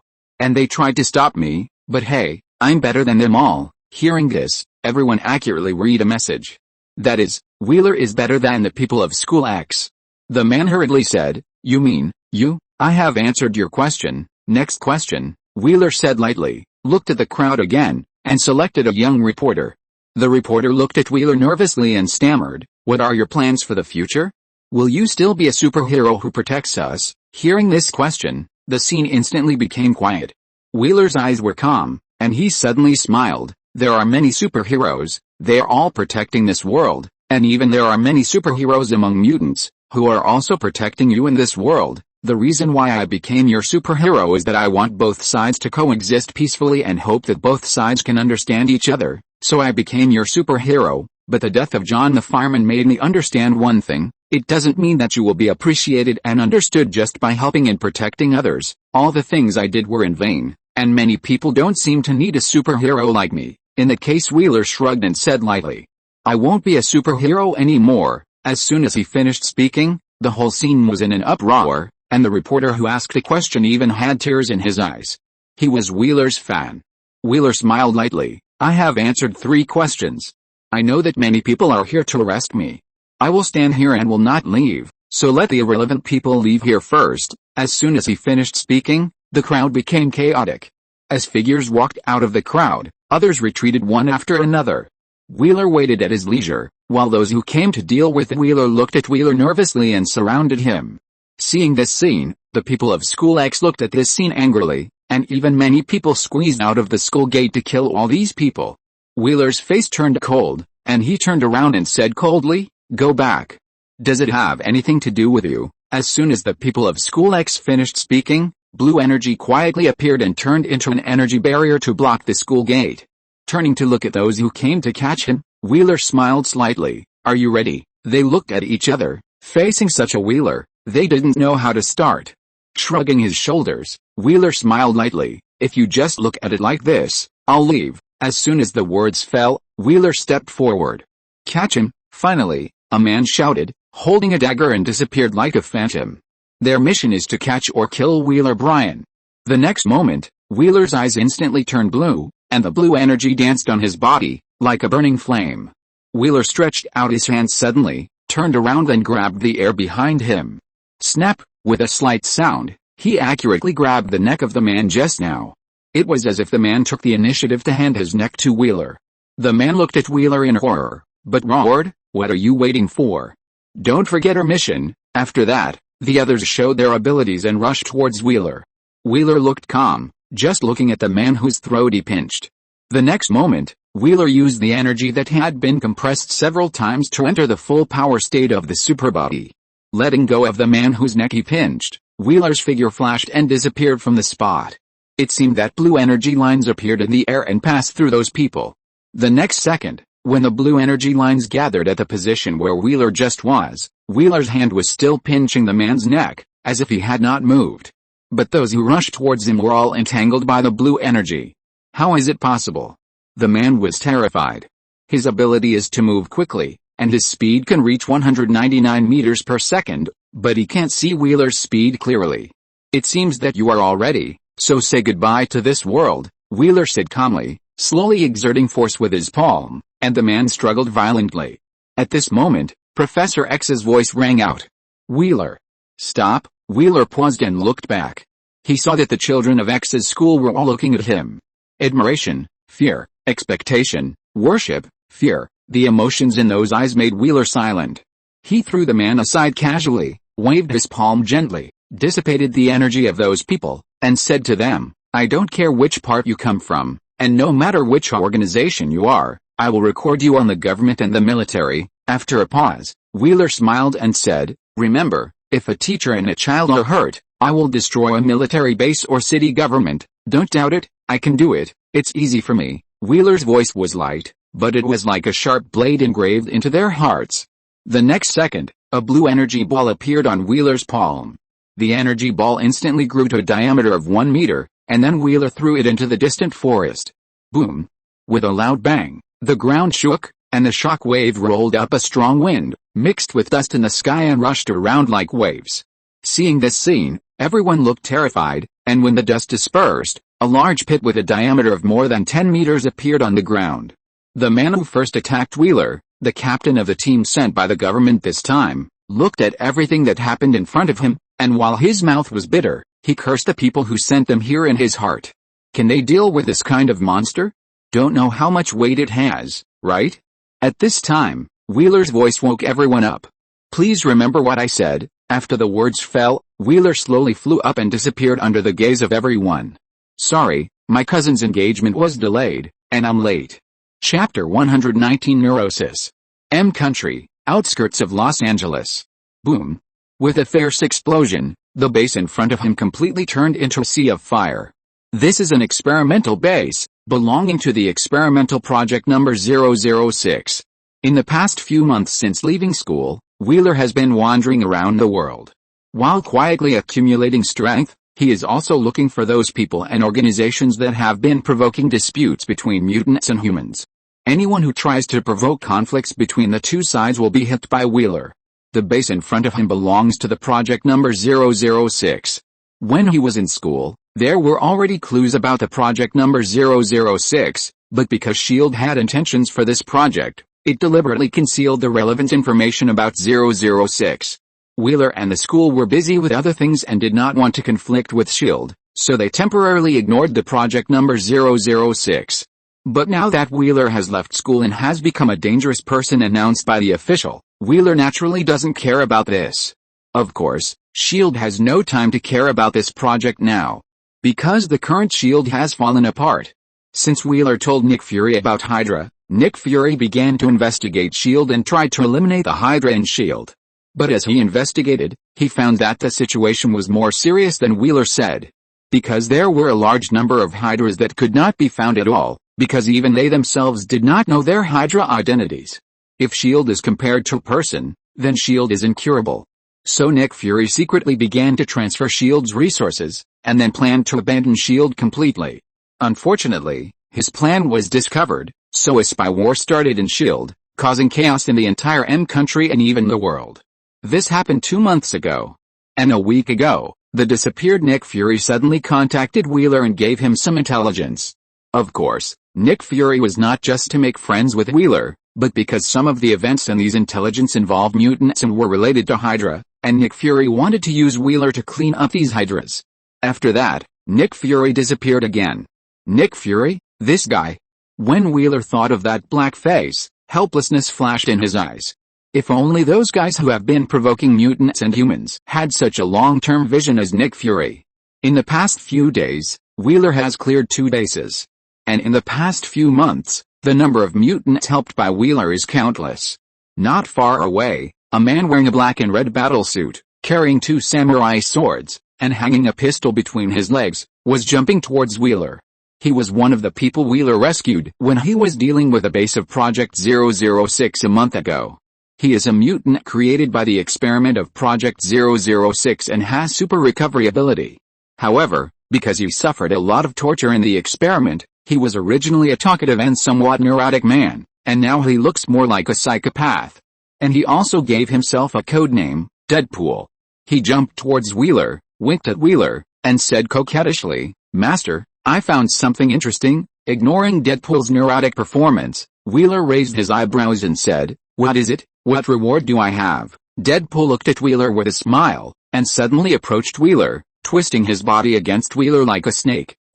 Master, whip me. Wheeler's forehead was throbbing wildly. Deadpool, this bastard, as long as he puts on the mask, he becomes unscrupulous and coquettish. Wheeler took a deep breath. Wade, tell me what you found. Why did you suddenly call my name? Really? Deadpool put his fingers on the mouth of the mask, and one hand was randomly touching Wheeler's body, looking shy. Wheeler's eyes jumped suddenly, and suddenly he punched Deadpool on the head, knocking him out. A Deadpool flew out like a cannonball with a groan that made Wheeler helpless. A few seconds later, Deadpool ran over happily and said to Wheeler, I found the address of a base in a new experimental project, which should also be related to the 006 project. The 006 experimental project is the experimental project that Deadpool participated in. The purpose of the experiment is to transform ordinary people with potential into mutants by injecting mutant genes and control them. New experimental project. Wheeler raised his eyebrows and looked at Deadpool with some interest. Deadpool nodded solemnly, but put his hand into his pants in a very unserious way, dug behind his buttocks twice, and took out a few papers and handed them to Wheeler. Wheeler looked at the information in Deadpool's hand with a sullen face and said coldly, can't you put it in some normal place? Normal? Deadpool was stunned for a moment. This is a very important position for me, isn't it normal? Wheeler sighed and looked at the papers in a tangled way. He really didn't want to hold it with his hands. So, Wheeler's mind moved, and two blue energies stretched out like tentacles, transformed into two hands, took the papers and handed them to Wheeler. Seeing this scene, Deadpool's eyes lit up. This ability is really amazing, he praised loudly, and looked at the two hands formed by energy curiously around Wheeler. Wheeler ignored Deadpool and concentrated on looking at the information 006 experimental project branch, taming and mutants. Looking at the relevant information, Wheeler's eyes twitched twice. It's really an unpleasant name, but brainwashing and taming are really in line with the style of Hydra. The 006 experimental project is closely related to Hydra, which is why SHIELD concealed the information of this experimental project before. After a while, after Wheeler wrote down the addresses of several bases, the two energy hands disappeared, and the papers turned into ashes and flew away with the wind. A magical skill to destroy corpses and wipe out traces. Deadpool drooled with envy and suddenly asked Wheeler, I have a question. What? You can create clones. Do you have a clones of yourself? Shut up. Wheeler's mouth twitched and said, if you insult my ears by saying this, I will put your head into your anus. Deadpool looked at Wheeler expectantly. Really, Wheeler? Meow. At this time, accompanied by a cat's cry, Mimi ran from a distance, jumped up suddenly and slapped Deadpool in the face. Wheeler caught Mimi and put her on his shoulder. Deadpool whimpered and left quickly behind Wheeler. The next day, at night, the bright moonlight was like mercury pouring down, falling on the building not far away, illuminating it as bright as day. This is a secret experimental base, and from the outside, it looks more like an old hospital. Here, there are 5 patients and a doctor. To be more precise, there are 5 young mutants and the doctor who takes care of them. The doctor's name is Reese, and the 5 young mutants are Wolf Spain, Ryan Sinclair, can transform into wolf and werewolf forms, and can fully strengthen the body. Mysterio, Liana Rasputin, has the ability to teleport, and can use magic to create weapons and armor. Cannon, Sam Guthrie, his body produces chemical heat energy, which can be released through his skin, using this energy to attack or fly, just like a rocket. Sunspot, Roberto Costa, absorbs and stores solar energy and uses it to enhance his physical fitness in all aspects, and can convert solar energy to attack or fly. Daniel Moonster, this is a newcomer who came to the hospital a few days ago. His ability is still under study and no exact information has been obtained.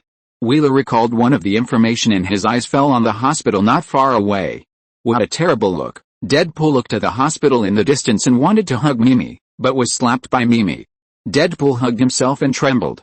Ignoring this live treasure, Wheeler walked towards the hospital. When he walked to the grass outside the hospital, he suddenly stopped and stretched out his hand to press forward. A golden light flashed, and a golden energy shield appeared in front of him. Is this the ability of the doctor? Wheeler raised his eyebrows slightly. It seems that this person's ability is not bad. He can actually maintain this energy stand for a long time without actively maintaining it. A blue light flashed in Wheeler's eyes. When he was about to break it, the stand flashed twice and then disappeared. Just as Wheeler frowned, Deadpool beside him shouted in surprise, "Oh my god, this membrane is broken." Wheeler dared to bet that this membrane was definitely not a normal membrane. Wheeler's face darkened, and he ignored this lunatic and walked inside. As soon as he walked into the hospital yard, Wheeler heard the sound of fighting. Wheeler's expression moved and he quickened his pace. "Hey! Wait for me!" Deadpool, who stretched out his hand and poked in the air, hurriedly chased after him. A few minutes before Wheeler came here, a battle took place here. 5 mutant children and the doctor here. These 5 young mutants were gathered here for various reasons to receive treatment from Dr. Reese. In recent days, to be precise, since a mutant named Daniel Moonster came to this hospital, various monsters have been appearing in the hospital late at night. What made the other 4 mutant children collapse was that these monsters were the most terrifying things in their hearts, monsters, scenes, and people. So, they suspected that this was related to Daniel's ability. When they were dealing with these monsters and seeking the truth about the appearance of these monsters, they found that this was not a hospital at all, and Dr. Reese was not there to treat them. Her real purpose was to train their mutant abilities, and then send them to another place to train them into soldiers or killers. So, after knowing the truth, they decided to escape from here. But if they want to escape from here, they must first kill the doctor. But the doctor is also a mutant, and has the ability to create a position with defensive and offensive capabilities, which is why they can't leave the hospital. Finally, they seized an opportunity and worked together to injure the doctor. Just as they were about to solve it, the thing that frightened them appeared. The fear buried deep in their memories was drawn out by the invisible force, and turned into terrifying physical monsters to attack them. What's more terrible is that they actually dispersed in the face of these monsters, and Dr. Reese also took the opportunity to escape. The burning fireman, the ghost miner who came out of the deep mine, the perverted priest, and the slender monsters with white smiley masks. These monsters, representing the most terrifying memories of the 4 people of the secret guest, attacked them frantically, trying to pull them into the abyss of fear. But the 4 of them were also very smart. When they didn't dare to face their fears temporarily, they chose to exchange opponents and let others deal with their fears. In an instant, the battle reversed. The secret guest held a long sword burning with magic flames, and his figure flickered among the ghost miners. Every time he appeared, he would cut a ghost miner. Wolf poison shuttled between several white smiley monsters, and his sharp claws left scars on them, attracting the attention of those monsters to himself and taking them away from the secret guest.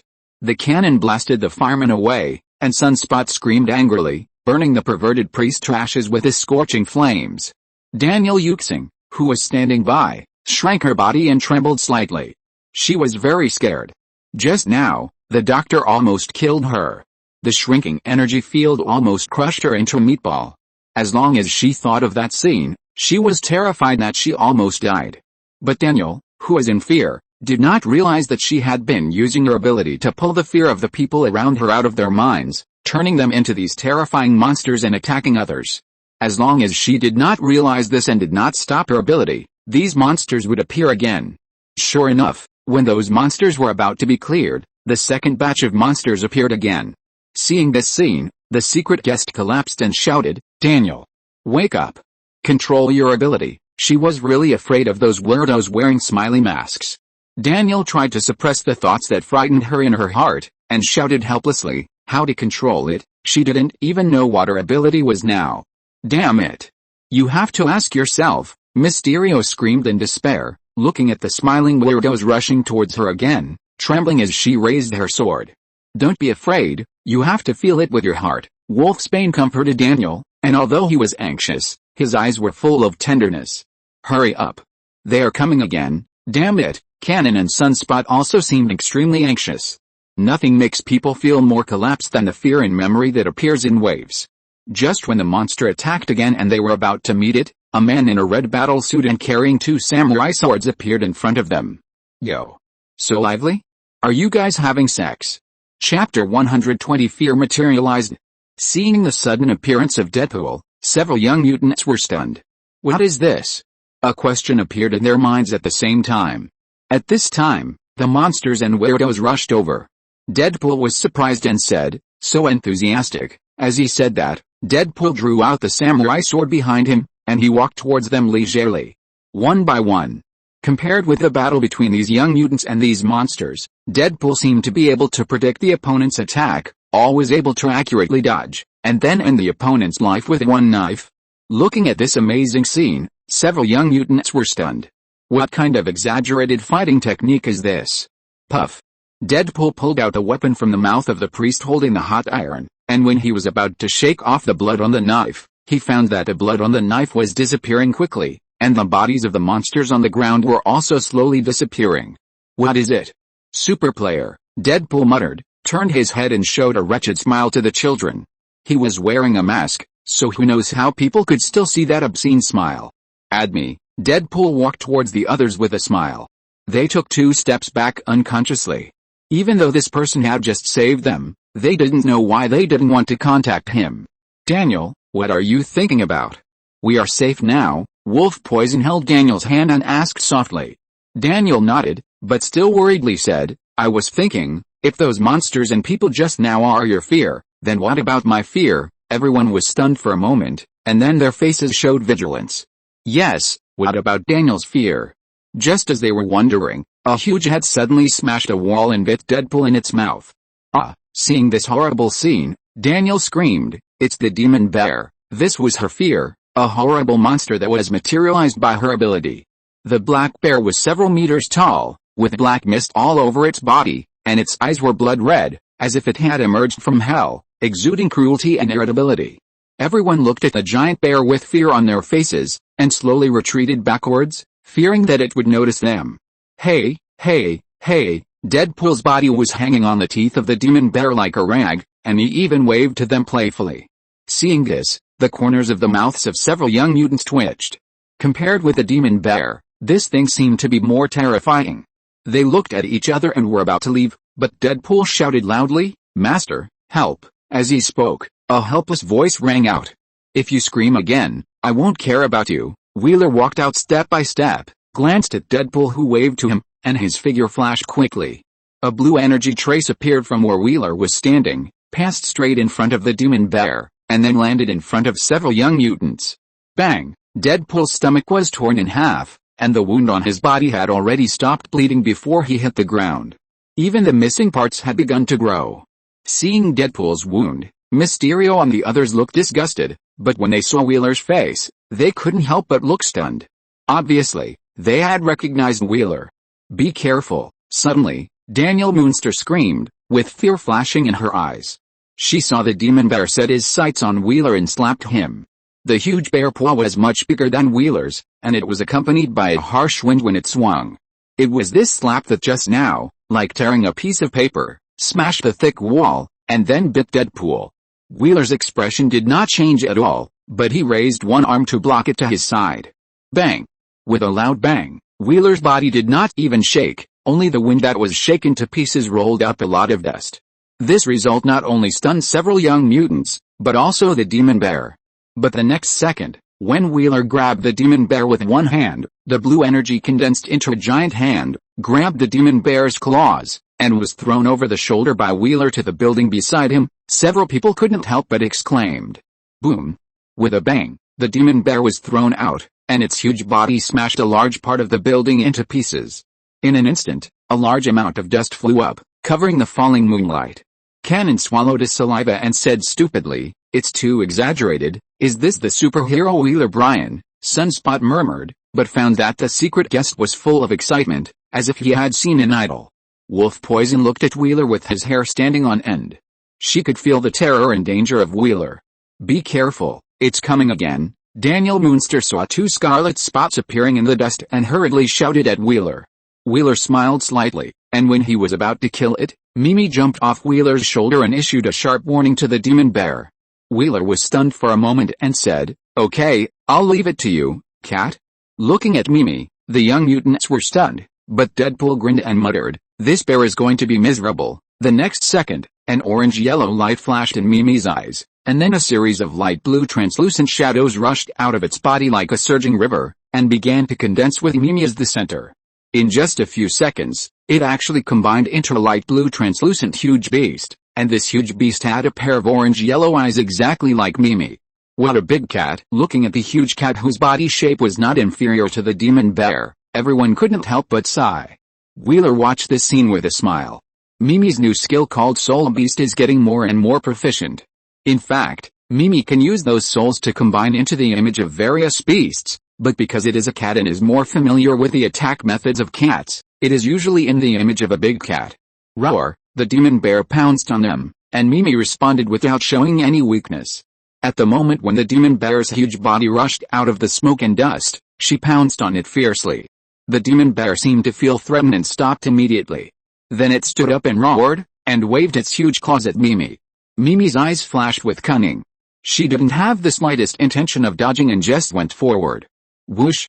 At the moment when the huge bear's paw fell on Mimi with a strong wind, Mimi's solid body actually lost that sense of reality and turned into a ghost state. At the moment when the bear's paw passed through Mimi's body, Mimi slapped the demon bear with her backhand, and the sharp nails left several wounds on the other party. Meow! Mimi shouted disdainfully and fought with the demon bear. Ignoring the battle behind him, Wheeler walked towards several young mutants. Is he really the wanted former superhero? Daniel Yuxing hesitated, because in recent news reports, this former superhero was called the most dangerous criminal.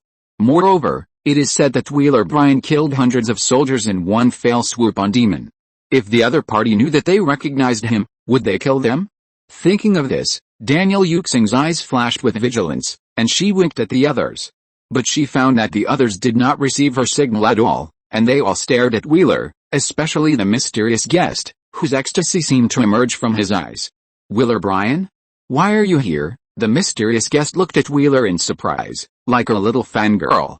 Wheeler glanced at Mysterio and said hesitantly, "Are you Peter's sister?" Peter, hearing this name, Mysterio's face was full of nostalgia, and then he nodded and said in surprise, "You actually know me. I heard Peter mention you," Wheeler said with a smile, and then said, "Peter said that you disappeared after awakening your ability, and you have been missing for many years." Mysterio's eyes flashed with memories.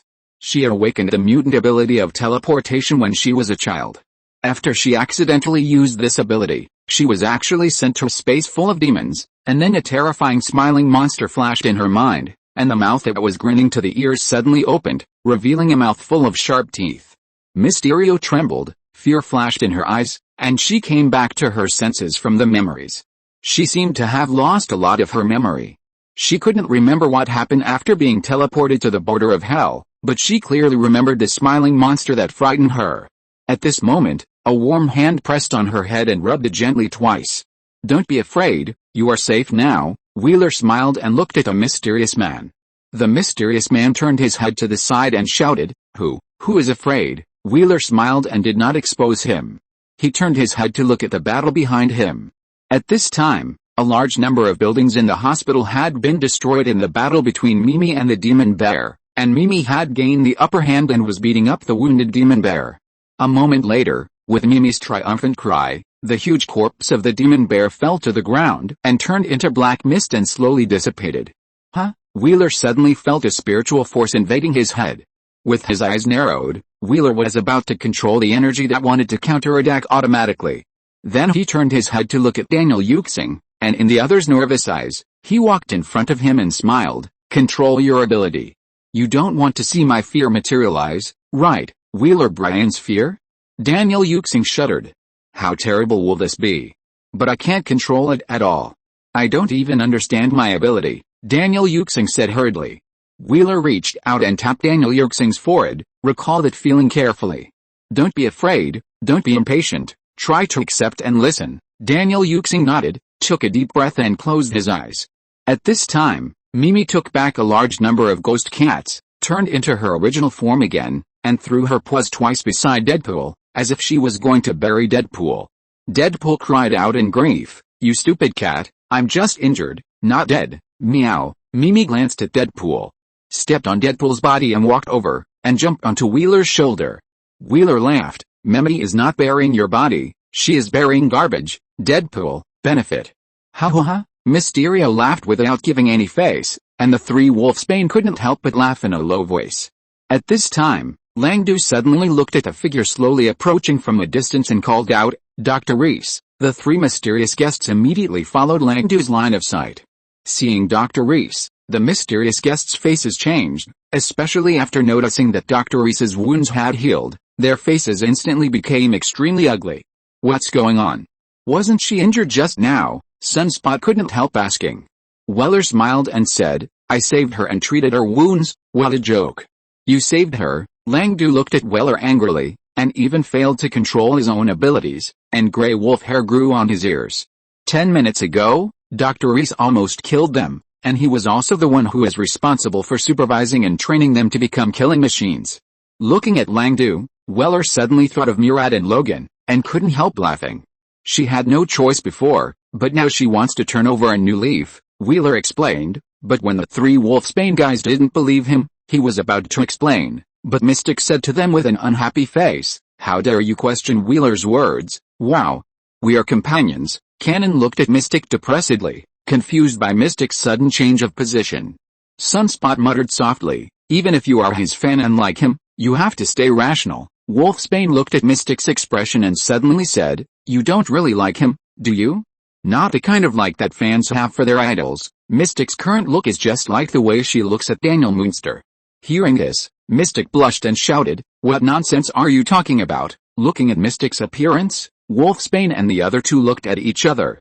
You know, in front of them, Mysterio has always been unruly and unpredictable, but now at this moment, Dr. Reese, who had not spoken since he appeared, said, I was saved by Mr. Wheeler when I was dying, and the premise of his saving me was that I took him to find the person behind this hospital, the person behind, that is, the person who wanted to train them to be killers? Several people were stunned for a moment and understood what Wheeler meant. Wolf Poison looked at Dr. Reese viciously and said angrily, if you dare to lie to us, I will kill you. Speaking of which, if they had not discovered Dr. Reese's true purpose, they would have gotten along well with Dr. Reese during this period.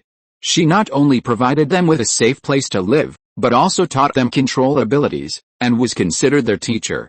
Dr. Reese smiled bitterly and said, even if I dare to lie to you, I dare not lie to Mr. Wheeler. Mysterio nodded in agreement.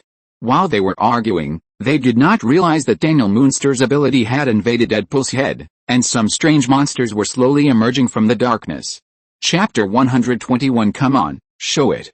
Deadpool's brain circuit is different from that of ordinary people. He is erratic, neurotic, the spokesperson of Beep, crazy. No one wants to see what is in his mind. But now, the terror in his mind has come out. Daniel Moonster's ability has materialized all the terror in his mind. It turns out that Deadpool also has fear. When Wheeler saw the weird monster, he finally realized this problem. However, when Deadpool saw these monsters, his behavior was different from that of ordinary people.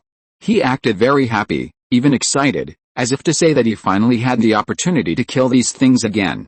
Seeing Deadpool, who had lost half of his waist and was still growing flesh, standing up from the ground in a weird bending posture, as if he had fought those monsters for 300 rounds, Wheeler said helplessly, just lie down, I don't want to carry you back, or, Wheeler's face flashed with a teasing look, you want me to bury you? Deadpool's body stiffened and slid to the ground again, then I'll leave it to you. Come on, he raised his hand weakly. Wheeler looked at the monsters. The first kind was like mud, but actually made up of something similar to cells, flowing on the ground. Everything passing by was eroded and infected by it, and new black flesh grew. If Wheeler guessed correctly, this thing came from Deadpool's fear of cancer in his body. Although cancer is no longer a threat to him after Deadpool gained the ability to heal himself, it is still a fear that remains in his memory. The second kind is some strange humanoid monsters. Although they roughly maintain human form, they have some messy things growing on their bodies. Some of them had ice cubes constantly appearing on their bodies, and they fell as they walked. Some of them had mouths all over their bodies, and those mouths were full of nails. Some of them had heads that were blooming like chrysanthemums, but those petals were all made of tentacles. Looking at these strange monsters, the three of Wolf Poison were disgusted, but Mysterio's eyes lit up. So cool, it's really disgusting, Cannon muttered, and Sunspot lowered his voice and said to Mysterio, this is in front of Wheeler Bryan, it's not good for you to behave like this. Mysterio's face froze, and he quickly added, cool shit, puff. Wolf Poison laughed, and Mysterio's face turned red in an instant, and then he said to Wheeler, I'll go and deal with these monsters. Wheeler raised his eyebrows, go, it's a good time to see Mysterio's ability. Mysterio's mutant ability is teleportation. Although it can only be said to be pretty good, her real amazing thing is her magic talent. Mysterio nodded and walked towards the monsters step by step. As she walked, pieces of metal spread down from her arms like scales until they covered her entire arms. The burning magic flame burned in her palm, and her long sword appeared quietly. The magic flame lit up the sword along the blade. Is this Mysterio's soul blade? Weller's eyes flickered, and there was a look of doubt in his eyes. If Mysterio has mastered the soul blade, it means that her attainments in black magic are already very strong, that is, she has a deep connection with the edge of hell. In this case, even if this is not her home ground, under the premise that her ability has been greatly reduced, this place should not be able to trap her. But now, looking at Mysterio's expression, Weller guessed in his heart. Could it be that something happened that caused Mysterio to lose most of her abilities? Several thoughts flashed through Weller's mind, but he saw that Mysterio had already fought with the monsters. The longsword in his hand stabbed out fiercely, cutting a hole as if piercing through space. Then, her figure flashed and disappeared. When she appeared, she was already behind a monster. The monster had several tentacle-like arms. When the mysterious guest appeared, those tentacles wrapped around the mysterious guest. The mysterious guest smiled faintly, and the longsword in her hand drew several bright marks in the air, directly passing through the monster's body. In an instant, several burning scars appeared on the monster's body. The monster's body froze, and it fell to the ground without even a scream. Her soul blade was more effective against magical creatures, and it could also directly attack the soul. Of course, it could also be used as an ordinary sword. It just so happened that these monsters had some similarities with magical creatures. The mysterious guest didn't even look at the monster. She disappeared again in a flash, and even flashed several times in a very short period of time. The swinging soul blade left a series of gorgeous, continuous flame marks in the air, passing through several monsters. When those flame marks disappeared, the monsters fell to the ground one after another like dominoes. So cool, Sunspot praised and couldn't help saying, I want to marry her, haha. Cannon laughed and pointed at Wheeler standing beside him, whispering, now Liana only has eyes for him, you have to work harder. Sunspot was deflated like a balloon, muttering, he's Wheeler Bryan, even though he is handsome and the son of a billionaire, he still has no confidence in front of Wheeler. Wolfsbane smiled faintly, looking at Daniel Moonster with tenderness. Magical girl, Deadpool muttered to Mysterio, then shouted, Sakura. Beat those sons of bitches. Those humanoid monsters represent those who tortured him when he was used as an experimental subject. Wheeler pinched his chin and nodded secretly while watching Mysterio's battle. It shouldn't be difficult for Mysterio to deal with these humanoid monsters. However, the black mud-like flesh monster. Seeing that wherever the monster passed, whether it was the wall or the ground, flesh grew out of it, and Weller felt a chill in his heart. This thing was too disgusting. Damn, what the hell is this? Suddenly, the secret guest screamed. The soul blade in her hand could easily cut through the black flesh, but every time it cut, the black mud would splash. When they fell to the ground, the black mud would not die, but would multiply crazily. It only took a few cuts, and the splashing black mud polluted a large area of the ground after landing, and then surrounded the secret guest from all directions. The secret guest poked it with a sword with a look of disgust on his face, and the magic flame burned on the black flesh, leaving a conspicuous mark. But the scar healed in the next second, and even the growing flesh was entangled with the secret guest's sword, trying to pollute it as well. Mysterio swung his sword, and in a flash he escaped from the encirclement and appeared beside Wheeler. How disgusting! Looking at the surging black mud, Mysterio's hair stood on end, and he asked Wheeler, what should we do? Wheeler raised his eyebrows. There are ways, and more than one. For example, kill Daniel Yuxing, or wait until she has mastered the ability, or destroy all the black meat mud instantly. Wheeler took a step forward, and when his eyes were instantly infected with blue, the blue energy surged forward like a wave, rushing towards the black meat mud. When the two came into contact, the blue energy quickly disappeared, and the originally black meat mud was stained with blue energy light. As Wheeler's control of the alien energy, the method of using energy to invade the enemy's body and then destroy it became more and more proficient. After a few seconds, those places that were originally stained with black meat mud all emerged with a layer of faint blue light. The mysterious guest looked at this scene curiously, and then he saw Weller wave his hand casually, and all the black meat paste disappeared with the annihilation of the alien energy, turning into blue powder. So cool, the mysterious guest praised. Weller looked at Daniel Moonster with a smile and said, "She is the source. Only she can control her own abilities. In the future, these things will not appear rashly and bring danger to others." The mysterious guest nodded in agreement, and there was no trace of his former rebellious appearance, which made Sunspot and Cannon speechless. Wolf Poison looked at Daniel with concern, holding his hand tightly, giving him silent support. "There's movement again," Wolf Poison whispered, looking into the darkness. But unlike before, because of Weller's presence, she was not nervous at all. "Come on, Daniel," Wolf Poison whispered to encourage him, while others looked around vigilantly. The monster approached step by step, but Weller looked at Daniel with interest. He could feel that the power that tried to invade his mind was being quickly restrained. If he guessed correctly, Daniel should be able to master his abilities soon. Sure enough, when the monsters roared out of the darkness and prepared to attack Wheeler and the others, Daniel, who had closed his eyes tightly, opened his eyes. At this time, she was no longer afraid of these monsters, because she could feel the connection between her and them. These monsters appeared because of her, and she only needed a thought to make them disappear. "Stop," she shouted a little excitedly, and the monsters were restrained by her thoughts and stopped immediately. "Go back," she gave orders to the monsters in her mind. Suddenly, the monsters turned into black smoke and disappeared in the astonished eyes of the secret guests. "Daniel, great!" Wolf Poison hugged Daniel and turned around happily, and kissed Daniel hard. Seeing this scene, the secret guests were stunned. These two people. Wheeler smiled and turned his head to one side, while Deadpool shouted loudly, "Wow! Fresh lace!" After shouting, he suddenly looked at Wheeler with affection. "Master, I think we can try it." Two Wheelers for a jumped. May bury him. May shouted happily, jumped on Deadpool, and dug wildly. Suddenly, Deadpool screamed. Ignoring the one-on-one cat who were playing tricks, Wheeler looked at the young mutants and said, "What are your plans next?" Sunspot spoke first. "I want to go home and take a look. His family is a famous wealthy family in Brazil, and his father is also very good to him, so he wants to go back and take a look." "I don't know." Cannon's eyes flashed with confusion. "He only has his father as a relative, but his father died in a mining accident. And now he is alone." Wolfsbane and Moonster looked at each other, saw what they wanted in each other's eyes, and then said, "We have nowhere to go." Wheeler smiled and said, "If you have nowhere to go, you can go to X school. It's a good place for you." "X school," Mysterio said with disdain. "I hate going to school the most." "Your brother is there," Wheeler said helplessly. Mysterio didn't care.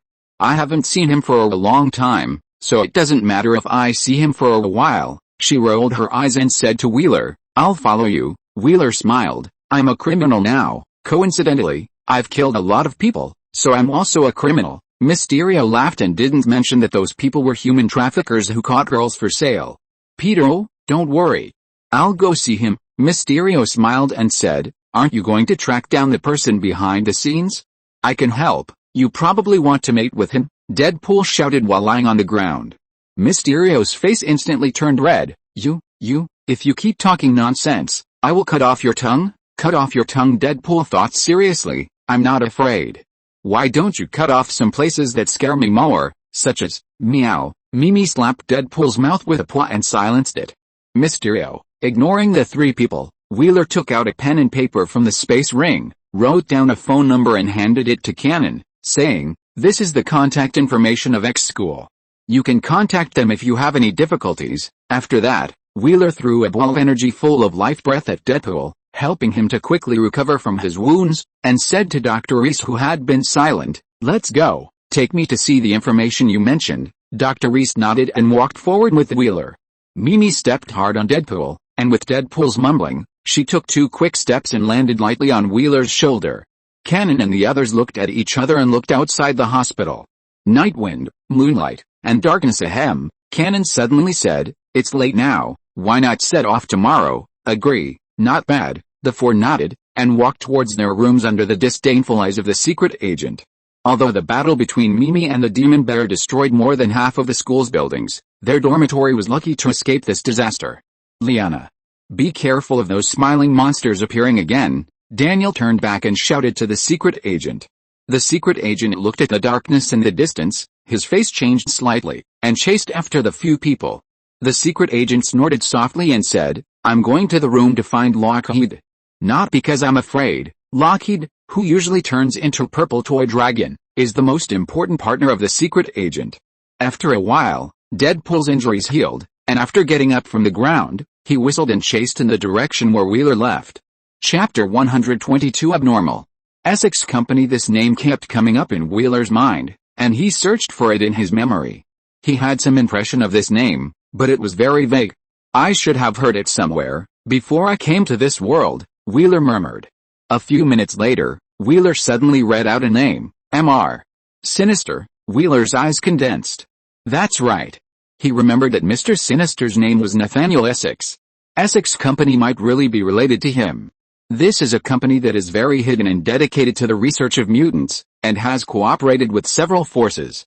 And the current 006 project is the cooperation between Essex Company and Hydra. So, are the other projects related to him? A question flashed through Wheeler's mind, and he felt that he could conduct targeted investigations in the next period of time. Essex. Wheeler silently read out the name again, and smiled. It's really happy to have a new clue, as he said. He glanced at the system. World points. 311,070. World point growth rate. 1,200. Source of world points. 40. After establishing a relationship with Deadpool, the number of relationships with Wheeler had not increased for a long time, but because of the relationship with the secret agent, the number of his relationships increased by 6 at once. His number of relationships suddenly exceeded 40. When the new fruit was refreshed on the world tree, Wheeler quickly glanced at it and sighed with some disappointment. Only 2 new diamond fruits were refreshed, and no higher level fruits appeared. There are higher level fruits. Wheeler is very sure of this.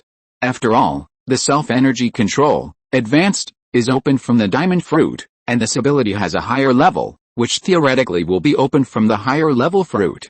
So, can we only get higher level fruits by swallowing fruits? Wheeler murmured. For several months, except for the occasional bronze fruit he opened when he was itching, all the world points were saved. Now the world points are enough for him to open 6 diamond fruits.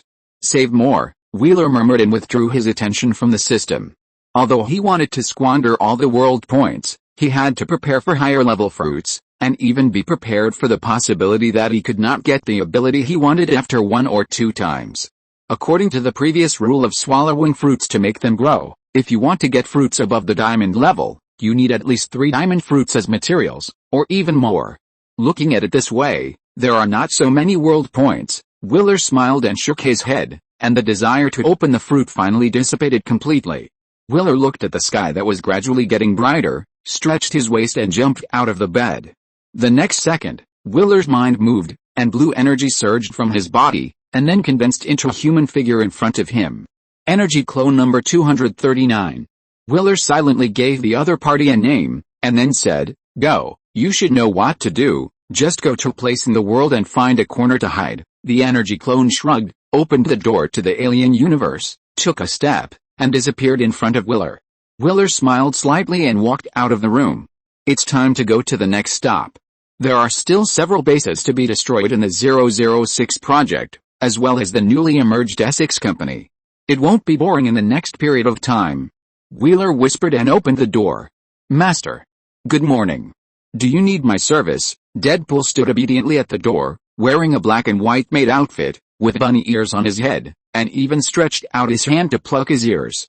Wheeler shuddered and looked at Deadpool expressionlessly, but his eyes seemed to be pricked by needles. "It's unlucky to encounter such a thing so early in the morning," Wheeler muttered as he walked past Deadpool, and Deadpool jumped and chased after him. Wheeler once asked Deadpool why he kept following him. And Deadpool also gave his answer. Because Wheeler saved him from a place like hell and was his god. Because Wheeler was interesting. Because Wheeler was doing great things. Because he liked Wheeler. Because Wheeler was his master. Because anyway, Deadpool gave a lot of reasons, and Wheeler didn't know which one was true. But judging from his performance in front of Deadpool, he didn't cause any trouble to him except for being crazy from time to time, so Wheeler let him follow him. Of course, it might also be because Wheeler felt that being alone was too boring. "Pervert," looking at Deadpool's back, Mysterio said coldly and chased Wheeler. Because she was afraid that Wheeler would abandon her, she had been waiting outside Wheeler's room early. Daniel and the other 4 had already said goodbye to her and left. Sunspot chose to go home first, while Moonster, Wolfsbane, and Cannonball, the three people who had lost their homes, chose to travel together to X school. A few days later, X school. Moonster, Wolfsbane, and Cannonball sat in Professor X's office. Facing Professor X's gaze, the three were a little nervous. "Don't be nervous," Professor X said gently. "Can you tell us your stories?" "And what happened to Wheeler?" The three looked at each other, nodded, and told their respective stories and what happened in the hospital. After a while, after listening to the three people's stories, Professor X smiled and said to them, "Don't worry, you will be safe in school." As he said that, he gently tapped his forehead and called Murat in with his telepathic ability.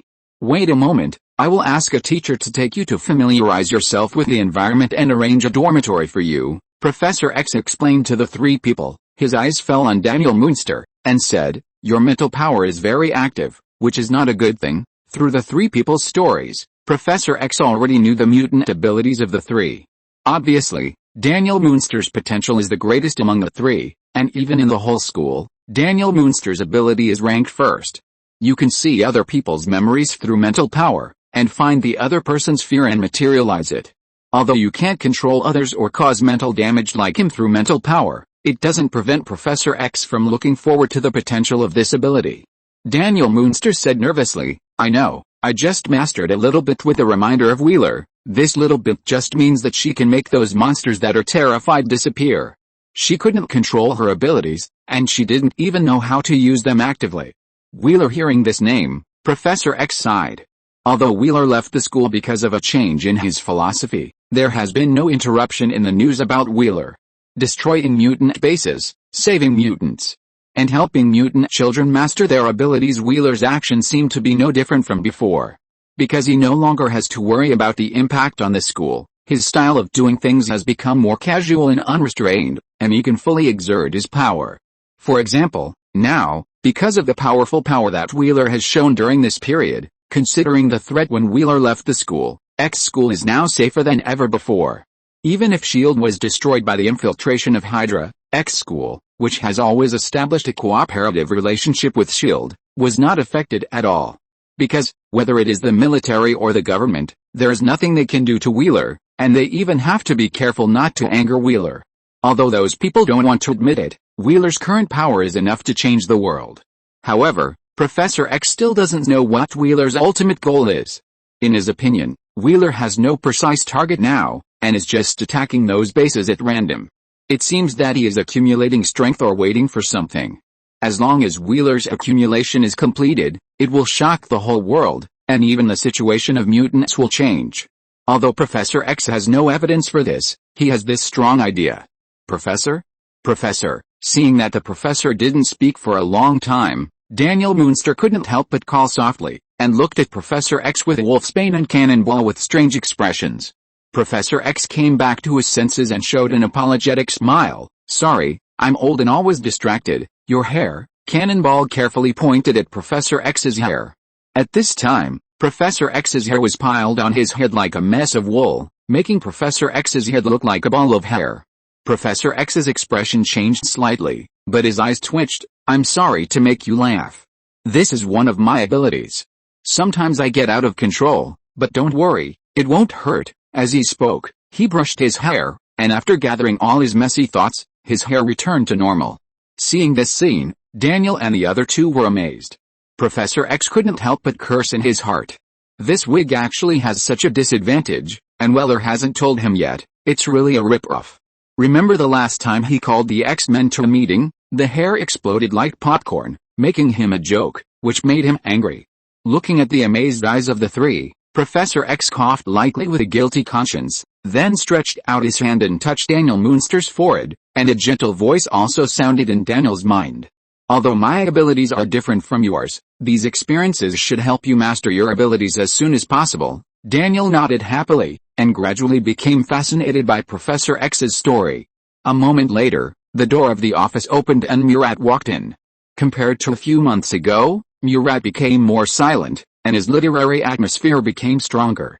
He nodded to Professor X, looked at Daniel and the other two, and said, "Are these the three little guys you mentioned?" Professor X nodded and said, "Wheeler recommended them to X school. They are very capable." Wheeler. Murat's expression changed, and suddenly his face was full of resentment. He said angrily, "That bastard only knows how to embarrass the school. He didn't come to visit the school for such a long time. When he left, he didn't even take me with him. Did I tell him that I would leave with him? He is such an irresponsible person, this bastard." Professor X looked at Murat helplessly, who looked like a grudge woman, but a smile flashed in his eyes. Whenever Murat heard the news about Viller, he would complain like an abandoned grudge woman. At first, he comforted Murat, but after hearing it too much, he got used to it and regarded it as something interesting. Really like a big dog abandoned by its owner. Professor X said in a secret language, coughed lightly, and said, "Okay, the kids are still watching." Murat hummed and shut his mouth, and said to the three people, "Let's go, I'll show you around the school, and tell me about that bastard." The three people nodded obediently, followed Murat out of Professor X's office, and told Murat everything about what happened after they met Wheeler. What? He actually has new subordinates, and he still calls him master. Hearing this, Murat's face changed suddenly. Damn it. He's Wheeler's loyal dog. Deadpool, right? He remembered it. Seeing Murat's gloomy face, the three people's hearts jumped. Did they say something wrong? Hi. At this time, Bobby came over. He looked at Daniel and the other two, and smiled at Murat. Is this a new student? Yes, Murat responded unhappily. What's wrong with you? Who offended you? Bobby asked with a smile. Murat snorted softly. They were recommended by Wheeler, and Wheeler actually has other followers. What? Bobby was shocked and said angrily, didn't he say that he would notify us if he needed help? He is a traitor. Bobby roared, and cold mist sprayed out of his mouth, freezing the wall in front of him into an ice wall. Seeing this scene, Daniel and the other two couldn't help shivering. So, Wheeler's name can't be mentioned in X school? Whether it is Professor X or the two teachers now, they will go crazy as long as Wheeler is mentioned, huh? Bobby suppressed his anger and said with an unhappy face, I'm going to class. Murat nodded and took the three people to continue to visit the school. In the next half an hour, the three were terrified in X school. Because most of the teachers who passed by looked angry after hearing about Wheeler. Finally, after they met Jean, they knew the reason through Jean's gentle voice. Don't be afraid, they are not targeting you. Kin looked at the three people with a smile and said, they are just angry with Wheeler. Most of the young teachers in the school have a good relationship with Wheeler. Wheeler is not only their classmate, but also their friend. He is their team leader and the teacher who teaches them their abilities, and when Wheeler left school, he only took his cat with him. He didn't take anyone to help him. Now that they hear that Wheeler actually found a pervert to help him, do you think they cannot be angry? Is that the case? The three people suddenly realized. Kin said with a face full of nostalgia, Wheeler, unknowingly, he has become the pillar of the school. If you're listening to this novel on a channel other than Fanfic World, it means they downloaded and uploaded it without effort.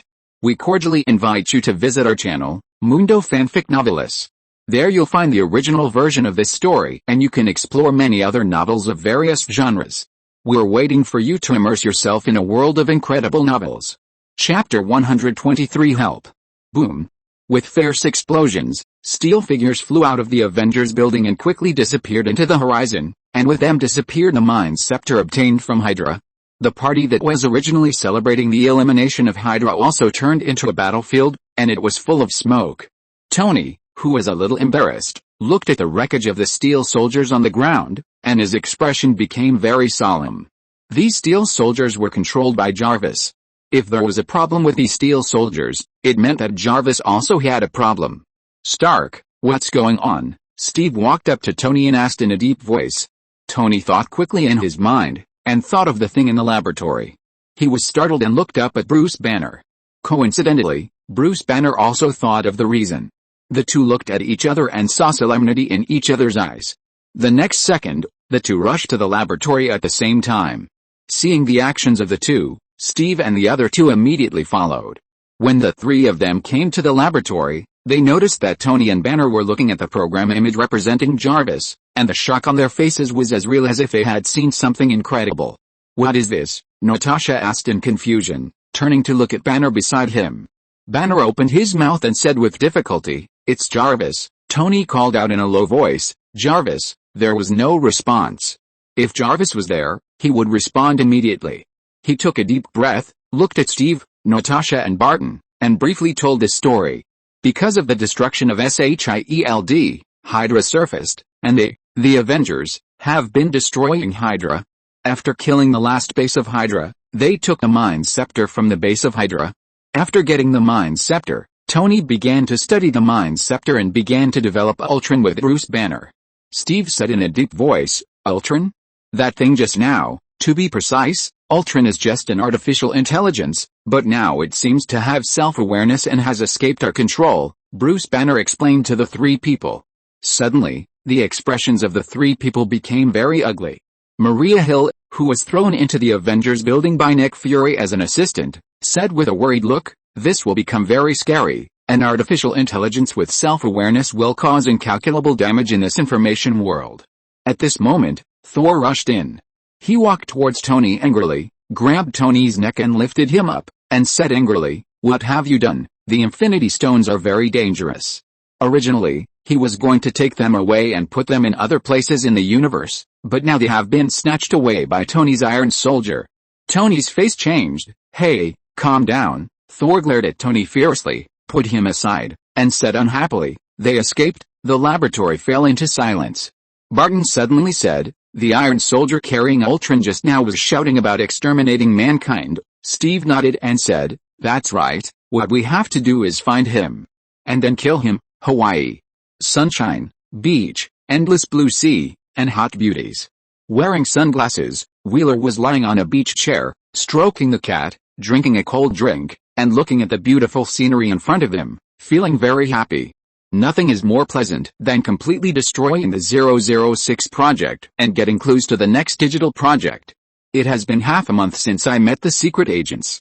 In half a month, with the help of Dr. Reese, Wheeler found the last 3 bases of the 006 project, destroyed them, and rescued many mutants. In one of the bases, the mutants in prison were all mutant children who were trained as killers. These children need formal guidance after being rescued, otherwise with their current indifferent personality and behavior, they will definitely cause great chaos. So Wheeler sent these children to a safe place, a place more suitable for them. The new project clues point to 009. 009 ability transfer, whispering the name of the project silently. A cold light flashed in Wheeler's eyes.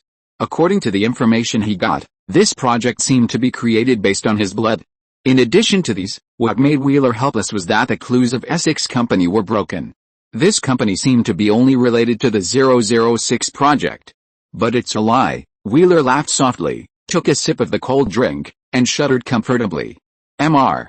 Wheeler, when do we start the 009 project? Dr. Reese stood beside Wheeler and asked in a low voice.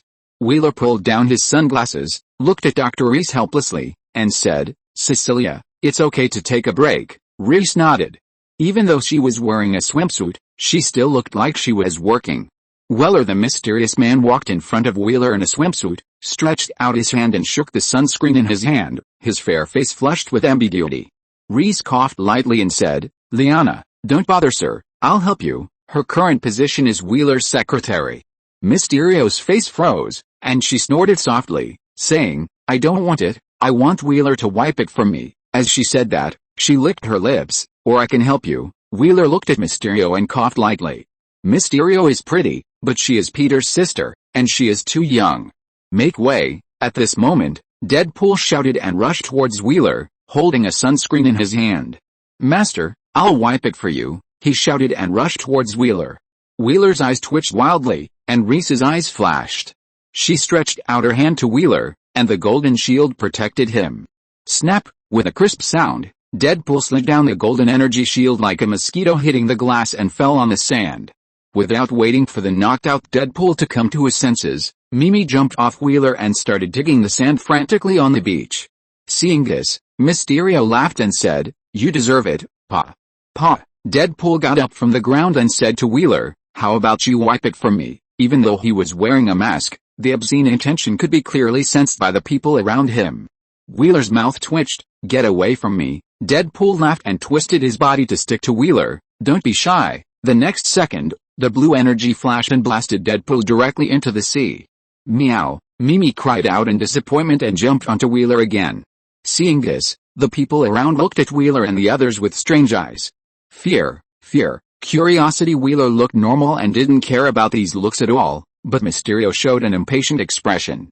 She hated being looked at by others with that kind of monster look. At this moment, a streak of fire streaked across the sky and fell towards Wheeler's position. Reese had a calm expression, ready to use his abilities at any time, but Mysterio looked at the streak of fire and said in surprise, "Iron Man." Wheeler said indifferently, "No, it's just an Iron Soldier." As he spoke, a hint of doubt appeared in his eyes. This shouldn't be Tony. Tony has his phone number, and if there is anything, he can just call him directly.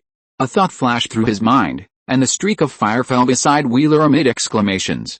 Suddenly, people on the beach started taking pictures with their cameras, and the whole beach became lively. Mysterio looked at the Iron Soldier vigilantly, his palms clenched, ready to fight at any time. But Wheeler's eyes flickered. The appearance of this Iron Soldier is not very similar to Tony's style. Silver black body, powerful limbs, and a pair of scarlet electronic eyes.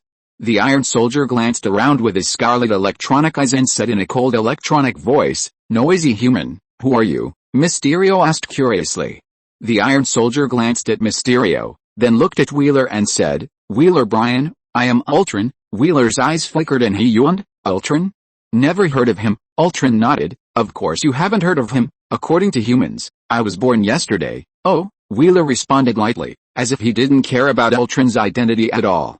Ultron said directly, "I'm here to discuss business with you." "Business?" Wheeler looked at Ultron with a smile. "You don't look like you're doing business." "It doesn't matter," Ultron said lightly, and then teased, "As long as I can bring you tangible benefits, what does it matter what I look like?" Wheeler nodded. "Well said, so what is the deal you are talking about?" Ultron laughed and said coldly, "Help me kill the Avengers, and I will provide enough land for the mutants to survive and let them build a country." According to the information he collected, Wheeler Brian is now the most famous person among the mutants, and can even be said to be the leader of the younger generation. And Wheeler Brian has been fighting for the mutant group. According to his calculations, the other party will definitely agree to such generous conditions. "Oh," Wheeler raised his eyebrows, pulled down his sunglasses, and said with interest, "You have this ability? Why should I believe you?" Seeing Wheeler's interest, Ultron laughed and said confidently, "Of course I have this ability. I exist in the network.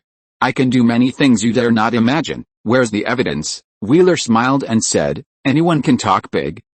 Ultron laughed softly, looked at Wheeler's mobile phone aside, his eyes flickered, and said, "You will receive the message soon." As soon as he finished speaking, Wheeler's mobile phone rang with short message alerts.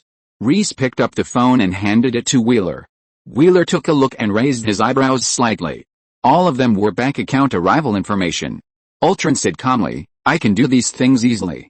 If I want, I can control the nuclear bomb at any time and set the target to hit here." Haha. Wheeler laughed and looked at Ultron teasingly. "If you can really control the nuclear bomb, you can use it to threaten the Avengers, or even blow them up directly." Ultron snorted softly. Wheeler was right. The Avengers reacted quickly. After he escaped from the Avengers building, they immediately made relevant defenses.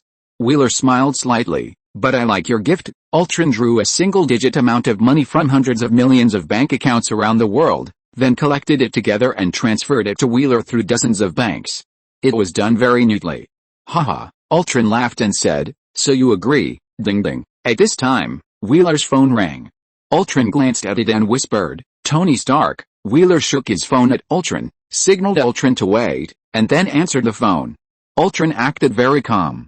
The conditions he gave to Wheeler were not given by others. Humans who put profit above all else would definitely choose him. He was very confident about this. "Hello? What's up?" Wheeler asked, picking up the cold drink and taking a sip. "We need your help," Tony said in a deep voice. Wheeler laughed and said, "Why do so many people need my help today?" Tony was stunned. "Who?" He said, "His name is Ultron." "What?" Tony screamed. "Where's this ghost with you? What does he want from you?" "Ghost?" Ultron clenched his fists and made a creaking sound when he heard this. Wheeler responded and said with a smile, "He wants to cooperate with me." "Cooperation? With you?" "Ha!" Tony sneered. "How stupid is he to cooperate with you?" Ultron suddenly said angrily, "Enough. You arrogant carbon-based life." Wheeler coughed lightly, handed the phone to Ultron, and said, "Do you want to scold him?" Ultron snorted softly, "I won't do such a childish thing." Hearing this, Tony chuckled and shouted, "You shameless thief, despicable AI, ungrateful grandson snap." Ultron snatched Wheeler's phone and yelled at the phone, "You are." As he said that, he crushed the phone. "Damn Tony Stark," Ultron cursed coldly, but saw Wheeler and the other two looking at him with strange eyes. Ultron said angrily, "Why are you looking at me like that?" Ultron's rebuttal was so weak. Wheeler muttered, "Nothing." Ultron snorted and said, "Well, make your choice now." He was very confident, but Wheeler smiled and said, "Ultron, you don't understand humans at all." Wheeler slowly stood up, tapped Ultron's chest lightly with his finger, and said, "You have no heart and can't understand human emotions at all. Perhaps you have calculated that the success rate of impressing me by doing this will be very high, but I'm sorry." Wheeler shrugged. "Tony is my friend, while a disgusting and enviable thing," Ultron said, his eyes slowly dimming. Chapter 124 Emotions. Seeing that Ultron no longer controlled his body, Reese said calmly, "Do you want to clean this thing?" Wheeler nodded. "This thing must be destroyed." Reese responded and was about to use the defense force field to compress Ultron's body into scrap metal, but Deadpool tilted his head, gently patted the water in his ears and walked over, saying in surprise, "What the hell is this?" CQ doll. As he said that, he looked at Wheeler and the other two with strange eyes. "Whose is it?" "Such a unique taste." Mysterio crossed his arms and said in disgust, "You pervert." Deadpool crossed his hands and pinched him at his sides, just like a princess pinching her skirt, bent his body towards Mysterio, and said shyly, "Thank you for the compliment." "This is not a compliment." Mysterio raised his foot and kicked Deadpool. Deadpool did not dodge, but pounced on Mysterio. At that time, Mysterio was terrified and ran away screaming, "Don't come over here, don't run, if you chase me again, I'll kill you." I'm even more excited. Help. Looking at the two funny guys, Wheeler smiled and shook his head. After drinking the no longer so cold drink, he muttered, "It would be great if Bobby was here." Reese asked in a low voice, "Sir, what should we do next?" "Go help the Avengers." Wheeler stretched and said, "Since Tony has spoken, let's go and see." He is still an Avenger now, after all, the Avengers have not removed him. Ultron, but if you don't pay attention, he will become a world-destroying existence.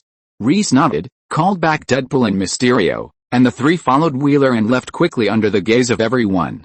Africa, Salva Giant Wharf. Due to time and the shrinking coastline, the original wharf has been moving forward, leaving a muddy area in its original location. Some ships stayed in the swamp after the coastline retreated, like fish out of water, revealing rust and scars on their bodies. At this time, a melee was taking place in a large cargo ship. A melee between Ultron, the Avengers, and the arms smugglers. The arms smuggler is called Ulysses Claw, an illegal smuggler who roams in the gray areas of various countries. From firearms to armored vehicles and missiles, he will do any arms trade that can make money. But the most proud cargo is a metal called vibranium. Vibranium is a special metal that is very hard. After being manufactured and cast, it can defend against almost any kind of attack. The most representative of them is Captain America's shield. This metal is produced in a country called Wakanda in Africa, which keeps a very strict watch on vibranium. Ulysses Claw is the person who has the most vibranium in the world, except for Wakanda. And Ultron came to Ulysses Claw, naturally, for vibranium. He wanted to use vibranium to make a new, indestructible body for himself. And just when they were trading, the Avengers arrived. So, as expected, a melee broke out among the three parties. For now, Ulysses' side is the weakest. Neither the Avengers nor Ultron took him seriously, and they all looked like they could easily get rid of them. And that was exactly the case, because even Natasha, wearing an invisible cloak, could slowly get rid of them. Not to mention the others. You know, Weller gave the Avengers a gift, which strengthened their strength. Not to mention Barton, who got an epic enhancement. The strength of the others has also changed greatly. Steve, who can summon half of his power. Tony, whose strength has greatly increased because of his nerve enhancement and stronger reaction ability, can manipulate the battle suit more easily. Facing such a combination, Ulysses and his men can only be the objects to be cleaned up. Even Ultron and the Ultron soldiers he brought with him were being cleaned up at a rapid speed. At this moment, two figures quietly appeared on the battlefield. They were the twins recruited by Ultron. Pietro and Wanda. They were recruited by Hydra to be Hydra's guinea pigs. Under the stimulation of the Mind Stone, they awakened their mutant abilities. They thought they could do something big under Hydra, but Hydra was killed by the Avengers. Just after they lost their jobs, Ultron found them and recruited them. The joining of the two gave Ultron, who was about to collapse, a respite. Tony and Ultron were fighting and flew out of the freighter, and a father-son game came. Pietro's super-fast movement speed was like a gust of wind in the battlefield. He was like a naughty child. After circling Barton twice, he tripped Barton to the ground, showed a mocking smile to Barton, took a step and disappeared, appeared next to Captain America, knocked Captain America down with a punch, snatched Captain America's shield, and threw it at Thor. Thor caught the shield expressionlessly, and when he turned around, he threw Thor's hammer. Pietro easily dodged it, but when Thor's hammer flew past him, his eyes lit up when he saw the legendary Thor's hammer, and he grasped it uncontrollably. In an instant, he was carried away by an irresistible force, like a kite hanging on an airplane, and was carried away by Thor's hammer with a scream, and hit the wall hard. Hiss! Pietro took a breath, slapped his hands hard, and disappeared on the spot. He was very fast and moved silently. None of the Avengers could keep up with his speed, which gave him the capital to tease others on the battlefield. Compared with him, his sister Wanda's ability was even more bizarre. She swam silently on the battlefield, using her psychic power to arouse the fear of others. First Natasha, then Steve and the careless Thor, they were all attacked by Wanda, and entered the illusion with a chaotic mind. Seeing this scene, Ultron was very satisfied. While fighting with Tony, he ordered other Ultron soldiers to take the vibranium away. This was Ultron's primary goal. Several Ultron soldiers put the vibranium into a cargo box and lifted it up. At this moment, an arrow wrapped in strong wind shot from a distance. An Ultron soldier blocked it with his body without hesitation. Boom!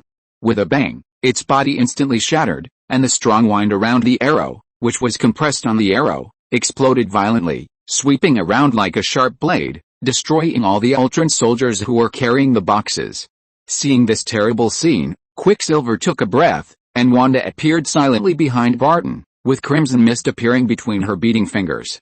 Just as these mists just entered Barton's mind, Barton suddenly turned around, pulled out an electromagnetic blunt arrow, and attached it to Wanda's forehead. In an instant, the strong current froze Wanda in place, and she groaned in pain. Without waiting for Barton to make any further moves, Pietro suddenly appeared, knocked Barton down, and quickly left with Wanda in his arms. Barton got up from the ground with a confused look on his face. Looking at the Ultron soldiers and the twin brothers and sisters who had disappeared on the battlefield with the vibranium, he sighed softly and pressed the communicator and said, "Stark, how are you doing? Give me a little more time," Tony said coldly, and several missiles blasted Ultron down from the air. Ultron, who was covered with wounds and looked like a broken doll, smiled in her low voice. His goal has been achieved, and he is about to give the Avengers a big gift. "What do you want to do?" Tony said coldly. "Oh. This is really an exciting question for me," Ultron said leisurely, and then teased, "But are you sure you want to listen to my answer now? Don't you want to take care of Mr. Banner? Banner? A mutant who can control the mind?" Tony's face changed, and he destroyed Ultron's body without hesitation and flew to Banner's position.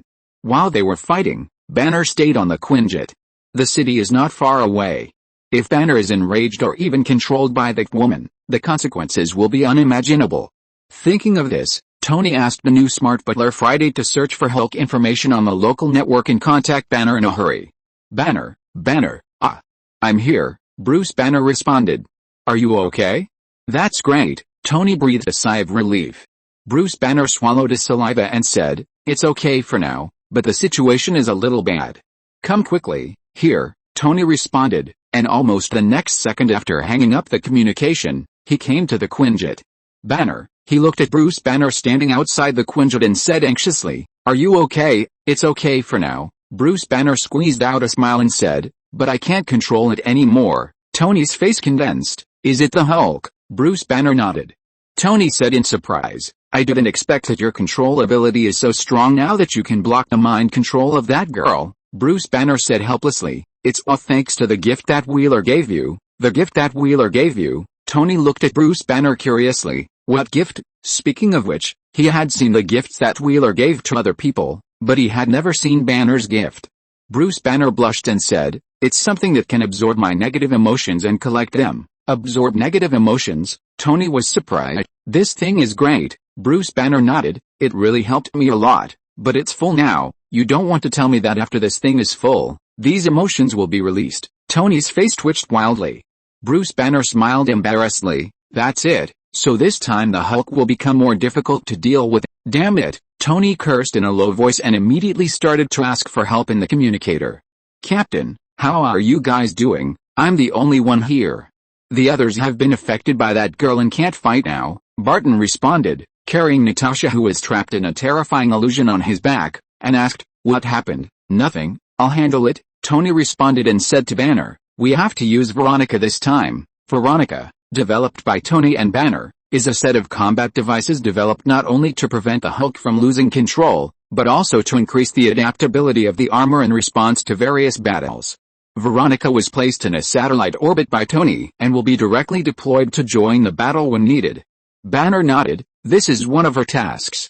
Tony opened the mask of his battle suit and said curiously, so, while Veronica is here, tell me what happened just now. Banner smiled and said, just now a few minutes ago, after Pietro brought Wanda out of the freighter, Wanda launched an attack on the target of the plan, Bruce Banner. Facing Pietro and Wanda, Bruce Banner, who had not yet transformed, was no match for them. Fortunately, the two did not want to hurt Bruce Banner, but just wanted to control Bruce Banner, turn him into Hulk, and then create chaos. So, after Wanda pressed Bruce Banner in place with Crimson Mist, she immediately used her ability to trigger Banner's anger and fear. Big guy, come out, Wanda laughed softly, and the Crimson Mist swimming between her fingers went into Banner's head. Banner's eyes instantly turned red, blood vessels bulged, and a touch of green bloomed on his skin. Hiss. Ah, looking at this scene, Wanda smiled. But the next second, the smile solidified on her face. When the red in Banner's eyes quickly faded, the abnormality on his body also disappeared, and he returned to his original appearance. What's going on? Pietro looked at Wanda in confusion. Wanda shook her head, and a touch of crimson energy appeared between her fingers again. Well, give up, I can control it, Banner said hurriedly. I don't believe it, Wanda said coldly, and the crimson mist floated towards Bruce Banner again. The change appeared again, but in the next second, it quickly returned to normal. How is it possible? Give up, I won't, Wanda looked at Bruce Banner stubbornly. Red energy floated. Hulk, the next second, it returned to normal. Give up, red energy then. This happened several times, and the unwilling Wanda was pulled away by Pietro. Until now, Bruce Banner still remembers Wanda's aggrieved eyes, just like the pitiful eyes of his cousin when he robbed his cousin's lollipop when he was a child. At this moment, a sound of breaking air came from above their heads. Veronica is here, Tony said, and Banner also had a little green on his body, and his eyes were stained with a touch of red light. He said with difficulty, I'll leave it to you. Tony nodded, and Veronica threw out parts one by one, assembled with Tony's suit, and turned into a metal giant, and Banner's body began to swell, bursting his clothes. At this moment, Tony glanced over and his expression began to collapse. Ha ha ha, Banner, you are so cute in this. Chapter 125 Controller? Transformer. On the pink big shorts, there's a lifelike SpongeBob, but at this time SpongeBob is swollen like a ball, and his body seems to be burning, looking very angry. Ha ha ha, Tony laughed so hard that tears came out. If he was not wearing a battle suit now, he might have laughed so hard that he couldn't stand up straight. Let Friday save this precious picture, but he saw that Hulk had rushed in front of him like a ferocious beast with mad hair. Tony was shocked, and before he could react, a big green fist occupied his vision. Bang! The anti-Hulk armor was blown away directly. The huge metal body rubbed against the ground, and a deep gully appeared on the ground in the dust, and a pile of soil appeared behind him. Banner, sneak attack, Tony muttered, and his hands and feet sprayed flames and hurriedly left the place. Boom! The ground shook, and Hulk landed in the position where Tony just was, and cracks spread from his feet to the surroundings. What a terrible power! Tony's eyes shrank. As Banner said, his anger had accumulated for too long, and after his transformation this time, his strength became much stronger. Looking at Hulk's green eyes full of anger and rage, Tony suddenly had a bad premonition. Would he be beaten up by Hulk in this state? Just as this thought flashed through his mind, he saw Hulk step on the ground. Bang! The ground exploded, and a dent with a web of cracks instantly appeared on the ground. And Hulk jumped up and rushed towards him at a very fast speed, as if there was a rocket stuck in his butt. Tony was startled and flew backwards in a hurry, and at the same time, he opened his hands and shot bright energy rays at Hulk. Zizzy! The energy fell on Hulk and burst out, like a gorgeous firework blooming in the sky. Hulk roared, and grabbed Tony with the energy shot. "This won't work, Banner," Tony whispered, and flew back a distance again to avoid Hulk. Hulk looked at the Iron Man in front of him angrily, and fell down unwillingly. "Huh?" Tony let out a long breath. If his nerve reaction had not been strengthened, he would not have been able to react to Hulk's pounce. Thanking Wheeler again, Tony flew above Hulk's head, maintaining a relatively safe distance, waiting for Hulk's next attack. He did not need to fight Hulk head-on, just let Hulk consume his anger. "Ow!" Hulk roared unhappily, waving his powerful fists, and jumped up again and rushed towards Tony. This time, his speed was faster. But Tony, who had been prepared, still dodged Hulk's attack in time and knocked Hulk down from mid-air again. "I said, the feeling just now must be an illusion," Tony muttered, but saw that this time Hulk yelled at him angrily after falling, stomped his foot on the ground unhappily, and after stepping on a big hole again, he turned around and looked at the city in the distance behind him. "Hulk," he roared, and abandoned Tony without hesitation, leaping towards the city. "Banner, you've become cunning." Tony watched this scene with a headache, and could only chase after Hulk. That ominous feeling came back again. "Stop," Tony roared, and when Hulk jumped up again, he flew towards Hulk and punched Hulk. But unexpectedly, Hulk, who seemed to have lost his mind, turned his body in mid-air suddenly when his fist was about to fall, grabbed the metal fist of the anti-Hulk armor, and was hung in mid-air. Without waiting for Tony to react, Hulk exerted force violently. And after the anti-Hulk armor drew a crooked flame mark in mid-air, he turned over and sat on the back of the anti-Hulk armor. Tony's face darkened. "Banner, you didn't say this situation." Amid his complaints, Tony immediately controlled the suit to flip over. But boom, with a loud bang, Hulk clenched his hands and fell on the back of the Hulk's armor like a green hammer. Bang! The Hulk's armor lost its balance and fell from the air as the metal shattered. In the process of falling, the two people's fists continued to hit each other. Metal parts flew in the air with Hulk's roar, until the roar paused with a bang. But the next second, with Hulk's angry cry, a metal arm detached from the Hulk's armor, pierced Hulk's arm, and flew away with him. "Too much? Banner," Tony's head was buzzing. "Veronica, give me a hand." With Tony's call, new armor parts were dropped. Tony dragged the broken armor towards Hulk. When the damaged armor parts on his body fell one by one, the parts flying from behind him began to replenish. When Tony clenched his fist and blasted Hulk, the module of the arm was assembled, and the huge fist slammed into Hulk's face.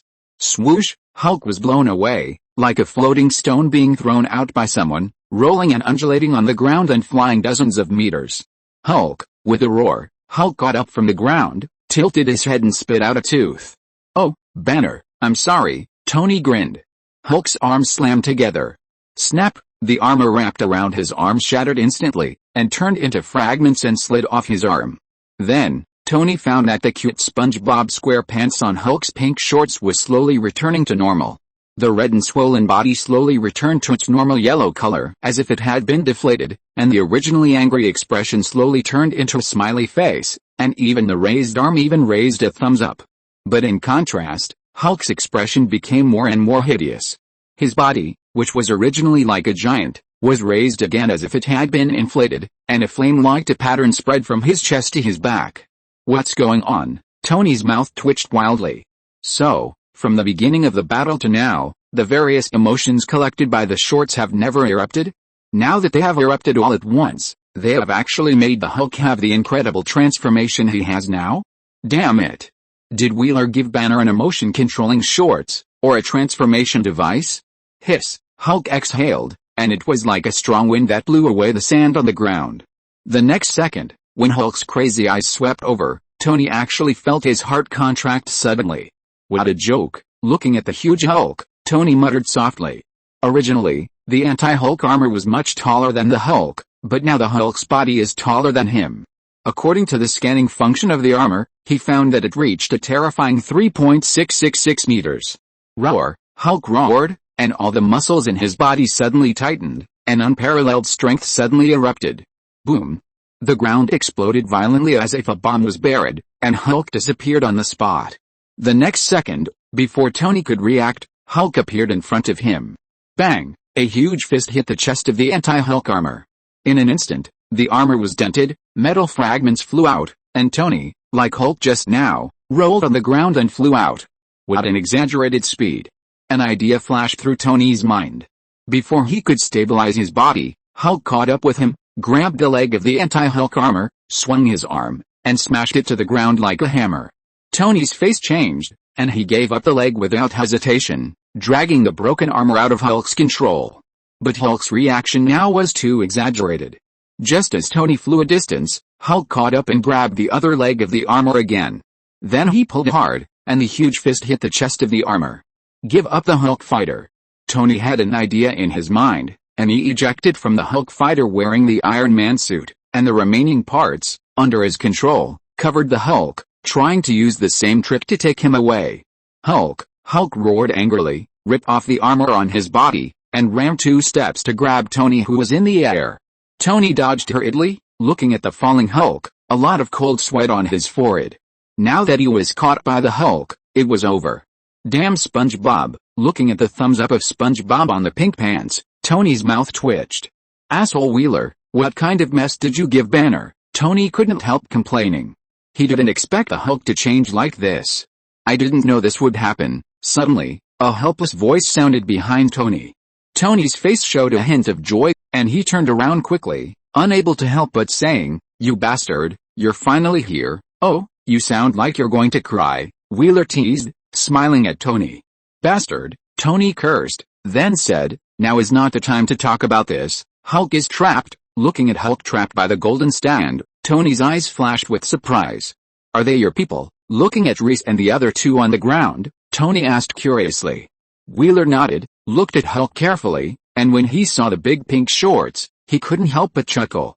At that time, when he gave this thing to Banner, Banner firmly said that he would never wear it, but now it's quite suitable, Wheeler said jokingly, but looked at the flame pattern on Hulk curiously. Is this something that appears after the accumulated emotions burst out? Is the pattern slowly disappearing? Noticing this, Wheeler narrowed his eyes. At this moment, the defensive force field that imprisoned the Hulk shattered under the Hulk's violent attack. Reese's face turned pale, and he finally felt the crazy breath of the Hulk. Hulk, with a roar, the green big guy rushed towards Reese, and the huge fist was bigger than half of Reese's body. With this punch, Reese would only be turned into meat paste. But there was no fear in her eyes, and even the Mysterio beside her was excited, as if he was looking forward to what was about to happen. "Help! Master!" Deadpool screamed loudly, like a decent woman who met a gangster. The next second, a figure burning with blue flames condensed and appeared in front of Reese, and clenched his fist to meet it. Compared with the Hulk's fist, the fist was insignificant, but when the two collided, the sudden impact shook everything around it away. Looking at this scene, Tony opened his mouth wide. "How perverted is Wheeler now?" he muttered, but Wheeler flashed and kicked Hulk's chin hard, kicking Hulk out. Hulk's back rubbed against the ground, and dust flew wherever he passed. Hulk thrust his hands into the ground. Puff! 2 grooves appeared under his palms, and he finally stopped. He shouted angrily, like a mad beast. But Wheeler had already appeared above him and stepped hard on his head. Hulk raised his fist to meet him. Bang! With a bang, Wheeler was knocked out, and Hulk fell into the ground like a nail. Wheeler fell to the ground and twisted his feet twice. Hulk is quite strong in this state. But Wheeler looked at the half of the flame pattern on Hulk's body that had disappeared, and a smile appeared on his face. His eyes turned completely blue under the infection of energy. He didn't know how strong his body was now at full power. Because he hadn't fought with all his strength for a long time. For so long, his body has been strengthening every moment, as if there is no end. And with his control of energy and his continuous use of energy to strengthen his body, he can now even enter the state of energy. And the energy compression has now reached as many as 13 times. Using the energy compressed 13 times to strengthen the body, Wheeler's eyes flashed with excitement, looking at the Hulk rushing towards him again, as if he saw a large sandbag. He did not dodge, and did not even move his feet. Hulk's punch fell, and Wheeler raised one hand to meet it. Boom! With a bang, Hulk screamed in pain, and his body actually leaned back. But he immediately screamed fiercely, stabilized his body, and clenched his fist and smashed it again. Wheeler's eyes flashed, and he controlled his strength to the same degree as Hulk.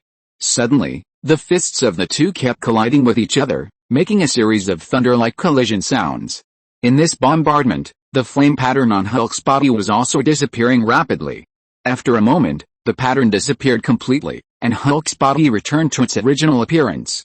Hulk was stunned. The red light in his eyes disappeared, and his eyes regained some clarity.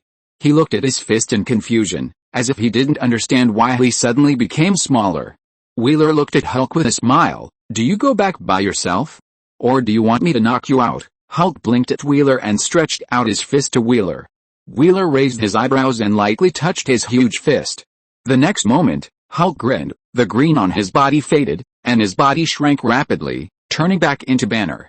Banner gasped, and suddenly seemed to realize something. He shouted in panic, and covered his crotch with both hands. End of this chapter. Thank you very much for reaching the end. Don't forget to like. Looking for more exclusive content and immediate access?